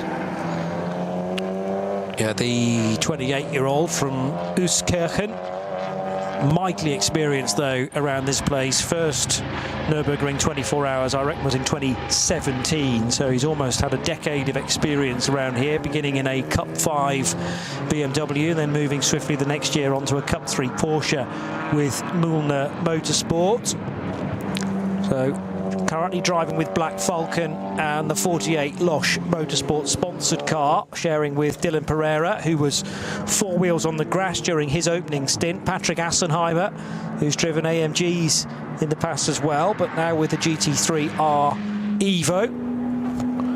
Pit lane speeding, discuss. Well, let's not discuss it. Don't do it. 30-second penalty for car number 508, which is BMW 330i, and that's entered by MSC ADANAU. So most of their labours have just been undone. But I must say, the pit lane here, with 110 cars entered, 109 starting the race, is always going to be busy, but even more reason to make sure you adhere to pit lane speed limits. Now, into shot, out of shot, unless my eyes deceive me, came Nico Menzel. They did not. End of last lap, the gap had come down from 7 seconds to 2.25. It's much bigger again because he's already on the start-finish straight. There's clattering the curb. Jens Klingmann goes to the final right-left flick. It looks like it's going to be closer to 10 seconds. It really cut across in front of the VW Golf. Not happy at all with its progress through the final sequence of corner. A little bit cheeky, but the gap was has gone out by 8 seconds. It's now 10 seconds from first to second, but I would say that was a slightly grumpy driving. In fact, it was a Hyundai, that an i30N that he chopped across, but from Klingmann, a driver with that much experience, I don't really see much point in that. Frustrated perhaps with how much of a delay there was at Tiergarten. Is that the Jutta Racing car now off the road? The Audi, it is, of Selv. So he began the next lap, remember, doing battle with David Yarn's number 23 car, and this has happened somewhere in the second sector, just trying to identify particularly where. It might be Hatzenbach with the near crowd, which has gathered significantly, and yes, confirmed by the early stage of Hatzenbach, so well spotted, Johnny. And with thanks to our directors looking after us as well, making sure that we can identify the relevant places on the track. This has only just happened because Selv and Jutta Racing began this lap actually side by side with the 23 BMW. I've got the gap at 900ths of a second. Yeah, and effectively the car is facing at 45 degrees to the barriers, but unfortunately with this nose towards the oncoming traffic, so it's you know, a big turn. Left a bit of debris on the track. The marshal's doing a very, very good job. The course vehicle part just past the spun Audi. The driver Selv is over the barriers on purpose. and they're running back up the track to clear any debris. So contact before, through, during that corner. Just actually as the Hatzenbach begins to and there's been a big ding in the barriers. So on the left-hand side of the circuit is he be coming down the slope. You'd come from Sabine Schmidt's curve. It's just starting to turn to the right. Actually, we can identify the corners. They've written them on in chalk for us. It says Hatzenbach, some of the sort of regular graffiti, but it's early in Hatzenbach. But how that happened, do not know. Did it happen? Absolutely. And so for Juta Racing, who are having one of their better outings here, that's very, very frustrating indeed. Yeah, excellent opening stint from Frank Stippler. Alexei Veremenko didn't really put a wheel wrong either. Admittedly, not going to have the pace of Frank Stippler, but who does at the end of the day? And then Selv was doing battle in SP9 Pro-Am. Well to that point. My concern is how close David Yarn was at the start of the lap for the Motor Racing BMW crew, and has there been contact therefore between the two of them? If there has been, I'm sure that will be flagged on our screen as being under investigation. But now, having to get off the throttle in a moment or two's time will be the 44 Porsche that is driven by Tim Heinemann. So they'll come round this corner.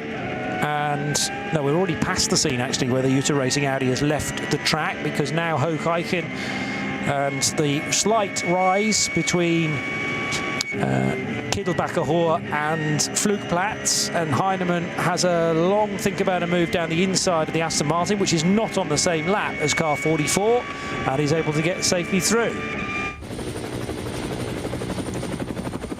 Yeah, neat, tidy. Oh, but another car is taken to the outside of the circuit. It's deep in the gravel. It's trying to pick out where that is. Arenberg. It's Arenberg, and it's gone the whole way round into, hit the barriers, went off to the left-hand side of the circuit as the corner went to the right, has binked off the barriers and then slewed around the corner. It's a family car, 3 corns on board, KORN, Porsche 444 Cayman. Looks as though it's possibly missing a front right wheel even in all of that. Or is it where it's just sitting with a shadow across its nose as the nose is down in the gravel, but it's not to get back on the track? I think, well, there's definitely damage to the front left corner. Now, has the front right wheel ended up actually underneath the wheel on the left-hand side? I think that is the left wheel, which is now at a horizontal position. I mean, maybe that's why the front right looks as though it's down as well. The front left is suitably down, but anyhow, deep in the gravel. That's the car Ulrich Tobias and Daniel Korn, all from Buchholz, and they're running in the it's a production class car. It's the V5 class, but it needs a bit more production to get it back into running all over again. But every time there's an incident like this, it can lead to opportunity, but it can lead also for losing time according to when the slow zone is served, if you're through it or if you're just arriving into it. But just remember, Nico Menzel leading this race 10 seconds to the good at the start of this lap number 20, and the gap from Jens Klingmann in his Schubert BMW in second place to the third place car, which is the Falcon Motorsport Tim Heinemann driven number 44 Porsche. That's the best part of 40 seconds. That will come down a bit though, I think, but at the moment I can't see Klingmann gaining ground on our race leader for Schubert Motorsport. It doesn't seem to have quite had the sparkle that his teammate Robin Freins had in the first half of the race. For the final time, the top 3 in Cup 3, the one-make division for 718 Caymans, have all pitted again on the same lap. Calvin de Groot, though, had a lead of 22 seconds as he peeled off the main racetrack and into pit lane. Alex Fielenbach couldn't keep the speed of the young Dutchman, but Fielenbach and Lorenz Stegman in 9.53 for Smerlis and 9.62 for WNS Motorsport were only separated by 2.5 seconds. So that's potentially still going to run in the closing stint. It is all about the fight for second and third, though, rather than the class win at this point. At 9.59, the sort of secret weapon up its sleeve will have a third driver. Will it? No, it's potentially going to go back to Heiko Eichenberg, or maybe they'll keep de Groot at the wheel. They will do that because he's had such a good stint there. Why not? And SRS back into the race, remaining in the lead of Cup 3 and by 20-odd seconds. Into the final hour, though, for everybody else in the lead pack, and Nico Menzel is somewhere in that very long 3.5 minute sector. It's taking cars actually closer to 4 minutes right now because of bits of yellow still here and there, and he has a 10-second lead over the Schubert Motorsport BMW of Klingmann. Still new slow zones are coming up on our screen. We get a yellow bar. They've just been arriving thick and fast. The latest one is Schwedenkreuz 2. You think about that wonderful fast sweeper to the left-hand side. You've gone past Flugplatz and you're motoring on. So it's a point where the speed is low. But of course, it's really effectively there to cover the car that's off in Arenberg in the gravel, that number 444, the car with not all its wheels on board, and our race leader finding himself out in the gravel on the exit of the chicane on the Grand Prix loop, just about managed to haul it up without getting past the car that was in front, running slowly. But there's a slow zone. Why is it there? Because we know what's happening down at Hatzberg. Oh, sorry, further around the lap, there's another one in front of them. So drivers, even when they're having their intense battle with the rival, they may not be able to see, but they can get messages about what's the interval.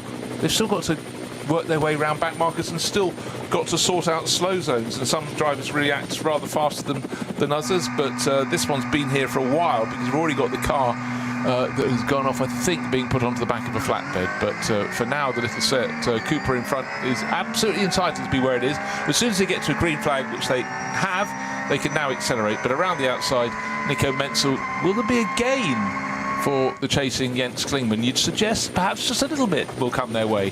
And out of Galgenkopf along the Dottinger Höhe, they go all over again. But it's still Dunlop Motorsport leading this race, number 17, Nico Menzel. But we've seen it from him, we've seen it from Klaus Bachler, his teammate in the Falken Motorsport car. A degree of frustration when you get a camera pointing at them and they're being delayed. They want to get through a slow zone without interruption by anybody else. They'll drop to the minimum speed. But they want the cars in front to be, and the drivers in front to be completely conversant with what's required of them and not delay them by a nanosecond.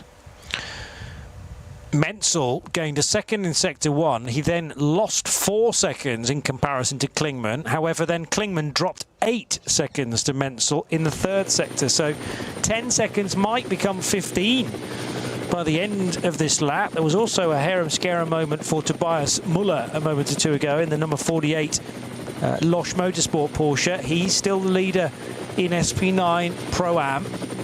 And Jake Hill trying to hunt him down. Gap at the start of the lap was 14 seconds. It's going to stay about the same, it looks like. And it does indeed, at the head of the order, extend from 10 seconds through to 16 seconds. I don't know why there was an 8-second drop for Jens Klingmann. Did he get caught in some middle order traffic around one of the code 60s? But that's the big damaging sector. 2 minutes for Menzel, 2 minutes and 8 seconds for Klingmann. That's really, really galling for Klingmann. I don't think it was anything to do with what he was doing. It's just simply where the traffic was and whether he found the slow zone that had just been extended, and therefore a longer slow zone as the clean-up operations happened at Arenberg or somewhere. But certainly that's cruel. The lap we thought he might be able to find a bit of an advantage to try and claw back the advantage of Nico Menzel. Nico Menzel, in turn, being slightly delayed, but not by as much as Klingmann. Or is the performance that BMW suddenly just falling off a cliff? It came in for its previous pit stop. Car number 77 came in after 14 laps. They're on lap 21, so it could be this or it could be the next one. But of course, you've got a little bit more scope towards the end of the race, and I think they've got the choice which lap they pit. 55 minutes to go. Remember, at decreasing intervals, pretty much every minute now, the minimum pit stop time gets shorter and shorter. And yeah, lap 21 now for race leader Nico Menzel. I'm guessing there'll be, when he does come in, another driver change to switch back to Sven Muller. Then each driver will have had a stint each. And Jens Klingmann in number 77 will probably stay in, as Robin Freins did a double, and therefore they've only got one driver change in total to worry about, which has already been performed. But 16 seconds at this stage is only going in one direction. 3 more seconds, or 2.5, gained through the first sector for the race leading yellow and black Porsche from Schnabel Engineering, the Dunlop car, which has not had a great season to date. In fact, neither car really from that squad that prepares Porsches. Used to prepare a car from another manufacturer as well, so they're very, very experienced. They also know this place intimately well, and it's all about race strategy a lot of the time. Now, they chose to get out of kilter quite early on, and that is reaping rewards. And even more so compared to the car that also pitted after just 6 laps at the start of the race. Whereas the 77 BMW was in the fight compared to the Dunlop car, that gap is now increasing to almost 17 seconds.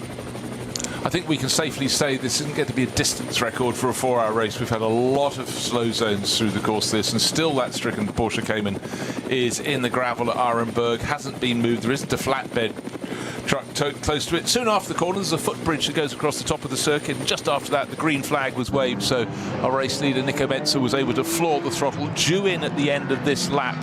Has the scope to possibly go one further, because they last pitted on lap 14. You can do an 8-lap stint, but really, I think you're just fine to take it this time around. But particularly because that buffer got as low as 2 seconds over Jens Klingmann in the chasing Schubert Motorsport BMW, but it's gone out and out and out. And in fact, now it is fully 16 seconds, and it may even be going out on this in-lap. Good scrapping between a couple of Audis a little further back down the order.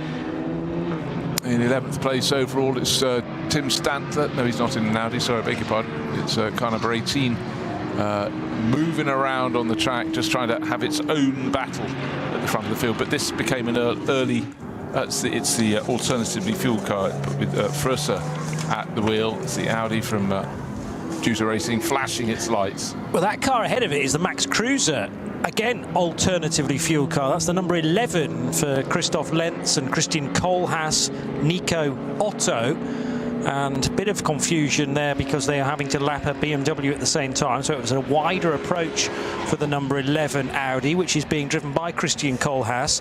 And that's actually the fight for the alternatively fueled cars, not just Audis, any manufacturer. So they both run in AT1. 19th and 20th overall, but importantly just separated by 1/10 of a second, and ebbing and flowing a little bit, but doing very, very nicely, thank you. First or second, I'm just waiting for the end of this lap, and you'd expect the first two to come in. Number 17, the Porsche of Nico Menzel, and waiting to see if they do that. But will the gap have suddenly gained another 6 or 7 seconds? Because if it has, it's absolutely disaster for Schubert Motorsport. But if it hasn't, because nothing has been placed in their lap, frustrating. Oh, incident between the KCMG Mercedes under investigation. That's car number 47. Now Gamu at the wheel at the moment, former Super GT 300 champion. He's down in 13th overall. Remember, this was a car that Kamui Kobayashi ended up losing about 5 minutes, went off into the barriers in his stint. And the car that's was possibly in contact with is car number 155. It's the Plus Line Motorsport BMW M4. It's the GT4 category car, so we can't tell you where or what happened between those two, but that's under investigation. And so for 47, the KCMG Mercedes crew, they'll be looking to continually try and claw back a bit of time, but if they get any other punishment, then that's going to be very unlikely they'll gain many places. Also, a brief glimpse of another Valkenhorst Motorsport run car in the BMW M2 class. So a BMW M2 racing machine for Bennett Earl, who's driving right now, and Lars Erik Volstedt, who I'm sure has been in that car at a point already today. Another Norwegian driver, so I'm up to now 5 Norwegians entered in various places on the list this weekend. Repairs continue for the family Korn Treble 4 Porsche, which looks very, very badly damaged. That must have gone on off at a very high rate of knots. I wonder whether something actually broke on that Cayman, preventing it from slowing at all. It was good to see, I reckon, a driver out very quickly and able to walk or jump the safe side of the barrier. But the V5 runner, certainly down to just 3 wheels on that wagon, maybe fewer than that, and having to be craned out of the Arenberg gravel. The AT1 fight, still door handle to door handle, and this time the Equipe Vitesse car gets ahead of the Max Cruiser Racing example, and now ganging up on them is Jake Hill in the second placed SP9 Pro-Am car, the Bilstein Mercedes. Yeah, Jake worked the traffic very nicely there. He's actually chipping away a little bit at class leader Tobias Muller for the Losch Motorsport Porsche crew, but Jake running for Pro Sport Racing, the Mercedes, yeah, neat, tidy, trying to gain a little bit of ground and doing a decent job there. But just looking at the respective paces, the top 3 are stretching out rather than closing in. However, they're going to be coming top 4, but they will be coming in at the end of this lap, I would suspect. The flatbed crews have had some busy days today, and in fact the broken Porsche is now being hooked up to one so that can be brought back, and then we can go full green flag, full clearance of all the obstacles and hurdles up at Arenberg, where it's been really stuck for quite a while now. The two AT1 Audis, we did describe this at the time, going off the Grand Prix track and onto Hats and back, briefly delayed by the BMW 325i, number 250 of the Cooper family, Bernd and Kevin. I'm not entirely sure that car was doing anything wrong, turning left and over the road bridge, just trying to stay off the racing line where possible. There's very nearly contact between Christian Kohlhaas and the rear of that blue number 250 BMW. 16 and a bit seconds remains the gap between Nico Menzel and Jens Klingmann. In fact, it's probably going to be even more than that now. Klingmann appears to be losing yet more time. Might be a 20-second gap by the end of this lap for Nico Menzel. And again, is this down to the tyres, together with, of course, the ability of Nico Menzel in the pilot's seat in car number 17? So he's going to reach Tiergarten now and head into Hohenrhein. Up the curb a little bit for car number 17. 21 laps will be on the board this time around, but not a pit stop just yet for Nico Menzel. Yeah, I said it was an option. I thought bring them in, but again,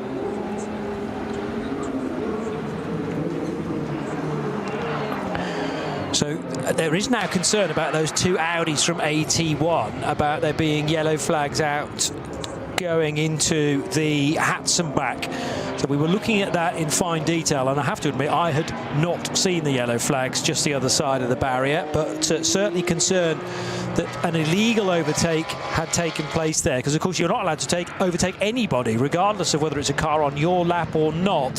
So now the battle between Max Cruiser Racing and Equipe Vitesse might have to be looked at as they headed for Sabine Schmidt's curve, and the 11 car was still ahead, but actually both cars overtook the 250 BMW, which was being driven by one of the Coopers.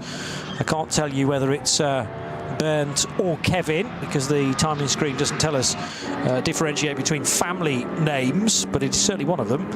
Just the two drivers entered into that SP4 car this weekend. 21 seconds is now the leading margin, so it has indeed crept up by another 5 seconds. Well, it's looking very, very smooth for Nico Menzel, but I tell you what, at any point around the lap, you suddenly, the marshals will be really very busy. Well, waved yellow flags at almost every corner. Suddenly our screen is alight.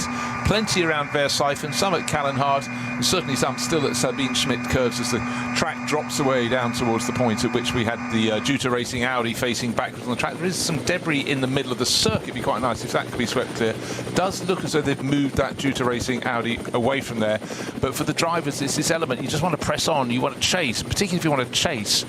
You don't want to constantly be interrupted by yellow flags, but the marshals will make them even hotter on a hot day here in the Eifel Mountains. But again, you just constantly got to be on your tiptoes in the cars. Jake Hill just having to whack on the anchors as in his Pro Sport Racing Mercedes. That's running around in 6th place overall, 2nd in the Pro-Am class, but and again, you come along and suddenly there are course vehicles, barrier repairs. A lot of the course vehicles cover the barriers repairs because they stop beforehand on the circuit so that you're aware there is something on the track, because you don't want to go around the corner and find the tail end of a flatbed truck right in front of you. So, but for a lot of them, those marks have been there for a long time. The trucks have been there for a while, and it's only really when drivers come out of the pits, having started a stint, that the danger is notable, but they would have been informed by the team. Starting to hot up again, potentially, in Cup 3, because I described at the time that Calvin de Groot would be retained in number 959 for SRS Team Zorg Rennsport's 718 Cayman.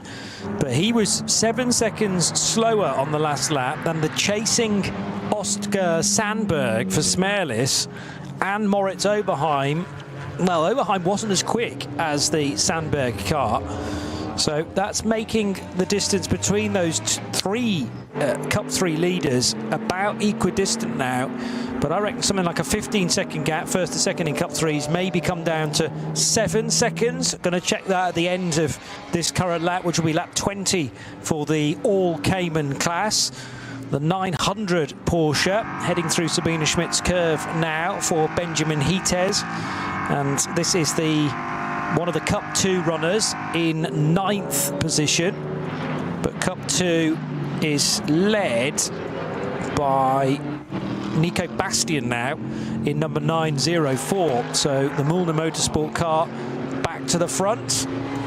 And I'm sure we've seen that car, yeah, with Martin Rump at the wheel. So no stranger to leading the division. So Estonian out of that car, and German racer Nico Bastian taking over in the Cup 2 Pro driver combination. As in 3rd position in SP9 Pro-Am, still David Jahn.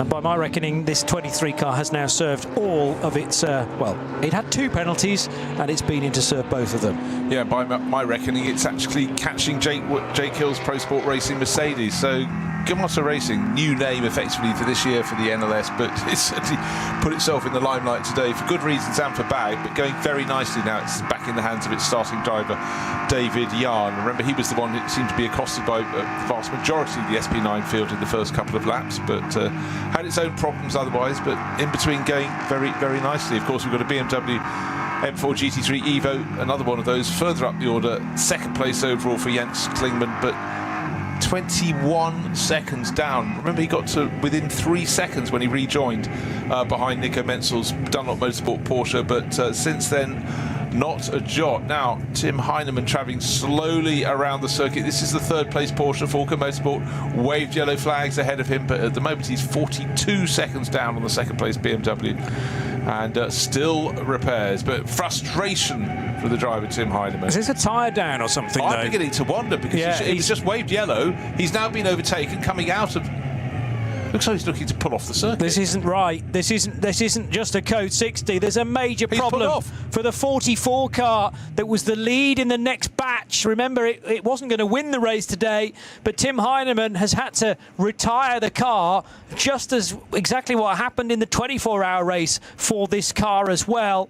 And heartbreak once more for one side of the Schnabel Engineering Garage. And if it can happen to the 44, then those looking after the 17 will be thinking, is everything right with our car? OK, that pitted on lap 15. This is lap 22. So it's not like they short-fueled it.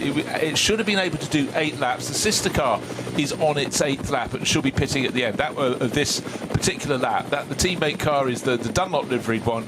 Nico Menzel leading the race by 21 seconds, all going very nicely. But yeah, first of all, onboard camera looking through the windscreen, looking forward from what Tim Heinemann could see, and I thought, waved yellow flag. Okay, why? That's waved yellow. Why is he running so slowly? And then the car behind pulled alongside and went past. Just simply, it's a tricky race today with so many slow zones, so many barrier repairs. But there for Tim Heinemann, what a disappointment. So absolutely fine going into the foxhole, out of Arenberg, full, and then all of a sudden a big wiggle on the car. Oh, and he got sideswiped then as well. But that wasn't the initial incident. I think something's either gone mechanically on that car or a tyre has let go. And he was very nearly hit head-on by a chasing BMW Cup car. I think he's straight on the radio, or he's just shouting into his own helmet, going, where is any good luck in this Nordschleife racing? Because I'm remembering in the night, Maurice Schuring, during the 24-hour race, in that exact car, retiring at Hoher Acht and thumping the steering wheel in a very similar fashion to now his teammate, Tim Heinemann. On that occasion, the 44 car had made 53 laps completed. Right, so he's going down the hill into Foxhole. And the car suddenly jerks. And he's putting the steering in, and then something breaks maybe on the car, and then there's definite contact between it and the pursuing BMW that didn't have any time to react at all. That could have been a much bigger incident than it turned out, but it's tough to tell from our vantage point just then, which was inside the car, precisely what has broken on car 44, but it's going no further. That is guaranteed, and it has parked up at Adenauer Forst just afterwards, in fact.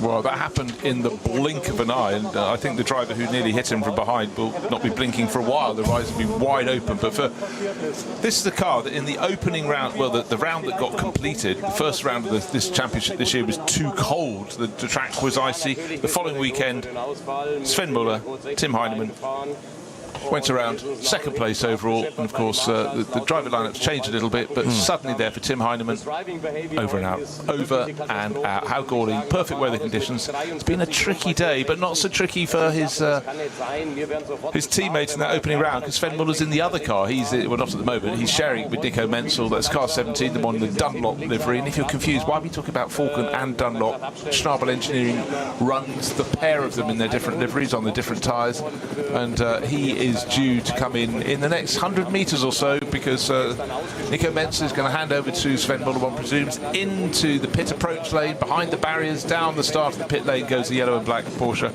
21 seconds to the good over the second place Jens Klingmann driven Schubert Motorsport BMW at the start of the lap he's just completing, and the chasing number 77 BMW will surely pit as well this time around. I'm just going to open up or continue to read the live ticker to see whether there are any clues as to precisely what's gone on that number 44 car.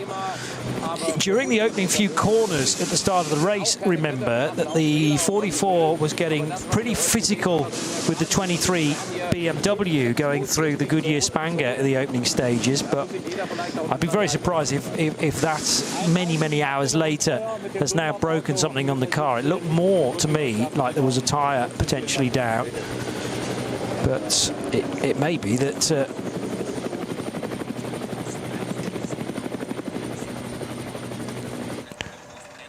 just being told that Schnabel and 44 slowed down for the yellow flags and then was potentially hit by that BMW that therefore maybe was not observing the flags. But there was too much of a squirm for me. Okay, there were yellows up ahead, but maybe the suggestion is that the hit caused the tyre to go down. What we don't know is when that initial hit from the BMW in behind actually was made, and therefore was one hit the start of the incident, popping the tyre, and then there was a secondary crash.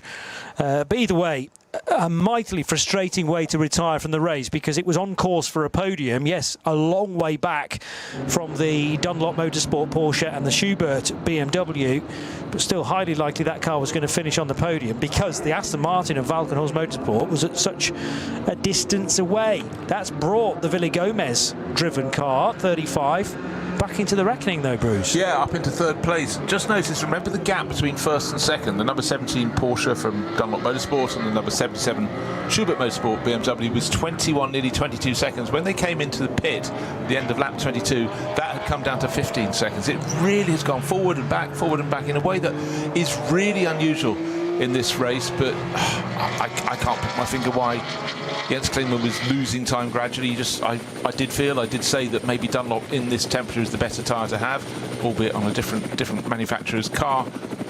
But he couldn't constantly be being tripped over by slow zones. But bear in mind that, you know, to lose 7 seconds on one lap and gain it on the next is really unusual. It's a tricky race today, but surely now with the final pit stop having been completed, Sven Muller back into the number 17 Dunlop Motorsport Porsche. That will be that. What have we got left? We've got 35 minutes remaining on the clock. So always that, again, the closer to the finish you make that final pit stop, the shorter your stop. Their rivals will predominantly come in next time around. Some might come in this time and their pit stops will be shorter, so the gaps will close in. But at the moment we're looking at such a huge gap, it'll make no difference in terms of positions. It's basically, the question is, will the number 17 Porsche win? Will it have a problem? Will the number 77 BMW catch up and be able to make a pass, or have a problem? We don't know. Oh, there was a tag there from Gabriele Piana's gold and red Porsche on the rear of the 23 of David Yarn, and the Porsche coming in, so didn't necessarily want to be overlapping the BMW, because of course there was a chance that the Beamer was going to pit as well. So Piana was prioritising the right-hand side of the racetrack, driver's right, so he could get in for a final stop. The live ticker doesn't give me a huge amount of detail regarding the number 44 Tim Heinemann Porsche, but it does say rear left tyre failure, comma, rolling at slow speed. Now, was it rolling at slow speed as a result of the tyre failure? I think yes, just because of that violent squirm and slide from the Porsche. And then it got walloped by a BMW that really did not expect that Porsche to back off or at least slow down at that rate of knots. Either way, that 44 Porsche from Schnabel Engineering is out of the race. The 23 BMW was staying out, being driven by David Jahn. We still haven't had a stint, I don't think, from Slovakian racer Antal Sigo. It was Moritz Krantz in between a David Jahn stint. So Sigo, if he is going to get in that car, is going to have less than half an hour now at this rate. Yeah, it seems to be that way. Car 32, by the way, one of the SP9 runners, but that's in the Pro-Am class. Tim Sattler at the wheel. It's the Toyo tyres with Ring Racing Mercedes. Drive-through penalty for them. So at the moment they're sitting down the order a little bit in 11th place. Half a minute down on the Hankook competition Porsche, but that's going to knock them back, and it should promote Irei Fukuzumi and the guys for the KCMG Mercedes team up towards the tail of the top 10. That should raise them to 11th place overall with the drive-through penalty. But we'll see what else comes our way. Our incident screen and our driver penalty screens have never been busier, sort of like a cascade, a couple of cascades in front of us. But what we'd really like to see is no yellow on one of the screens, which is effectively saying yellow flag at this corner or slow zone. Yeah. There have been an awful lot of those through the course of the day, and clearly none of them weather-related unless it's tyres letting go in the heat. But normally a wet race will generate quite a lot of code 60, and Incident as fully on the lock stops there. The rejoining number 5 Porsche, Gabriele Piana, brought it in, and it has been taken over by Mustafa Mehmet Kaya for the final stint. So just slightly more than half an hour to go. 32 minutes left on the clock. Remember, we are doing pretty much 8 and a bit, well, actually now 9.5 minute laps because of all of this yellow, including at Brunchen 1 and 2 now. So significantly slower speed than normal, bearing in mind the best laps were set early on before the code 60 struck. It's 8 minutes 4, 8 minutes 5 seconds before any of that traffic was caught. Here's a little bit of positivity I can put into the race today. If everybody is slowed at an equal pace around the lap, the closer your final pit stop is to the end of the race, you might save a few seconds because they get shorter as you go another minute close to the end. But a small comfort for a lot of the drivers. But really, this is a race now, clearly, for Sven Muller to lose. The Dunlop Motorsport car, 15 seconds to good over Jens Klingmann when they came into the pits. The Porsche from Dunlop Motorsport ahead of the BMW from Schubert Motorsport. But as the laps count down, the minutes count down, things are just getting easier and easier. There probably will be more yellow flags. Why? They've just thrown some out at Brunchen as well, so they're coming thick and fast. But right now, you'd have to say Sven Muller, he's been there, been here, been there, done it, seen it, and it's looking a smooth run for him. Through to the end of this 4-hour race. This is nominally the 6th round of the Nürburgring Langstrecken-Series for 2026, and it's full of surprises. I'm sure there's some more still to come.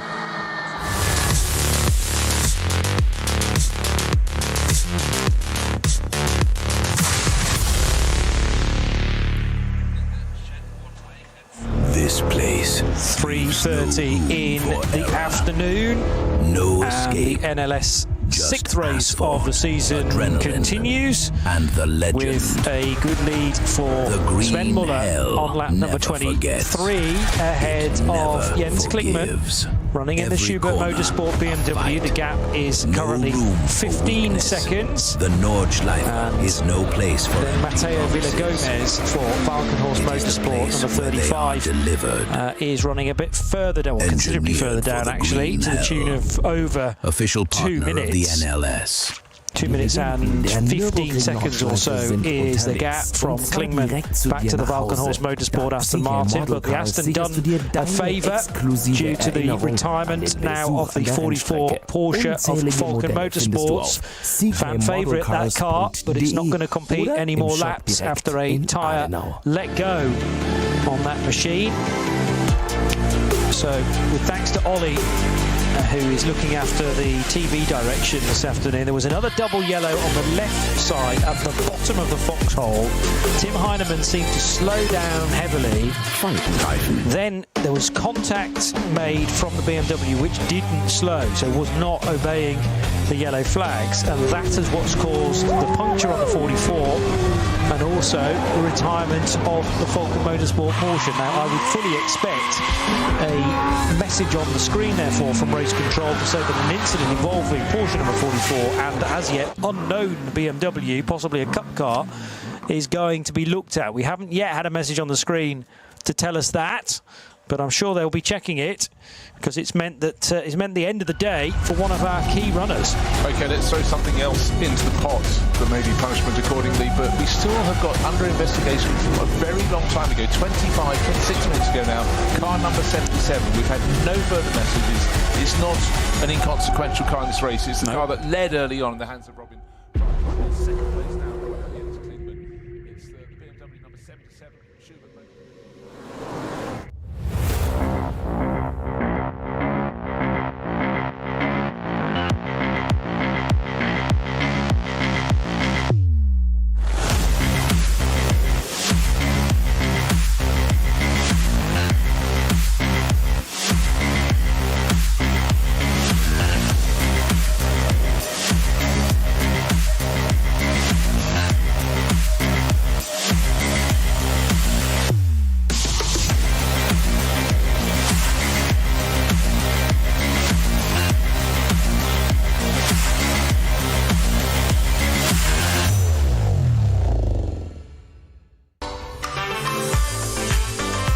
Liebe Fans, Lovely Fans, besucht uns auf unseren Social Media Kanälen, follow us auf Facebook, Instagram, YouTube und TikTok.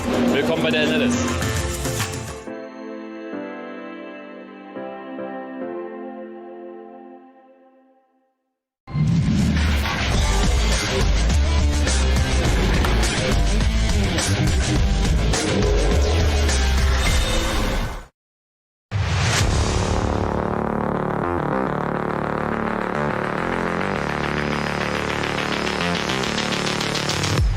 Sven.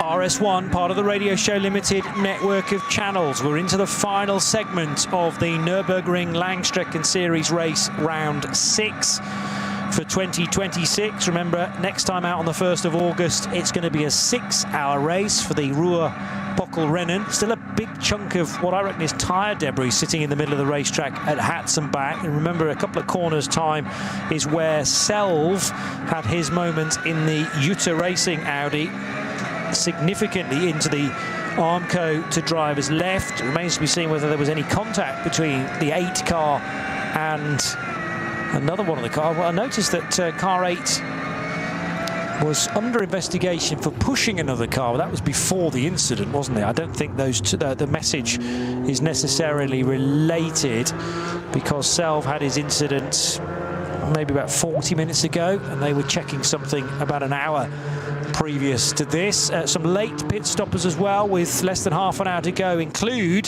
the 2 SB9 Pro-Am runners. So 48, the Losch Motorsport Porsche is in at the end of lap 23, as is David Jahn in the number 23 BMW. And just remember, any class rival or any rival out on the track that pitted a lap ago, their pit stops would have been longer, so a shorter pit stop for those two. That would have gained them a bit of track position, but for Losch Motorsport, up to they ought to be going on to win the SP9 Pro-Am class in probably about 5th or 6th position, but at the moment they're sitting on a lead of 37 seconds over the Gamoto Racing BMW of David Yard. So they've sort of done their hard yards. We've got 25 minutes and declining and falling through to the end of this race, and it's about ticking off the laps. It's about not getting penalties as well. That's very much a factor that needs to be considered. But at the moment, the gap between first and second, it's 16.3 seconds. So that late final pit stop has actually led to an increased advantage for our race leader, Sven Muller. There's a Muller leading the secondary class, which is SP9 Pro-Am. That's Tobias Muller, who's had a really, really good run for Losch Motorsport with their Porsche. And certainly those giving chase, they might be able to close in a bit, but I think Losch Motorsport have been so consistent across 3.5 hours of this 4-hour race that they deserve surely to take the Pro-Am honours overall. We will see. Oh, the race leader in Cup 3 is off the road, Calvin de Groot. I was about to say that's a big, big lead still that the Dutchman has, sharing with Heiko Eichenberg, but he slithered off the track, maybe on his own. There certainly wasn't another Cup 3 car within the confines of this machine, but it doesn't stop him, of course, tangling with somebody else from a completely different category. At 9.59, kisses goodbye to a race lead, maybe a race finish as well, and all of a sudden the pendulum swings back to Moritz Oberheim in the 962 WNS Motorsport car. Yeah, code 60. Guess where? Foxhole has been a place today, and it was bizarre. I was just looking at the timing screen to see how much of an advantage de Groot had, and suddenly there he is off at the side of the track. This race, the incident list is literally twice as long as it normally is, and Schravensschwanz, so opposite end of the circuit, there's a yellow flag there as well, so they're still coming in, and this is this bizarre thing. Weather conditions that ought to be relatively easy to keep the car on the track. Yes, it's hot, but yet still these incidents are occurring. But it seems almost none are occurring for Sven Muller, because he's just having this serene passage around at the front of the field. 16 and a bit seconds to good at the start of lap 24. Jens Klingmann still in the mix, but you're running out of opportunities to gain an advantage on the car in front of you, whether in terms of pace or more importantly, the car in front delayed by a slow zone that's cleared before you get there. But we've seen huge swings in this race. And for Jens Klingmann, all those years of experience, it's just about bringing it home. If it comes his way, it comes his way. But you'd have to say, surely Dunlop Motorsport have got their sums right today. Their tyres seem very good in the hot conditions. And Sven Muller, sharing with Nico Menzel's, they've just done a really, really clean and tidy job. But it was the person who said, come in after 6 laps of your first pit stop, that separated these two cars that are first and second now from the rest of the pack. And then between them, it's a standard race. But they separated themselves from everyone else, and it's been something that's just worked so well for them today. But it is always a roll of the dice. So it's all change in one of the well-subscribed categories, Cup 3. The other very well-subscribed category being SP9 collectively. Kept us guessing to probably the end of the second stint, as now, unfortunately, the increasing car park is being added to, the Jutta Racing Audi being craned into position, and the treble 4 car that came to grief, pretty big grief, down at Arenberg in the gravel trap. The Korn family racing car missing at least one of its front wheels. And yeah, the graveyard of cars, thankfully all the drivers involved appear to be okay, and that was a big concern for the treble 4 driver, but did seem to be out pretty swiftly. Still not sure which of the 3 corns it was involved in that high speed off at Arenberg. Meanwhile, Caracciolo Carousel for the 77 Jens Klingmann BMW, half black, half red livery for the Yokohama loyalty.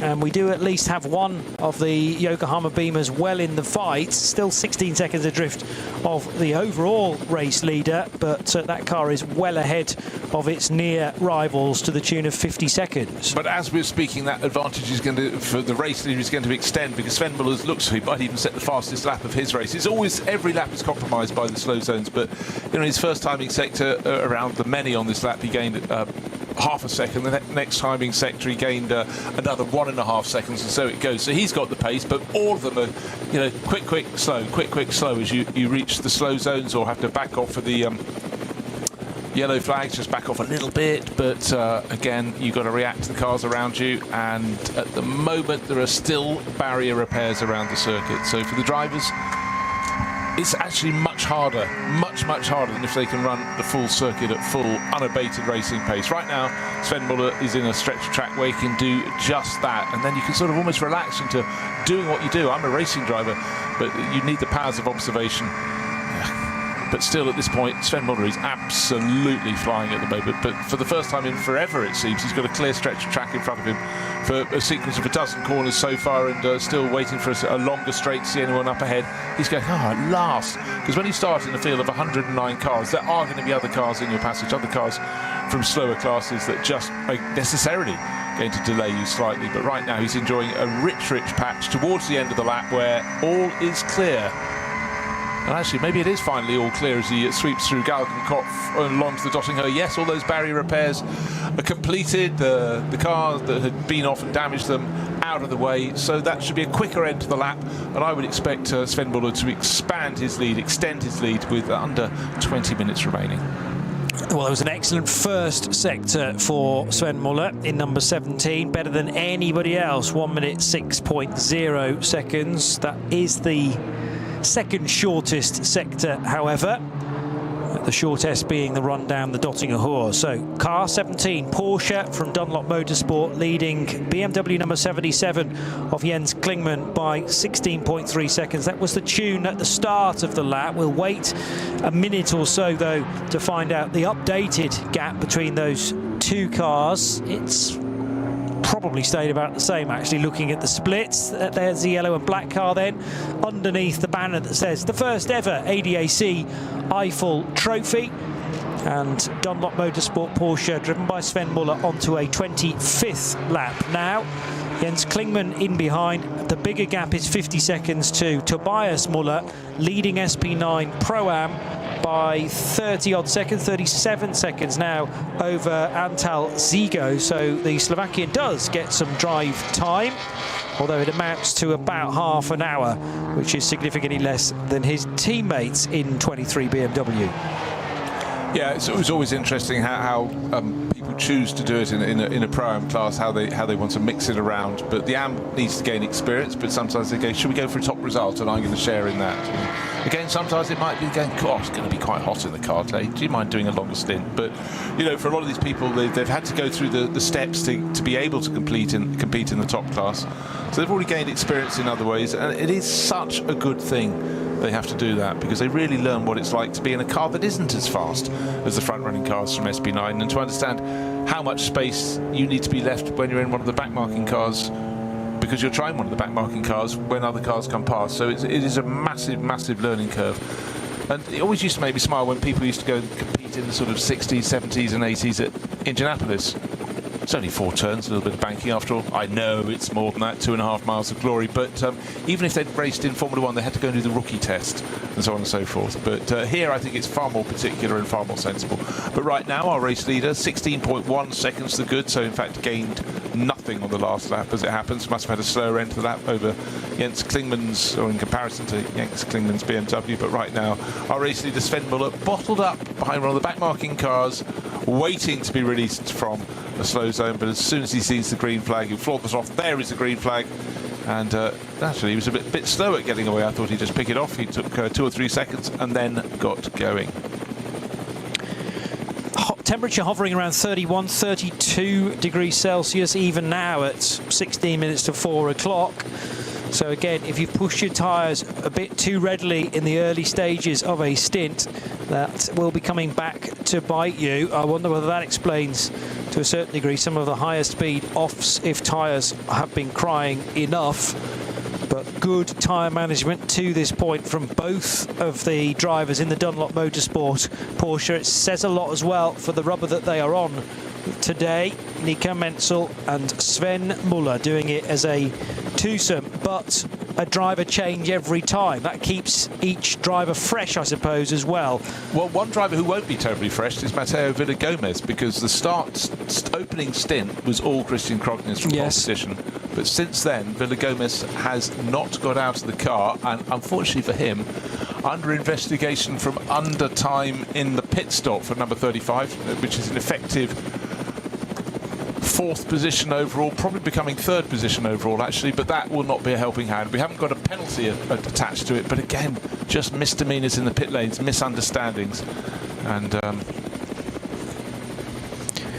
well, that is a pit stop that happened at about 25 to, as now, is there a problem for the Menzel car, or Muller car rather, just trying to get by one of the SP10 BMWs. It meant a slight delay. A very slight delay. I was just trying to work out exactly where the car in front was trying to go. I think that might have been an Aston Martin. It might have been the it was an SP10 class car though, but I thought for a nanosecond it was the Walkenhorst Aston Martin of which we were talking of Villa Gomez, but he's not going to be a full lap down. But such has been the advantage of the front-running cars that, get this, the gap between the first two is 16 seconds. The gap between 2nd and 3rd is almost 2.5 minutes. You're talking getting on for a 1/3 of the lap around this circuit. Such has been the margin of the front two runners.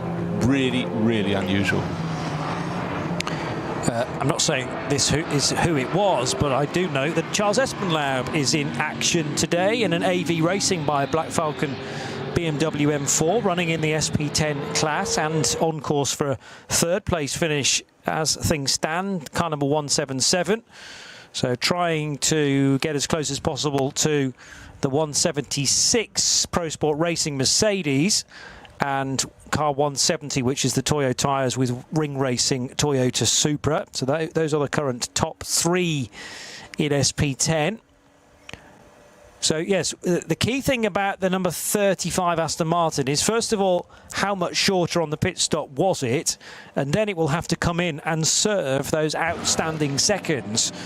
So if it's 5 seconds, it's not as bad as what did we have earlier on, an 18-second thing where one car was beneath the time by a significant chunk. There's quite a lot of debris on the road as well, just after Antonius Bucher, I think that was. Yeah, it's just after that very fast flick. You come under the bridge along the Dottinger, you're flicking to the left, and the track's then bucking up the hill towards Tiergarten, and you don't have a lot of choice. And it looks like the lining of the inside of a wheel arch, and it's lying right in the middle of the track. It's one thing if you're racing on your own, or even two of you can go either side, but if you're in the heat of a battle, that would be quite tricky. Be precisely where one of the cars wanted to go. The Renazzo Motorsport Lamborghini has had a sort of mixed run since we saw it bouncing around on the grass. Just been passed by the Hankook Porsche down into the first corner, and that's going very nicely with Michael Christensen, who's doing an increasing number, the ex-Porsche works driver, doing an increasing number of races beyond World Championship level, and he's just moved up past Kiki Saknana into 8th place overall. He's running, it isn't a pro lineup. Christensen started the race, well, he would put him in at the start, and he's finishing it off. But having got past the Lamborghini, off into the distance he goes. He's pulled away by 2 seconds already. Yeah, but that was a move for position, whereas I might have guessed it wasn't going to be. So clearly the Hankook competition Porsche dropped a little bit of time in the middle segment of the race and is rising again now with the former World Endurance Champion Michael Christensen as well for Porsche. Yeah, I'm fairly sure. In the quite a while ago now. LMP1 days, I was going to say, yeah. So the former iteration of a Porsche, not the 963 hypercar, but the version before that. So there's the Renazzo Motorsports Lamborghini on course for 2nd position in SP9 AM.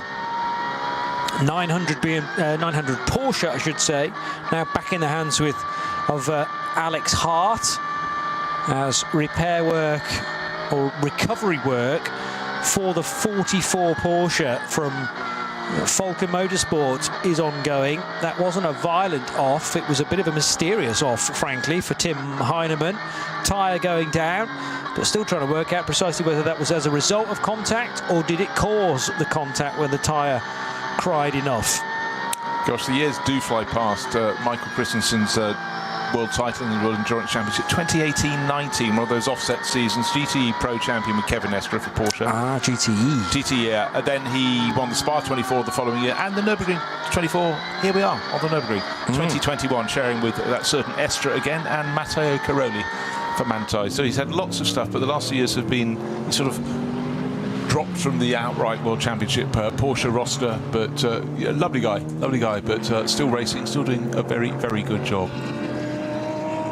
And as we've said, is starting to increase or better the position of the number 30 Hankook competition Porsche in the closing stages.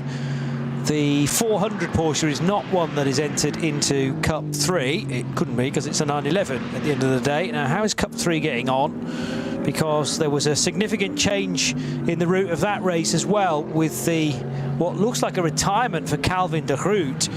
So Moritz Oberheim falls back into the race lead as a result of that for WNS Motorsport in the Porsche 718 all-only class, and it is miles ahead now of the second place runner, which is the 944 entered car. So it's 962 leading significantly 944 and 951, all Caymans. 951 is the first of the Smurlis Racing entered cars. Right, we've got time for this lap and possibly one more. 9 minutes 30 seconds remains, and Sven Muller sweeps through, but the gap was 16 seconds, his margin over the Schubert Motorsport BMW, but Jens Klingmann's brought that down to just under 9 seconds. Pacing it, playing it easy, tire trouble, who knows? They will be sincerely hoping it is not the latter, and just because they've had an issue on the Vulcan car, of course. It's a very different entity now. Still the scope for a bit of a hazard here and there, though, with 8 minutes and 41 seconds left on the clock.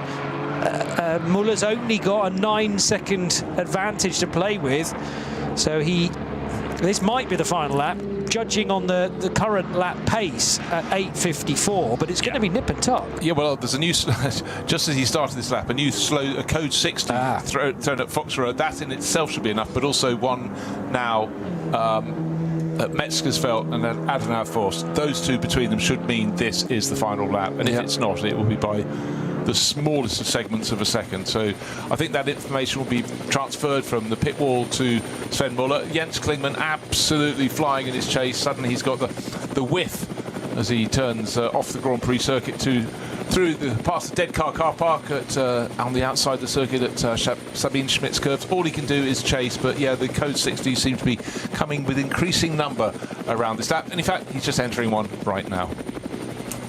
So this is the first of them on Hatzenbach, but there are also code 60s, 11 in total, in the Fuchsrohre, Adenauer Forst, Metzgersfeld, so they're all in quick succession, and then a fair bit of green flag running before you get to Eschbach.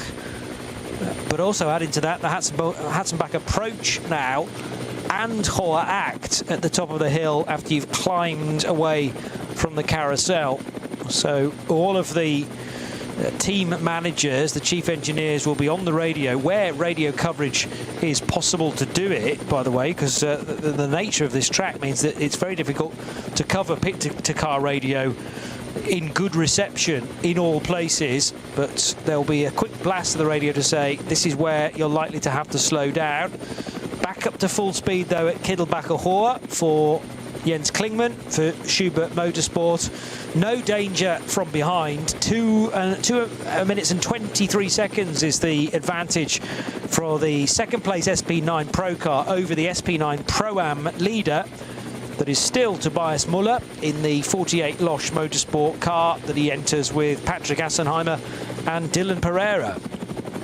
Well, we mark them out as a very, very strong combination, and they've done precisely what's said on the tin. I would have liked to have seen a bit more of Christian Krockner's in the Walkenhorst Motorsport Aston Martin, because that should have been a car that could get up to finish in the top 3. It started on pole position, but really this is probably all about Mateo Villagomez gaining experience, and he would have had almost like a season's worth of experience today in how to deal with slow zones, ins and outs of slow zones, and so on and so forth. But I'm sure he'll all be banking that away. And at the moment he's at best part of a half a minute down on Tobias Muller, so he's not likely to underhaul him to get to third place overall. But still, with all the cars running at a bated pace where required, still repairs going on at the circuit. They have managed to remove the Groot car, so it's on a flatbed and behind a barrier now, so at least that has been a slow zone that should be cleared. But for most people this is going to be their final lap. Next time around, of course, they won't be coming around because you do a shortcut back to the pits. You don't do the full Nordschleife slowing down lap, not in this championship. Just reminded myself of, unfortunately, the nightmare for Matteo Villagomez at the 24 hours of the Nürburgring this year. He shared an Aston Martin Vantage at Valkenhorst with Stefan Aust, Felipe Fernandez-Laza and Dennis Fetzer, but they only completed 3 laps. And then it was a retirement, so any hope for Villagomez to get some seat time there? He might not have even got in the car if he wasn't doing the opening stint. So this is a chance for him certainly to get some of those laps ticked off in the top class, and I'm sure we'll be seeing him with plenty more action between now and the end of the NLS season. Able to clear the 902 Porsche there at a green flag segment was the 77 Jens Klingmann car. So that's Adana Forst dealt with, and the Foxhole as well just before it. Metzgersfeld, though, is under a code 60 according to my record, so he's going to have to slow down again to go through that segment. And also Hoher Acht, one of the 11 code 60s in action on what could be the closing lap of NLS 6. Oh, and it's tight as well between a couple of back markers. So this again is losing time, big time for Jens Klingmann. Any hope of him closing the now 8-second gap surely gone. Yeah, he needed all the C's that could possibly part to do precisely that for him, but unfortunately 2 people in sort of middle pace cars just having their own little battle, and he had to back off when he thought, is there a gap down the middle? Yes, there is. No, there isn't, but anyhow, better to back out. But for our race leader, Sven Muller, he appears to have clear track ahead of him. Quite strong shadow across the circuit, very bright sunshine in the Eifel Forest today. Warm conditions, and really, it's very unusual. When you get people making their first pit stop early, it's not often the front runners, but this time 2 of the front runners did it, and they've had the pace in all the subsequent sessions they've had on this circuit today, and that's why it's come down, just the 2 of them. Sometimes you get people who guess correctly and make an early pit stop, but they're not drivers who actually have the pace. Sometimes it's the drivers in the SP9 AM class who decide to do something differently. Sometimes it's a driver who's just picked up a slow puncture and think, well, there's nothing to it, I have to come in. And I'm now at a point in the race where I am able to pit. But today, 2 teams rolled the dice, still rolling the dice through until the end of the race, because you've got to guess where other cars are going to go in traffic. A Porsche Cayman being dispatched on the approach to the carousel, and only just before the entry point by our race leader, Sven Muller. But as this is being watched from the pits, and we've only got just under 2.5 minutes until the 4 hours will be complete, you can think those in the pit lane are going, I think we know the result now, and it should all be fine. Should it be fine? Will there be anything else happening?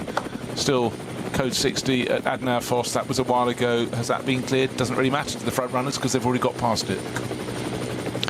Just 30 seconds between the leading duo in the BMW M240i class on this closing lap, and it remains to be seen in relation to those 2 cars where the overall leader is, because it could, of course, if it's in the wrong place for those guys, force them onto an extra 10-minute lap or so. But it's James Brakel who leads the M240i Racing Cup class, the British racer in 667, with Yannick Fubrick, a former champion of NLS, with some good success now. Late in the day, Mustafa Mehmet Kaya's off the road. From 7th place, he'd been in a real battle with Untitled Chapter for Gamoto Racing BMW. But is he not the AM leader as well? He's the SP9 AM leader. And he hasn't gone around the Grand Prix loop, but the cut through, he appears to have gone on and clattered into the barrier. Was he pushed? Did he outbrake himself? But we can't tell. He's sitting in the cockpit at the moment looking around the car, but it'll be really interesting to see how you ended up just there. It normally takes 2 to tangle at a corner like that. Well, I offer to you Antal Zigo, because the Gamoto Racing BMW began the lap with Kaya with 1/4 of a second between them.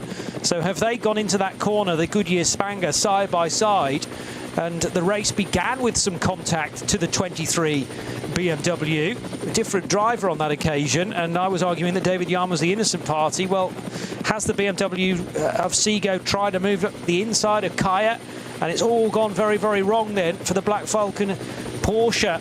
Spat out of the battle for SP9 AM. That should deliver matters then in the direction of Renazzo Motorsport. And there, bright yellow Lamborghini now on course for an SP9 AM victory. Meanwhile, minute left on the clock. Galgenkopf, for once, is actually clear now and offers green flags to those still racing through it. And amongst those, the race leader, number 17 of Sven Muller, sharing with Nico Menzel. 46 seconds left on the clock. It's still going to be fairly tight, but this probably is the final lap. We might have to count down the seconds, you know.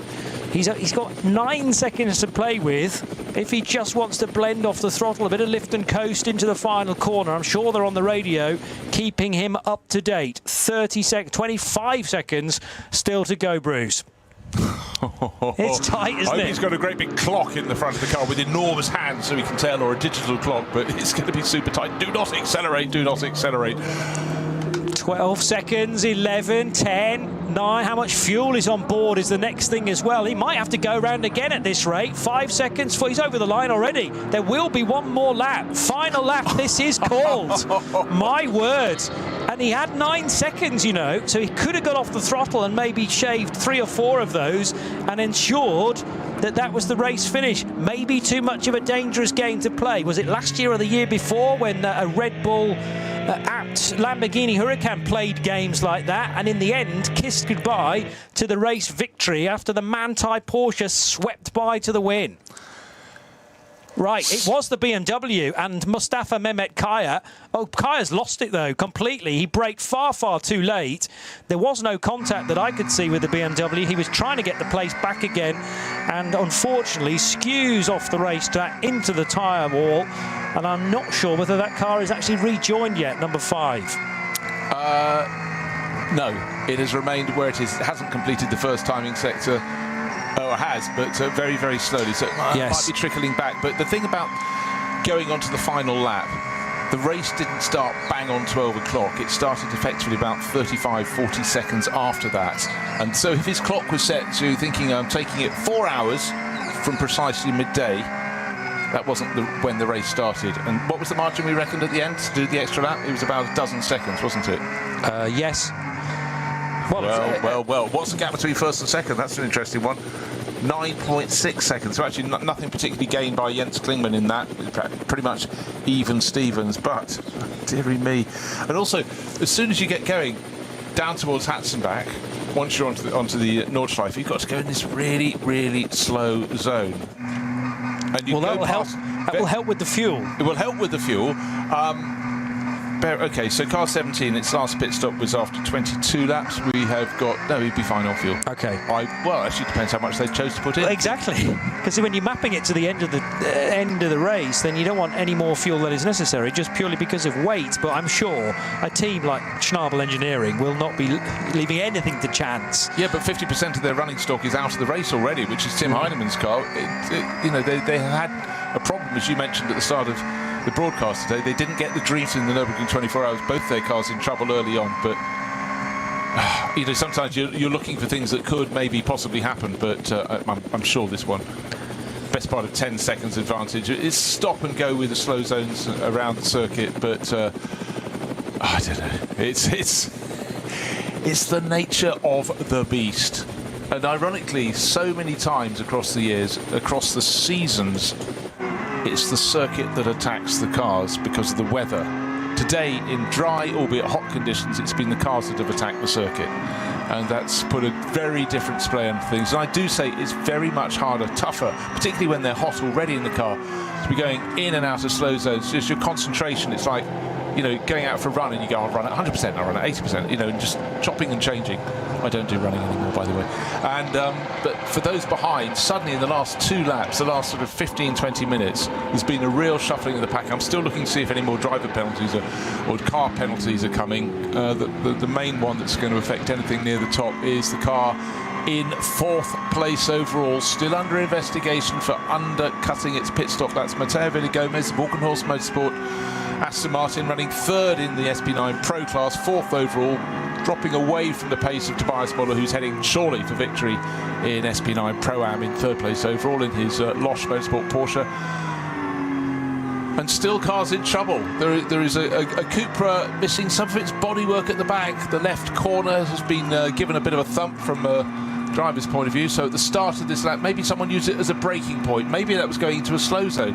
Because again, we saw problems with Tim Heinemann. There's still debris in the track just early in Hatzbach. That's the bit they haven't been able to clear, because a lot of the contact was a little further down around the corner. Just about a corner and a half later was where we had Self facing backwards in his Juta Racing Audi. But all these hurdles just continually need to keep being cleared. Attention must be absolutely laser focused here through to the end. I reckon that was actually the Hyundai i30N of Jeff Ricker, the American, who drives with Ralph Weissner, and 491's probably been trailing that rear bodywork for a little while now. So he will continue to plough on to attempt to finish the race. A couple of Hyundais in today's battle. I think it was just the two that I spotted, whereas we had the development car during the 24 hours of the Nürburgring, where they were actually using a pre-production engine for testing purposes at Hyundai. But that is the Stenler marketing by Mertens Motorsport crew, who have brought two of those cars to the ring this weekend. Getting a glimpse of a bright red BMW, which I have to admit I don't remember seeing in the race prior to this point, but that's always the way, the final few stages, and I recognise a car for the first time. Right, the sword of Damocles has fallen on number 35, Morgenhorst Motorsport, Aston Martin. 36-second penalty for undercutting its minimum pit stop time, and that will drop them, well, definitely down below. That means Pro Sport Racing Mercedes with Jake Hill on board will rise to 4th place overall. Ansel Zigo, I think won't rise any further, but a place lost, but experience gained. Both good experience on track and bad experience in picking up a time penalty there for Mateo Villagomez, I'm afraid. Yeah, so that's going to be a significant chunk of a stop-go as well. Now, we're so late on in the race, I can see that being just added to the race time, because there's also a 65-second stop-and-go penalty for one of the BMWs, number 665. Now, I thought that was running pretty close to the front. It is. 3rd position in BMW 240i. So that's going to take it off the podium, the GT Tyres Motorsport example, car number 665. Yeah, there's another 65-second penalty for that's car number 101. Again, speeding in the pit lane. Car 101 is in the BMW 325i class. So, yeah, they're being scattered across the field today. So, the final timing screen in places is going to look significantly different from how they run right now, but there are some regulations written in to the Sporting published document that says if you're not going to have an opportunity to do a stop-and-go penalty, and you're not, because we're beyond the checkered flag time now, even though the flag hasn't actually been waved yet, so there won't be scope to serve that penalty in reality, but there'll be a segment of time for a drive-through, and then added to that for those cars a further 65 seconds for the stationary time. Brunchen for some of the 240i's as well. Well, I tell you, the lead in that class at the start of the lap was only 0.2 of a second, but still there are course vehicles around the circuit. The second place BMW of Jens Klingmann in the overall battle is we're getting to see it. I tell you what, we're seeing it through the rear view mirror, through a rear-facing camera of our race leader. The lead, there's one car between them. It's come down to about a second, and as soon as they're released, well, I tell you what, Sven Muller really read that release better than Jens Klingmann. Klingmann had an opportunity, an outside chance, and then just coming out, getting the green flag coming out of a slow zone, and Sven Muller, who wouldn't have been cruising. Remember, we didn't even know he was going to go onto this lap. We thought he'd just acknowledged the checkered flag. But suddenly what was a 9.6 second margin at the start of the lap is down as they get towards the final few sequences of corners. They're getting to Galgenkopf very soon. I just don't think that restart was quite good enough from Jens Klingmann. Had he been right on the tail of Sven Muller, he'd then be right under the rear wing, getting the slipstream down and the toe all the way along the Dottinger. They're approaching the Dottinger. Klingmann kicks up the dust, a really wide line as he enters that sort of a final effective corner. Of course, you've got Tiergarten. But who's going to be going up in front of them? Could there be other cars that will interrupt the flow? But looking back from Sven Muller's car, there isn't, he's got enough of a margin. There won't be a proper toe. There'll be a modicum of a toe for Jens Klingmann. He's close, but surely not close enough. Under a second between them, certainly, but this was the last opportunity. We're also trying to keep tabs of which way that fight for the BMW 240i class is going to go between James Brakel and Yannick Fubrick. They are overlapping now as they head towards the latter stages of their lap down the Dottinger Hoor, and I think Fubrick has jumped Brakel. Meanwhile, very close indeed. The BMW is going to be right underneath the rear wing of the Dunlop Motorsport. Schnabel Engineering prepared Porsche. They didn't expect the extra lap. They certainly didn't expect something like a 9-second gain from the Jens Klingmann chasing BMW. Talk about heart in mouth moments, but now they can breathe easy. The smiles are bursting onto the mechanics there at Dunlop Motorsport. That was far tighter than they would have wished. 0.319 of a second for 17 Dunlop Motorsport Porsche to win NLS 6. It's carnage at the end of the BMW 240i fight, but they have survived. That was a Porsche completely outbraking itself. Across the grass, across the track, into the tyre wall, and somehow those two BMWs knitted their way through. So this race just doesn't know how to end, does it? It really does not. And that was tight at the line as well. Did they get to the control line with them in that order? No, I think it might have swapped around. The car that went off is car 400, a Porsche Cayman, and it's not the first time, and it won't be the last time we'll have a car off at the final corner on the final lap here. But that was just, I think the driver simply got a little bit distracted and just didn't get the braking done. Oh, dearie me. Well, that was the second place car in V6, so the V6 podium's likely to change significantly as well. You're quite right. Well, I'd spotted that Yannick Fubrick had got the run on James Brakel. He jumped ahead of the 667 BMW for the lead of the class down the Dottinger Hoor. I was slightly concerned that Fubrick had got on the anchors to celebrate with the team a tad too early, but he is called as the race winner by 1 second over James Brakel in 667 and the rest of the crew within that car, who are 667. He's sharing it with Josh Hislop. So two British racers in the Mulready, and in fact Aidan Mulready, Irishman. So three drivers from the British Isles, shall we say, and the BMW 240i class just missed out by 667 because Yannick Fubrick, who is a former champion of this race, sharing with Tim Lucas Muller, Eduardo Bergane and Sven Marker. So they actually cycled 4 drivers through in 651 to win the class. So Sven Muller can drive in as though, well, that was easy, wasn't it? Just a quiet drive in the country, but the fact he's being chased across the line, 0.319 of a second was the gap first to second. Another 100 metres, that would have changed, because certainly the grunt, the BMW got really good exit from the final corner. It was a chase, but just in behind them, you know, the TV director snatches back to the next set of cars. There's a flatbed truck coming in, ironically, with one of the previous class leaders, and I don't know if it interrupted the line of the cars in the BMW Cup class car, but when they got up to the final sequence of corners, then they very, very nearly got taken out by a car from another class that just drove across the grass and came towards them. But that last lap, it was epic racing.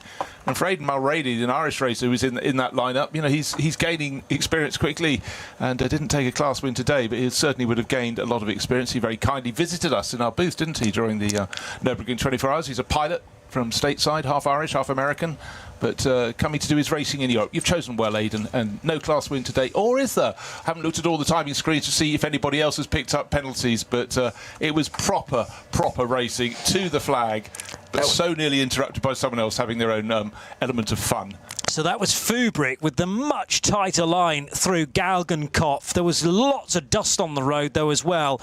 And Brakel, I'm sure, frustrated with that minor mistake, then tried to repay the favour, but he ran out of laps in the end. And what we missed from revisiting that moment was, yes, the lurid slide from the 400 Porsche, nearly cleaning out both of the leaders in the 240i class, and straight into the barrier in the end for Sascha Kloft, sharing with a couple of the family members of the Hochheimers, Thomas and Christian. But all smiles at Dunlop Motorsport. This feels like it's been quite a wait for Schnabel Engineering, who have not had the best start to season 2026 with either of their cars.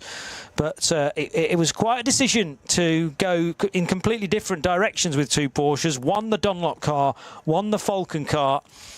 And if that was a tyre that let go on the 44, well, that's two different extremes, isn't it? The Falcon tyre maybe not being able to deal with the heat. Remember, it had contact with the BMW number 23 in the very, very early stages, though. It will have been on a different set of tyres by the point that it had its incident. But, I mean, was there a suspension issue as well that was causing uneven wear on one of the tyres potentially? Yeah, that is always a factor. Again, there were so many instances of the race, it'll take a lot of time to go back through them all. A lot of the teams that came to the finish will be having time added to their eventual race times because there wasn't time on the final lap for them to serve those. But to me, it was the exhalation of the entire pit crew at Charbel Engineering, where they looked across, they rolled their eyes and effectively went, whoo-hoo, how do we do that? And then Nico Menzel, he was pushing hard. And also, hats off to Jens Klingmann. He got to 16 seconds down and then closed in. And but for misreading a restart on that final lap, he could have been even closer. Closer than 0.3 of a second? Oh, I think so. Yeah, well, I mean, Klingmann and his teammate Robin Freins will be thinking, where could we have gained 0.3, 0.4 of a second? We never did get a resolution to that car being under investigation either, the Schubert Motorsport car. I think it's been long enough now for the team not to worry a huge deal about that, unless Race Control have a great stack of paperwork to get through in their in-tray. Very good initial sector I've just noticed from Fukasumi in the KCMG Mercedes. That was would have been an in-lap. Yes, it was for the KCMG 47. Well, that was a bit of a classic, Bruce Jones, for NLS 6. Well, it certainly kept us on our toes. Thoroughly enjoyed. Looking forward to the next race. And you get 2 hours more, 1st of August, for the next round of the NLS. So coming soon. This has been the 6th round of the Nürburgring Langstrecken-Series on RS1, part of the Radio Show Limited network of channels. And as Bruce says, we'll have the next race live the 1st of August, another Saturday. From Bruce Jones and Johnny Palmer, bye-bye for now.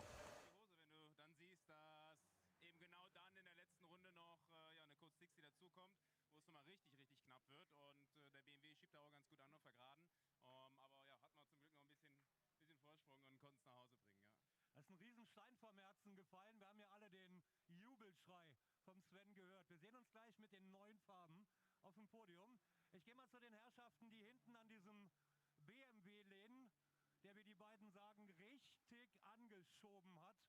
Und richtig angeschoben hat zum Schluss der Jens Klingmann. Du hast alles gegeben, du hast wirklich jeden Meter, jeden Zentimeter gekämpft. 0,3 Sekunden zum Schluss. Trotzdem, danke für diese Endphase. Ja, es hat Spaß gemacht auf jeden Fall. Wir sind ja da mit Yokohama, um den Reifen noch weiterzuentwickeln, wie für nächstes Jahr fürs 24-Stunden-Rennen. War ein knappes Eng, es war wirklich viel los, es war super viel Verkehr und ziemlich messy draußen. Ich glaube, meine schnellste Runde war 8,50 oder sowas, aber ja, am Schluss P2 ist es geworden. Ich glaube, wir sind trotzdem zufrieden und Robin ist ein Wahnsinns-Doppelstinn im Start gefahren und hat uns die Position gefahren. Also danke Robin, er hatte heute die härtere Arbeit, glaube ich. Letzte Woche, German ist okay. Letzte Woche Rang 2 in Le Mans mit 10 Sekunden Rückstand. Heute Rang 2 auf der Nordschleife mit 0,3. Das nächste Rennen gewinnst du mit 10 Sekunden Vorsprung.